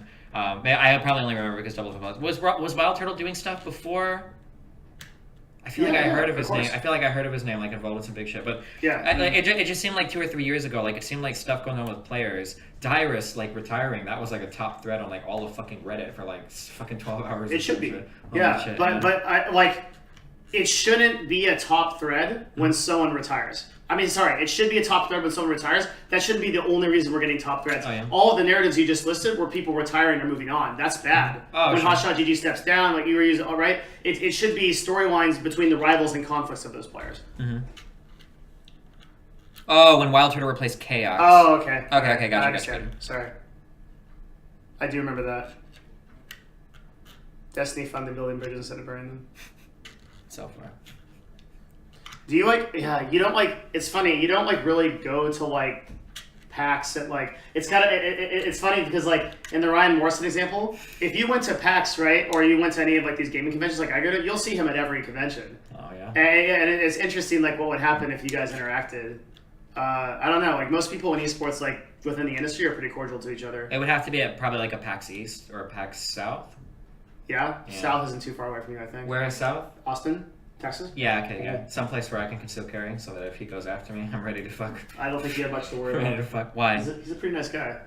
I don't think he's gonna attack you. Yeah. We have such different experiences. That's really. Ryan and I started off as like mortal enemies. Really? Yeah, absolutely. Well, maybe they're still up for us then. Maybe we'll know. The funniest thing about this guy, and my chat will back up on this, like maybe somebody was screenshot, is like there was a point before you finally blocked me, where like every 2 or 3 months, he would like come out of nowhere and try to like snipe me with like some retarded Twitter comment. We would get into an argument for like 5 tweets, and then like 7 hours later, he would delete everything. He did this like 3 or 4 fucking times. Does anybody have any screenshots of like these random fucking like, holy shit? I don't know, man. I don't know, dude. Maybe I just bring out the worst in people. You go in on people on Twitter pretty hard, dude. Like I do. Yeah, you're really, really savage. And like your account got banned for like like your first account. That with, like was 200K followers or something. Yeah, well, that was like they deserved it. That was Cox. I asked them if they could. I think I asked them. Oh, this was Cox that happened for? Yeah, I asked them if they. I think I could ask them if they could resolve one of my local nodes to a physical address so that I could go and bomb it and force them to fix their network. and I think I got banned for terrorist threats. Whoa, that's pretty intense. Why did you do that? Because the internet in Nebraska is bullshit. It's fucking bullshit. I paid for a 100 down, 30 up line, okay? and I never had stable upstream. Okay, so not only did I do that, do you want to hear a sad story? Yeah, I do. Okay, I went and I bought a business line for $300 a month. Okay, and the business line is like fucking 50 down, 15 up or some bullshit. All right, still couldn't get my 3 or 4 up to stream. It wasn't reliable, right? So I got a friend to put my fucking to put my account on a ping plotter to plot my ping and the response times throughout the day. Oh, and guess what? Every single time the network peak hours happened, my fucking smoke ping looked fucking shit. It was fucking horrible every single time. So I called them again and again and again. I had the best wired house in the whole fucking neighborhood. Okay, everything in my house, every connection checked 15 times. The problem was that there was congestion on the node because they're cheap as fuck and they don't want to expand infrastructure, right? Yeah. And they would always deny it. It got to the point where what I did was I drove around the neighborhood. I looked for an unsecured router. I found it. I turned on ICMP requests. I did a little ping upstream to make sure we were on the same node, and I went and I put that dude on the ping plotter. So now I had me and a neighbor's unsecure router. I put a password on a farm afterwards, but we both were ping plotted, right, on smoke ping, and guess what? The exact same congestion, the exact same times a day. And they never admitted any wrongdoing, never admitted. I filed 2 FCC complaints. Both of them ended up getting closed after some bullshit, right? They released me from my business contract without charging me a cancellation fee, which was nice for them. I bought a different house because that was one of the reasons I had to move. I bought a new house, and I'm still with Cox because they're the only like real ISP in Omaha, and every now and then I still get the same issues. It's fucking bullshit. Yeah, I had a similar story when I was a full-time broadcaster. I was in Lake Tahoe, which is where my other house is, and I had a node that we thought was congested for the same reasons, but what was actually happening was that there was a water leakage, and every time the water would fill up, that it would disrupt the node in some way. And so the end of this was we're going to have to pull up the vault. You're like a network guy, right? You understand like all this stuff. Pull up the vault? Yeah, we had to pull up the vault that the node is actually in. Okay. And then we would have to reconstruct it so that it wouldn't get water in it, basically. When you say we, you mean the ISP, though. You're not allowed to touch it, are you? Oh, sorry. Yeah. So why I'm saying we is because the way that we actually resolved this is I actually knew a guy that was the head network technician, and he was a friend of mine that I had done work with in the past because I used to actually run an IT business. Okay. And so I would like do computer services for people, and I would often interact with this guy. If it wasn't for him, it took a year and a half to solve this problem for him to get it approved to actually clean out the vault. We actually had to actually go in. Yeah, the ISP actually finally came. I think they actually might have ended up doing it off the cuff. Like, because they came like really late at night and like actually lifted it out, and we fixed it. But that was the only way. And, like, otherwise we would have had those problems forever. Yeah, and even what you said, like a year and a half, was like absolutely. Oh, this fucking cuck. Dude, I roasted him so hard.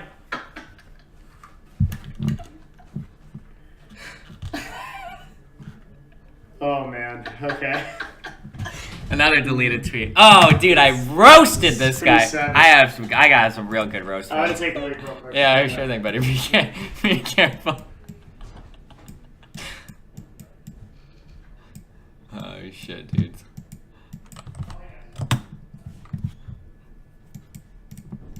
I love this guy. I love Ryan.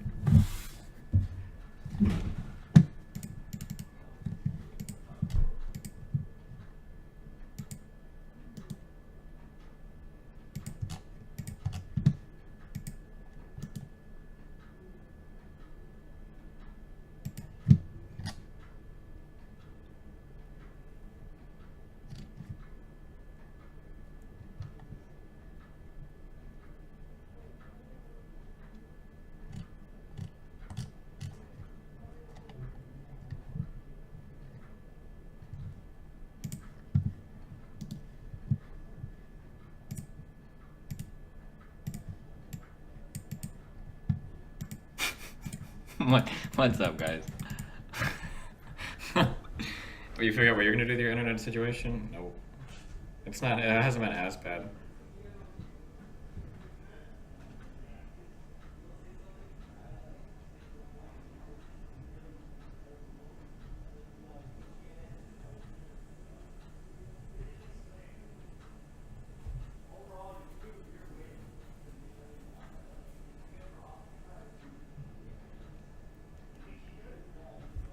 Play League? I don't know. I wanted to go do stuff. Am I gonna be indoors all day today?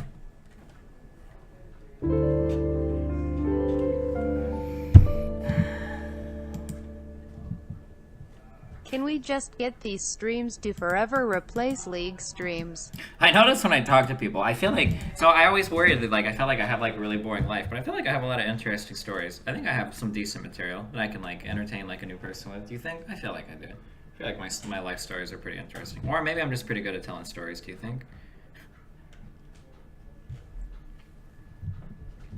I always worry that like when I talk to some people, I always worry that because I always have like my Rolodex of like really entertaining stories, like that I tell people some things about my life, like wow, this guy seems like he's really entertaining, and then they try to stalk me for like a month or two after, and every time they look at me, I'm just like playing video games, and they're like, what? Sean Spicer stole the mini fridge? What? No way.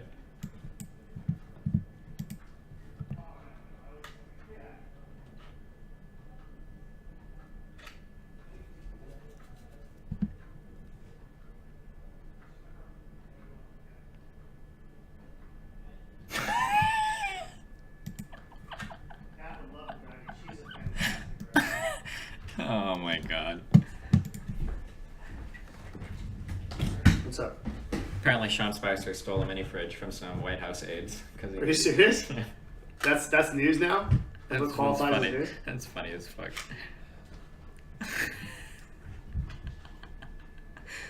Oh man. Oh shit.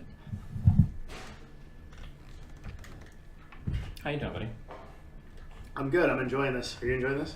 Yeah. I think it's a mutually beneficial interaction. Yeah, definitely. Very, very effective ROI. Do you have Good any return. flight stories from your recent experience? I'm definitely getting a lot of Twitter followers. No, I from don't, this. Dr. Nurse. Oh, nice. A lot of Twitter followers, free exposure. No, I don't know. Not probably. No one ever follows my Twitter, actually. Oh. You know why? Why? I never tweet.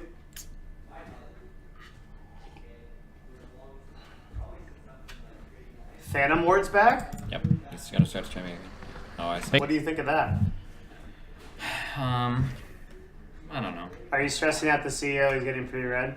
Yeah, let me... Oh, you got a little sunburn. I got really sunburned. I spent 3 or 4 hours in the pool this morning, and that was like, or 3 hours, I guess. And I guess that was a lot of time. LA sun doesn't mess around.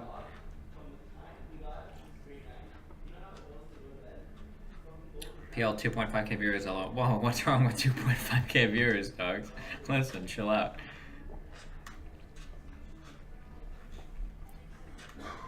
I had sunblock on from the other day, but it didn't help.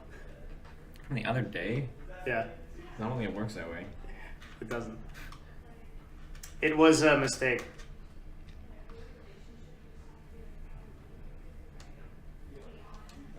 It's good for you, I think, though, occasionally, right? Maybe it's just bad for you overall. No, I don't think being a sunbird is ever good for you. It's never good for you? It's never good for you. Wow. The sun is actually like really damaging to you. Oh, shit. Like you can get like skin cancer and shit. Like instantly? Not instantly. Like one time you're gonna be fine, but I don't think you're not supposed to ever get sunburn. I don't think. Mm.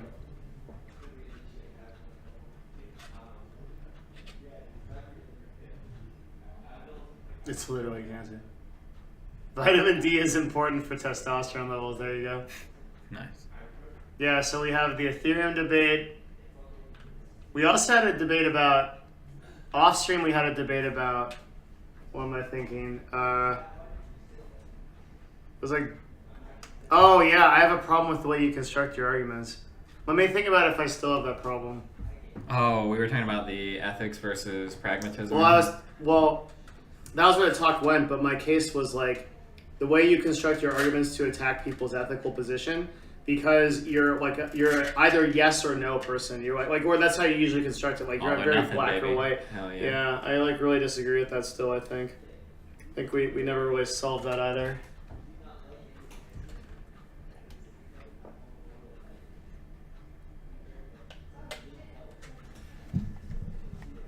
Oh look, there's the guy. What? That you were telling me about all the physical violence that he unleashed in this house, Steel TV. What? Steel's a great dude. Dude, Steel's one of my favorite dudes, man. I wish he would come back to CLG in some iteration. Where does he live now? Does he live in Canada? I don't know. You can ask him. He's right there. Oh, thanks. I didn't say that's not why I brought him up. What? Steel lives in Canada, right? You live in one of those meme cities, Vancouver or Toronto. It's one of those two. That's where like everybody in Canada lives. I'm pretty sure like half of Canada's population is in these two cities. Yeah.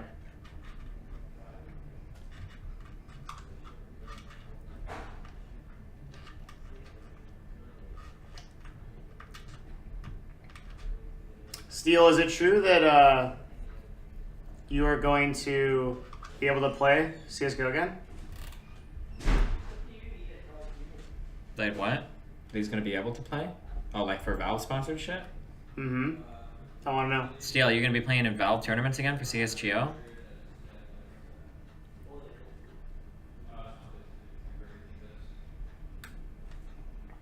Back when Steel was at his best, I think that if he tried, I think he probably could have gotten on one of the NA teams. I think he was pretty good. Yeah, very good. Yeah, he could have. I think. Do you guys think Steel could have played for like a decent NA team if he would have pushed himself a little bit more?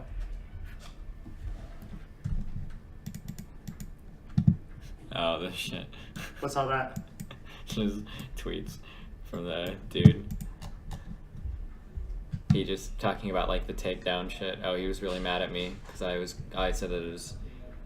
I'm an IP attorney who deals with this daily.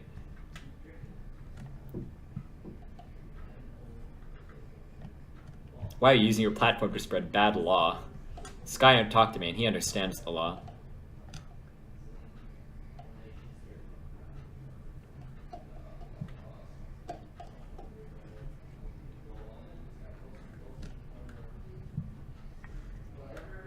Takedown request is done so under perjury. Is that actually true? I know that you have to like sign a thing that says like this is real or whatever, but like you're not actually doing a real the DMCA takedown when you file the YouTube copyright shit. Like, I don't know. But it's just funny because he was so invested in this argument, and like a month or two later, like YouTube started to roll back a lot of their shit.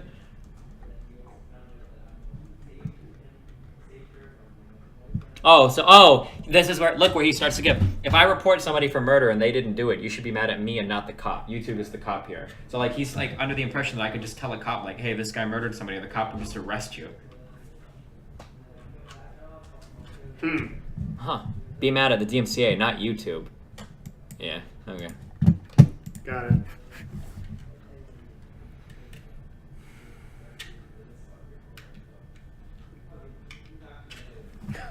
Wait, what?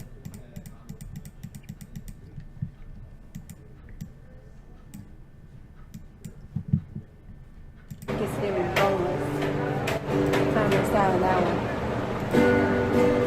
They don't like that one. Alright, I'm gonna go brush my hands quick. Alright, go ahead.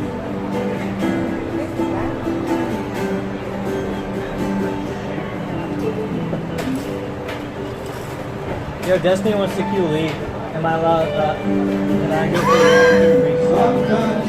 You do whatever you want. I'm asking what you want. Because I love you. There's so much drama in his stream right now, dude. Yeah. Have you been I know there is, but what's the story? Can you catch me up? No, I don't want to. Really? Because right now I'm like dancing this line where I talked to Mira a little bit, and I think I'm actually on our good side, and I've talked to Mitch, and I'm on his good side. You'll tell me I'm offline. building bridges everywhere. So many bridges being built. That's so good, man. Yo, you should tell me what's going on off stream later. Yeah, sure. I'm interested. Wait, was there dinner served here and I missed it? Yeah. What did they serve? I've told you this. What was it? Constantly. What was it? What did you tell me? Today we had clam chowder and I came in with dinner. It's right there. For the salad? Yeah. Clam chowder and salad? Yes. Jesus Christ. I feel like I'm back in that Polish house. What? Huh? We have meals 3 times a day that you can eat. Cool. And do you know that? Do you remember the times? Yeah, I come in, I get my 5-hour energy. Have you ever eaten anything here? Yeah, no, I have. The cook dude is actually like, well, I talked to my stream about him earlier. The cook dude you have is like really sick. Him and his little helper are really cool. The cook dude is like a really good cook. Thank you. He's really sick. That's awesome. I'm glad you actually tried it because I thought you hadn't eaten here at all. Oh, no, I have. Oh, yeah, no, he's really good at what he does. I had some of the, it was like broccoli, cheese, rice, whatever that meal was. Yeah, and I've had a couple different things here. Yeah. That's good. I'm glad to hear that you like it. Can you stop insulting hospitality? That's the first compliment that I've gotten since he got here about anything. Really? Yes. I've said your pool is nice, didn't I? Nope. Oh, well, your pool's... You just made that up right now. But thank you. Well, let's go. Okay, the pool is nice. Let's go. The condo area, that condo thing is really nice. that I'm staying in. I like that. Okay. This is a new side of you. I don't think your stream has ever seen. I don't compliment you enough. That's a big problem that I have. I don't compliment people enough. So, I said I enjoyed my conversation with you. It's a powerful skill. I really appreciate that you offered and got me and the other 2 people tickets to Dunkirk. That was really nice. I got to go out with that. I don't know if I would have seen that here otherwise. Thank you. Yeah. Thanks, man. I appreciate you going through the effort to let me sleep in that room. I know that was a thing for you. You guys don't normally let anybody stay in that room, and you set it up. Even though I kind of made fun of you because it was on the floor, you set it up. You and did. I really appreciate you did make that. fun of me for that. Yes, thank you. Okay. Yeah. Thank you, man. I appreciate this. I don't know what to say. It feels almost odd. I don't think I've ever heard you compliment people in the entire time I've known you. So, thank you. Alright, what's going on with Stu? What? Somebody said to answer his questions. I literally turned CLG from bottom-feeding CS team to a team that could take out Fnatic. He did help our team a lot. That's not untrue. Can I see them stand up side to side so we can see who's shorter? Destiny is shorter. It's pretty close. Is it? He said, okay, actually, this is where we got the meme chat. I'm going to stand next to him. This guy says that he's 5'11", okay? Yeah. Can you turn on that light? I want you to see the next to each other. He's 5'11", guys. Tell me I haven't grown inches from our 5'6", 5'7" days, okay? 5'11", guys. If only he grew inches where it mattered. Oh, dude, I wouldn't be able to fit in anybody then. All right. Okay. Okay, why were you doing this? Wait, they only have the perspective of the... Oh, wait, I guess this still works, in theory. Okay. But they need to see the whole this thing. This is like the angle, so we have to be like on this, because this is like the way the camera is facing. Okay, so turn around. We got to stand back to back. You turn around first. This is going to be weird otherwise. Okay, there we go. All right, what are we doing? Is this working? Yeah, this guy said he's 5'11". 5'11". How tall am I, guys? Holy shit. I'm taller than you, though. Oh, shit. You just have bad posture. I have bad posture? in that instance, yes. Here? My posture's perfect. Well, back in time, 30 seconds ago. No, I was standing... Look, I'm growing, guys. Do you see? You think they think I'm not 5'11"? My doctor said I was. Did he, though? Yeah. Were you wearing high heels? Were you wearing pumps? Fake shoes, yeah. Fake news, dude. See, I told you guys, I'm growing inches like every time I see new people. It seems like he's shorter because he like slumps down when he walks. But now that I lift, now that I have all the cues, there we go, yeah. My spine is growing. Get a tape measure, we need to end this now. I don't think they have any here. Wait, is this like a meme? Does your chat think that you're... I don't actually know. So I thought for the longest time that I was... Why don't that kind of reflects on the camera bad? No, it's actually fine. Okay. I thought for a long time that I'm 5'7", because Yeah. I remember being measured at that in high school. And then either my girlfriend or I met somebody else, and they said something, or like, I don't think you're 5'7", I'm pretty sure you're like 5'8", because I'm like some height. And I was like, oh, okay. So now I tell people I'm 5'8", but I don't actually know. And now I've met you, said you're 5'11", so now I'm not too sure. I think you're 5'10". No. That's what I think. There's no way. You're not 5'8". Jordan! See? Do you have a tape measure? Oh, shit. It's on, guys. Oh, shit. All right, well, here we go. Somebody, we're ending this meme tonight. Yeah, this is... What if I'm like... here. What if I'm actually like... I'm actually watching me now. Oh, no. All right, I'll take my shoes off, okay? Wait. I'll put my back to the wall or whatever. All right. Oh, wait. Actually, just get a piece. What if I was actually like 5'10", and all the talks I give to my stream about like, well, I'm 5'7", and I don't care how short I am, it never bothers me or whatever, and now it's all like bullshit. Yeah, then you're going to have to rethink your whole life. Your Napoleon complex or whatnot. Okay, you can walk out. Okay, you hold that here. Well, no, because I might fuck with it, so I need him to. Oh, you're relying on that let me mark it. Just like, get a black like pen. pencil. Oh, get a pencil. Chris! You have to say cat. Cat! Do we have a Sharpie? Just hold that right there. Yeah. Or just like a pencil. No, you don't want a Sharpie of Destiny's height in the CLG. Oh, fuck. You're going to have to redo that. I just moved. Well, that's okay. I can stand. I'm really good at this standing near walls. Alright, hold on. I gotta make sure my heels into the back. My posture's good. Look down. I'm not on my tiptoes or anything, right? Well, my heels are on the ground. You're all good. Okay. Alright. How tall are you? I think I'm like fucking 5'12". Well, we'll see. Okay, you're going a little low on that pen there, but That's okay, bullshit. No, that's pretty It's easy. right there, dude. Okay. Okay, this is to see Oh, I'm who's doing it taller. too? Yeah. This is not about who's taller, it's about how tall he is. Well, I know. He's I guess not we any need to taller, solve both but I don't problems. think he's like 4 inches I taller. think we need to Shoes solve both off. problems. Hey. Oh, you took your shoes off? Yeah, I did. Oh, We're rip. being real. Oh shit. Oh, we just lost a lot of. I had high heels on. Heels on the floor. I had high heels on. All right, my posture is better, so I think I'm taller just for that reason. Yeah, well, you're definitely taller. Okay, you're good. Wait, get the pen. Oh, I get the pen. Okay. Oh yeah, you're taller, bro. Boom, baby! Well, I always knew you were taller, but Okay, I like and an I'm like, inch. because that's like an inch, right? Dude, Yeah, so I said I'm 5'11" and you're 5'10". there's no way that I'm No, that's 5'10". just over an inch. Get ready for it. There's no way that I'm. So one of us is about to get really tall really sure. You're either coming down to 5'8", 5. All right, what are we at, dude? Devin's 5'9", dude. What? And I'm Destiny's 5'8". 5'8". There I am. I'm 5'8". Oh, Suck no. it, That can't be. Wait, you're just at 5'8", and Devin's like just at 5'9". It's like an inch apart. Oh no! I'm a midget. Oh, no. Okay, no. So this is actually. I'm done. I gotta resign. Wait, I can't do this at now this. I want to know how I can't do this job at this height. Here, we'll mark you. Oh yeah, let's I want to go. know how tall I am. He's like 8 feet tall. Wait, did we take account of your hair? Your hair makes you taller. No, I put it right on the scalp, dude. Okay, like right here. Oh fuck, hell yeah! I gotta be 6 feet. Where's the pen? Wait, was he 5'10"? That's right. He has the pen. Oh, I got the pen. Mhm.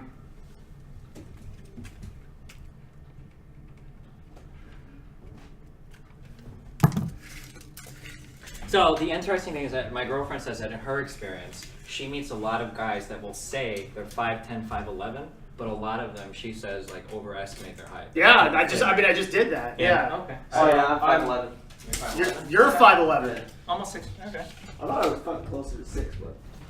Okay, so I'm 5'9". Is that what just happened? You're 5'9", this Wow. is 5'8". All right. Whew. All right. So you. So let me tell you, as a person that's been dealing with being a short person for your entire life, how do you handle this mentally? I'm fine. I just officially grew an inch. I feel good about myself. Wait, you said you were exactly on point. My You said you're stream 5'8", has right? I just tell people I'm 5'7" because I think I measured that in high school, and then it was either my girlfriend or somebody different said something about like, oh no, I think you're actually closer to 5'8", and I was like, so I just tell people, okay, maybe I guess I'm 5'8". And so I've been kind of going that, but every time I say, you can go through the chat logs, every time I say I'm 5'8", the stream chat starts saying like lies. I was like, Yeah. no, I'm like 5'8" or whatever. So yeah, now I officially have grown that inch, and now I hit the 5'8" mark. Well, we can do like the kids do on the board. We can gradually Mark the take growth? as you grow. Okay. Yeah, we'll get you up to like 6 foot. I have to like rethink my life now. That's pretty tough. You're okay, dude. He's about to get kicked out of the CLG house for measuring the CEO lower. No, I'm gonna own it. Like I gotta deal with it. Damn, I'm sorry. I feel like it's not like an important part to you, is it? I don't know. I gotta decide if it is or not. I have to do that. I have to have this thought process now. Shit, dude. Remember we were talking off stream and I said I had no like qualms about my physical appearance, and now I'm not sure if I'm You're okay. like me. Hmm? You're just like me. In what sense? Somebody gives me something to eat. This is my worst trait. Okay. Well, it's a bad trait. Yeah. Somebody gives me something to eat, and I try it a little bit, and I actually really like it. And I ask them what's in it, and they say some crazy shit, and I'm like, this is fucking disgusting. Yeah, exactly. I am like you, yeah. So you're like, how do you feel about yourself? Yeah. I feel really good about myself physically. And they're like, really? Yeah, I think I look really good. And Yeah, then they measure you, and like- you're 5'9", and you're like, Yeah. oh no. Yeah, I'm not sure now. About 200 seconds ago, I was completely confident that I was like an amazing, perfect physique of a human being, and now What's wrong with being 5'9"? Is that not good? I'm not sure yet. I just have to do the Because thinking everything about you it. think bad about yourself now is like an inch worse for me. I have to just do the thinking about it. I haven't run the algorithm yet. Hold on, somebody said check Still's video. He's got high heels on. LOL. Show us. The rule of 3. Is there an easy way to like? Oh, never mind, that worked. Okay. We're friends, but it's not like I see her making plans with anyone else. Right. I mean, I don't see her with a boyfriend. I think that puts me on deck. Hey, Vicky only slept with one guy since we went out. I mean, that like makes me 50% of her entire guy-related life. You dipshit. She didn't sleep with one guy. She slept with at least 3. What? When a girl tells you how many guys she slept with, multiply it by 3 and that's the real number. Didn't you fuckers learn anything at college? Look, he did not sleep with 3 girls, okay? Much like Sly and the Family Stone aren't gonna dance on in here and gangbang me between the afros and the bell-bottoms, okay? It's not gonna happen. Kevin Myers did not sleep with 3 girls at Michigan. But why would he lie to me? It's not a lie, it's an adjustment. Right? It's the rule of 3. The rule of what? 3. Guy tells you how many girls he's hooked up with. It's not even close to that. You take that number and divide it by 3, then you get the real total. So if Kevin's saying it's been 3 girls, it's more like 1 or none. None? Rule of 3. It's an exact science. Consistent as gravity. What? Wait, why did Steel link this? Why do we What care? does it have to do with anything? I'm so confused right now. GG, dude. We just got played. That was good. What if my dick is actually 8 inches long? And I like haven't, because I've never actually measured. I've always gone by what other dudes have said. Or dudettes, I guess. You've never measured your own dick? No. Why, do you do this a lot? Yeah. Oh, shit. Not a lot. That'll be later, I'll think I think about it. Okay? everybody has done that once, right? I've never actually, I never thought about it. Oh, okay. Okay. Well, I'm not exactly sure where to go from here. Shit. Yeah. Okay, I'll I do think that later. you've made a mistake. I'll try it. What if I'm like 9 inches long? What if you're disappointed? What if you're I'm not. 1.5 centimeters I'm like long? you. I'm okay with all of my physical shit. You can be okay, but that won't change the reality that you have a micro penis. Holy shit! I might have like an 8-inch fucking monster. You and I might didn't not. realize it, dude. It could go the other way. Oh fuck.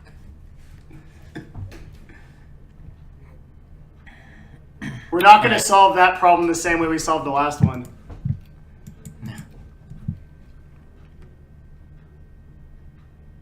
Okay, I know what to do. We're not doing any of this right now. No, yeah, we're off that topic. I need you to Google. I need you to do me a favor. I need you to Google the height of the average American male. I think it's 5'10". I need you to Google the height of the average American male. It's either 5'10" or 5'11".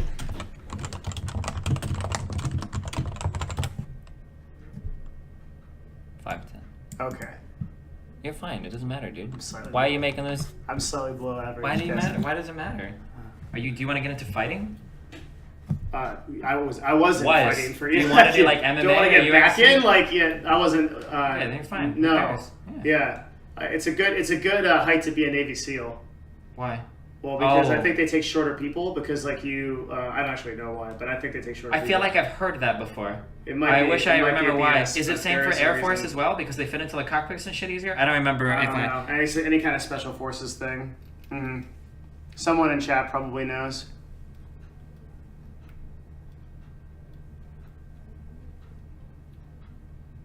Oh, look, McGregor is 5'8". Oh, that doesn't help you, I guess. You can come down an inch. McGregor is actually 5'8". Is that actually true? I don't think it's because they require less food. Well, technically they would, but it would probably be like but I don't an think insignificant amount. Yeah.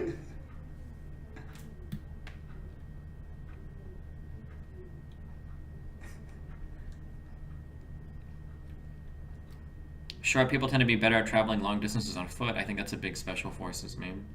They're like dwarves in Lord of the Rings? Probably not. Very dangerous on short distances.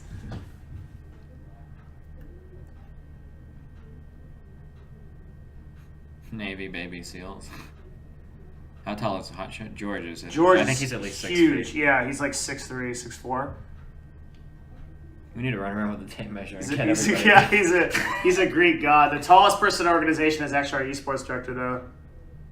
I think he's 6'7". He's a spooby dude. The guy's really big.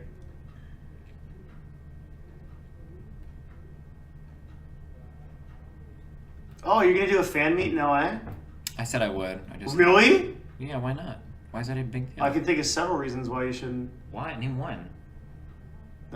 I don't know. Like, I felt like your fans might like troll you or do something terrible to you, but I guess they don't do that. No, my fans are cool. It's not ISIS fans. I have the coolest fan base on Twitch. Look at how smart these dudes are.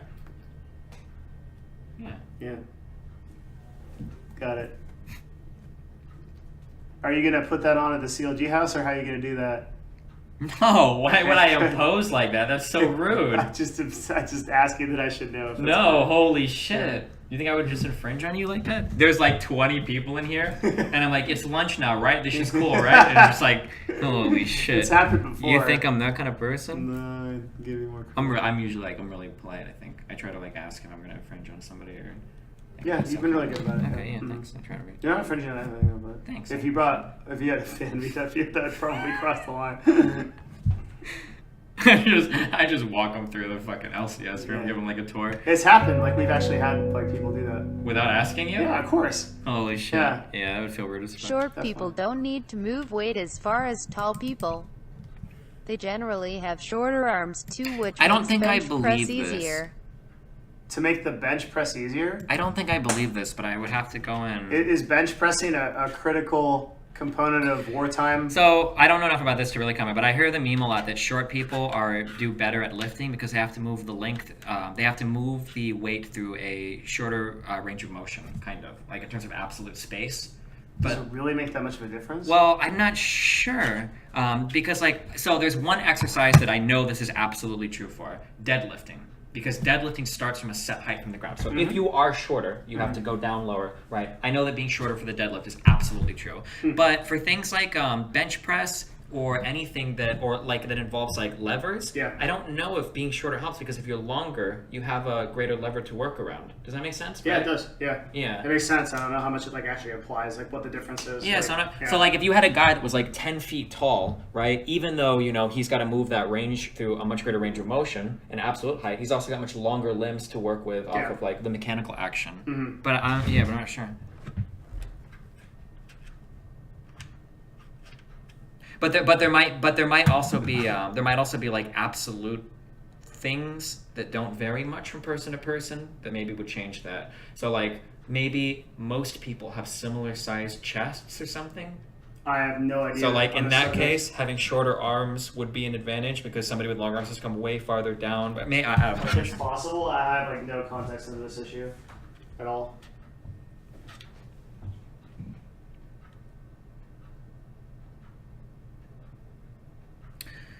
The length is on the wrong side of the lever. So,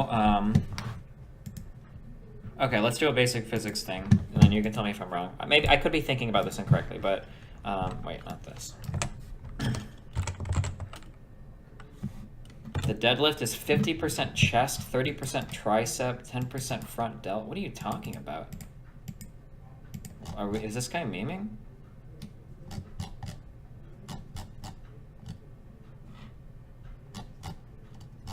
I can't tell if this guy's being retarded or not. And the deadlift. Oh, bench, I mean. Oh, okay. My bad. So, if you have,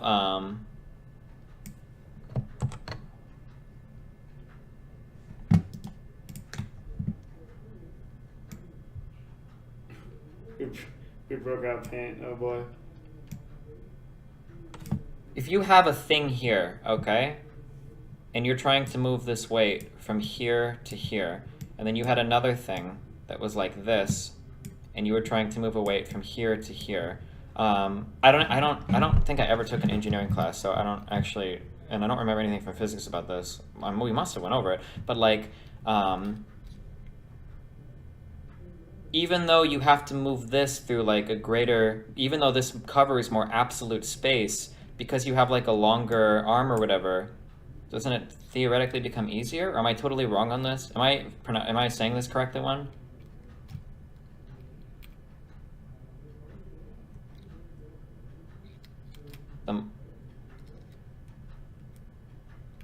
It's the ratio that matters, not the length.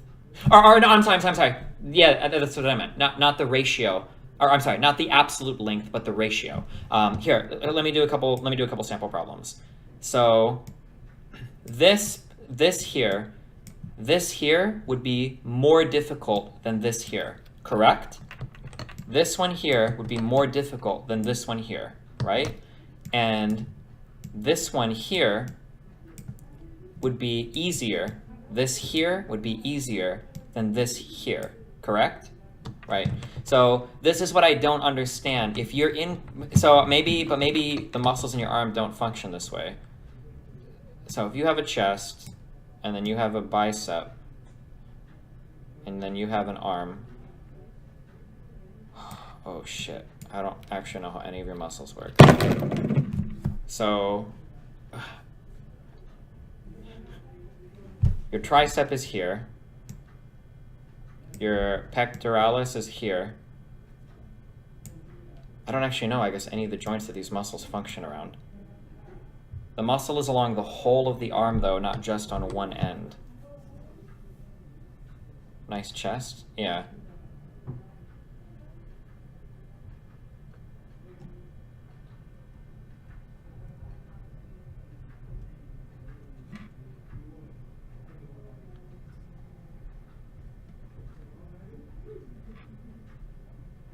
I don't actually know, like, any, I can't, I don't know what joints the muscles work on. I guess I never really thought about this.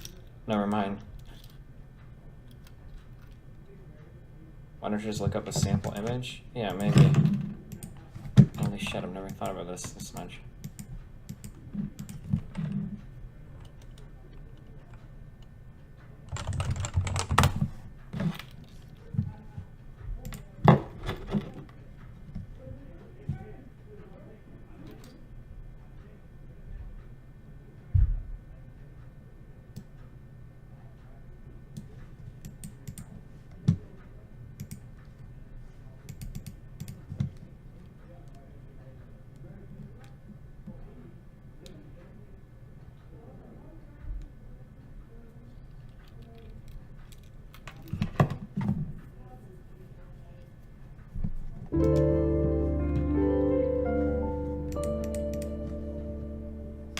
Oh shit.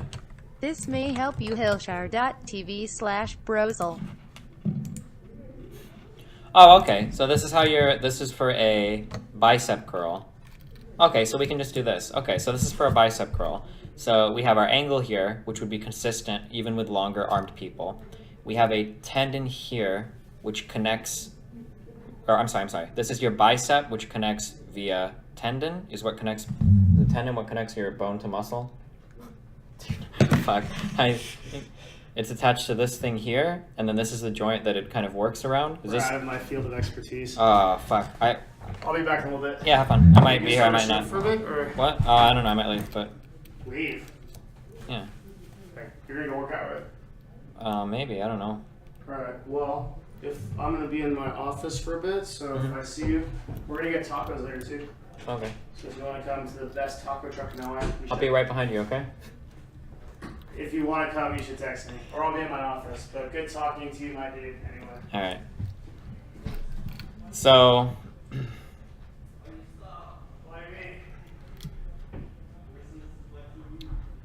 So if you increase the length of only this bone, if you increase the length of only this bone from 13 inches to a higher inch amount, and all else remained equal, then it would be harder to move this same weight through space, correct? Or it would be harder to move around this joint, this weight through space, correct?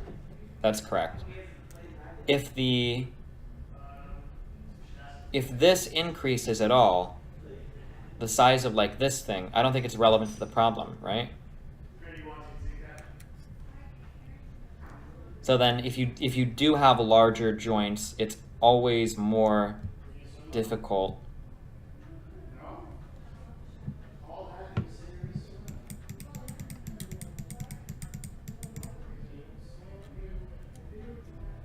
Okay, but then the muscle is bigger.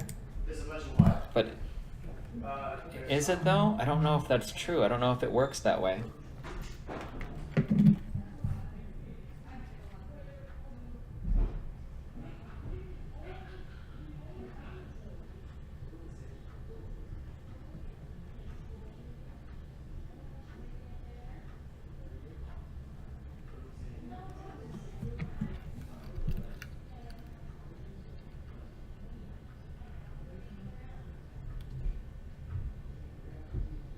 My real because muscles being elongated might change their effectiveness. Huh.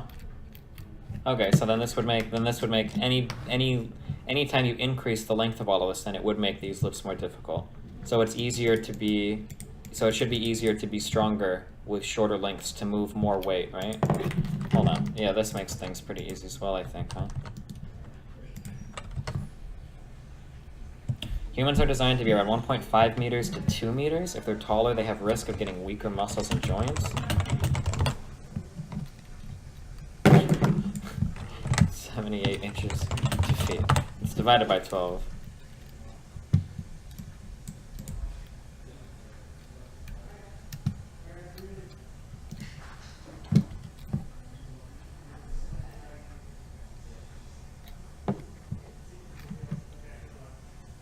Wait, am I retarded? Is the height not listed on these?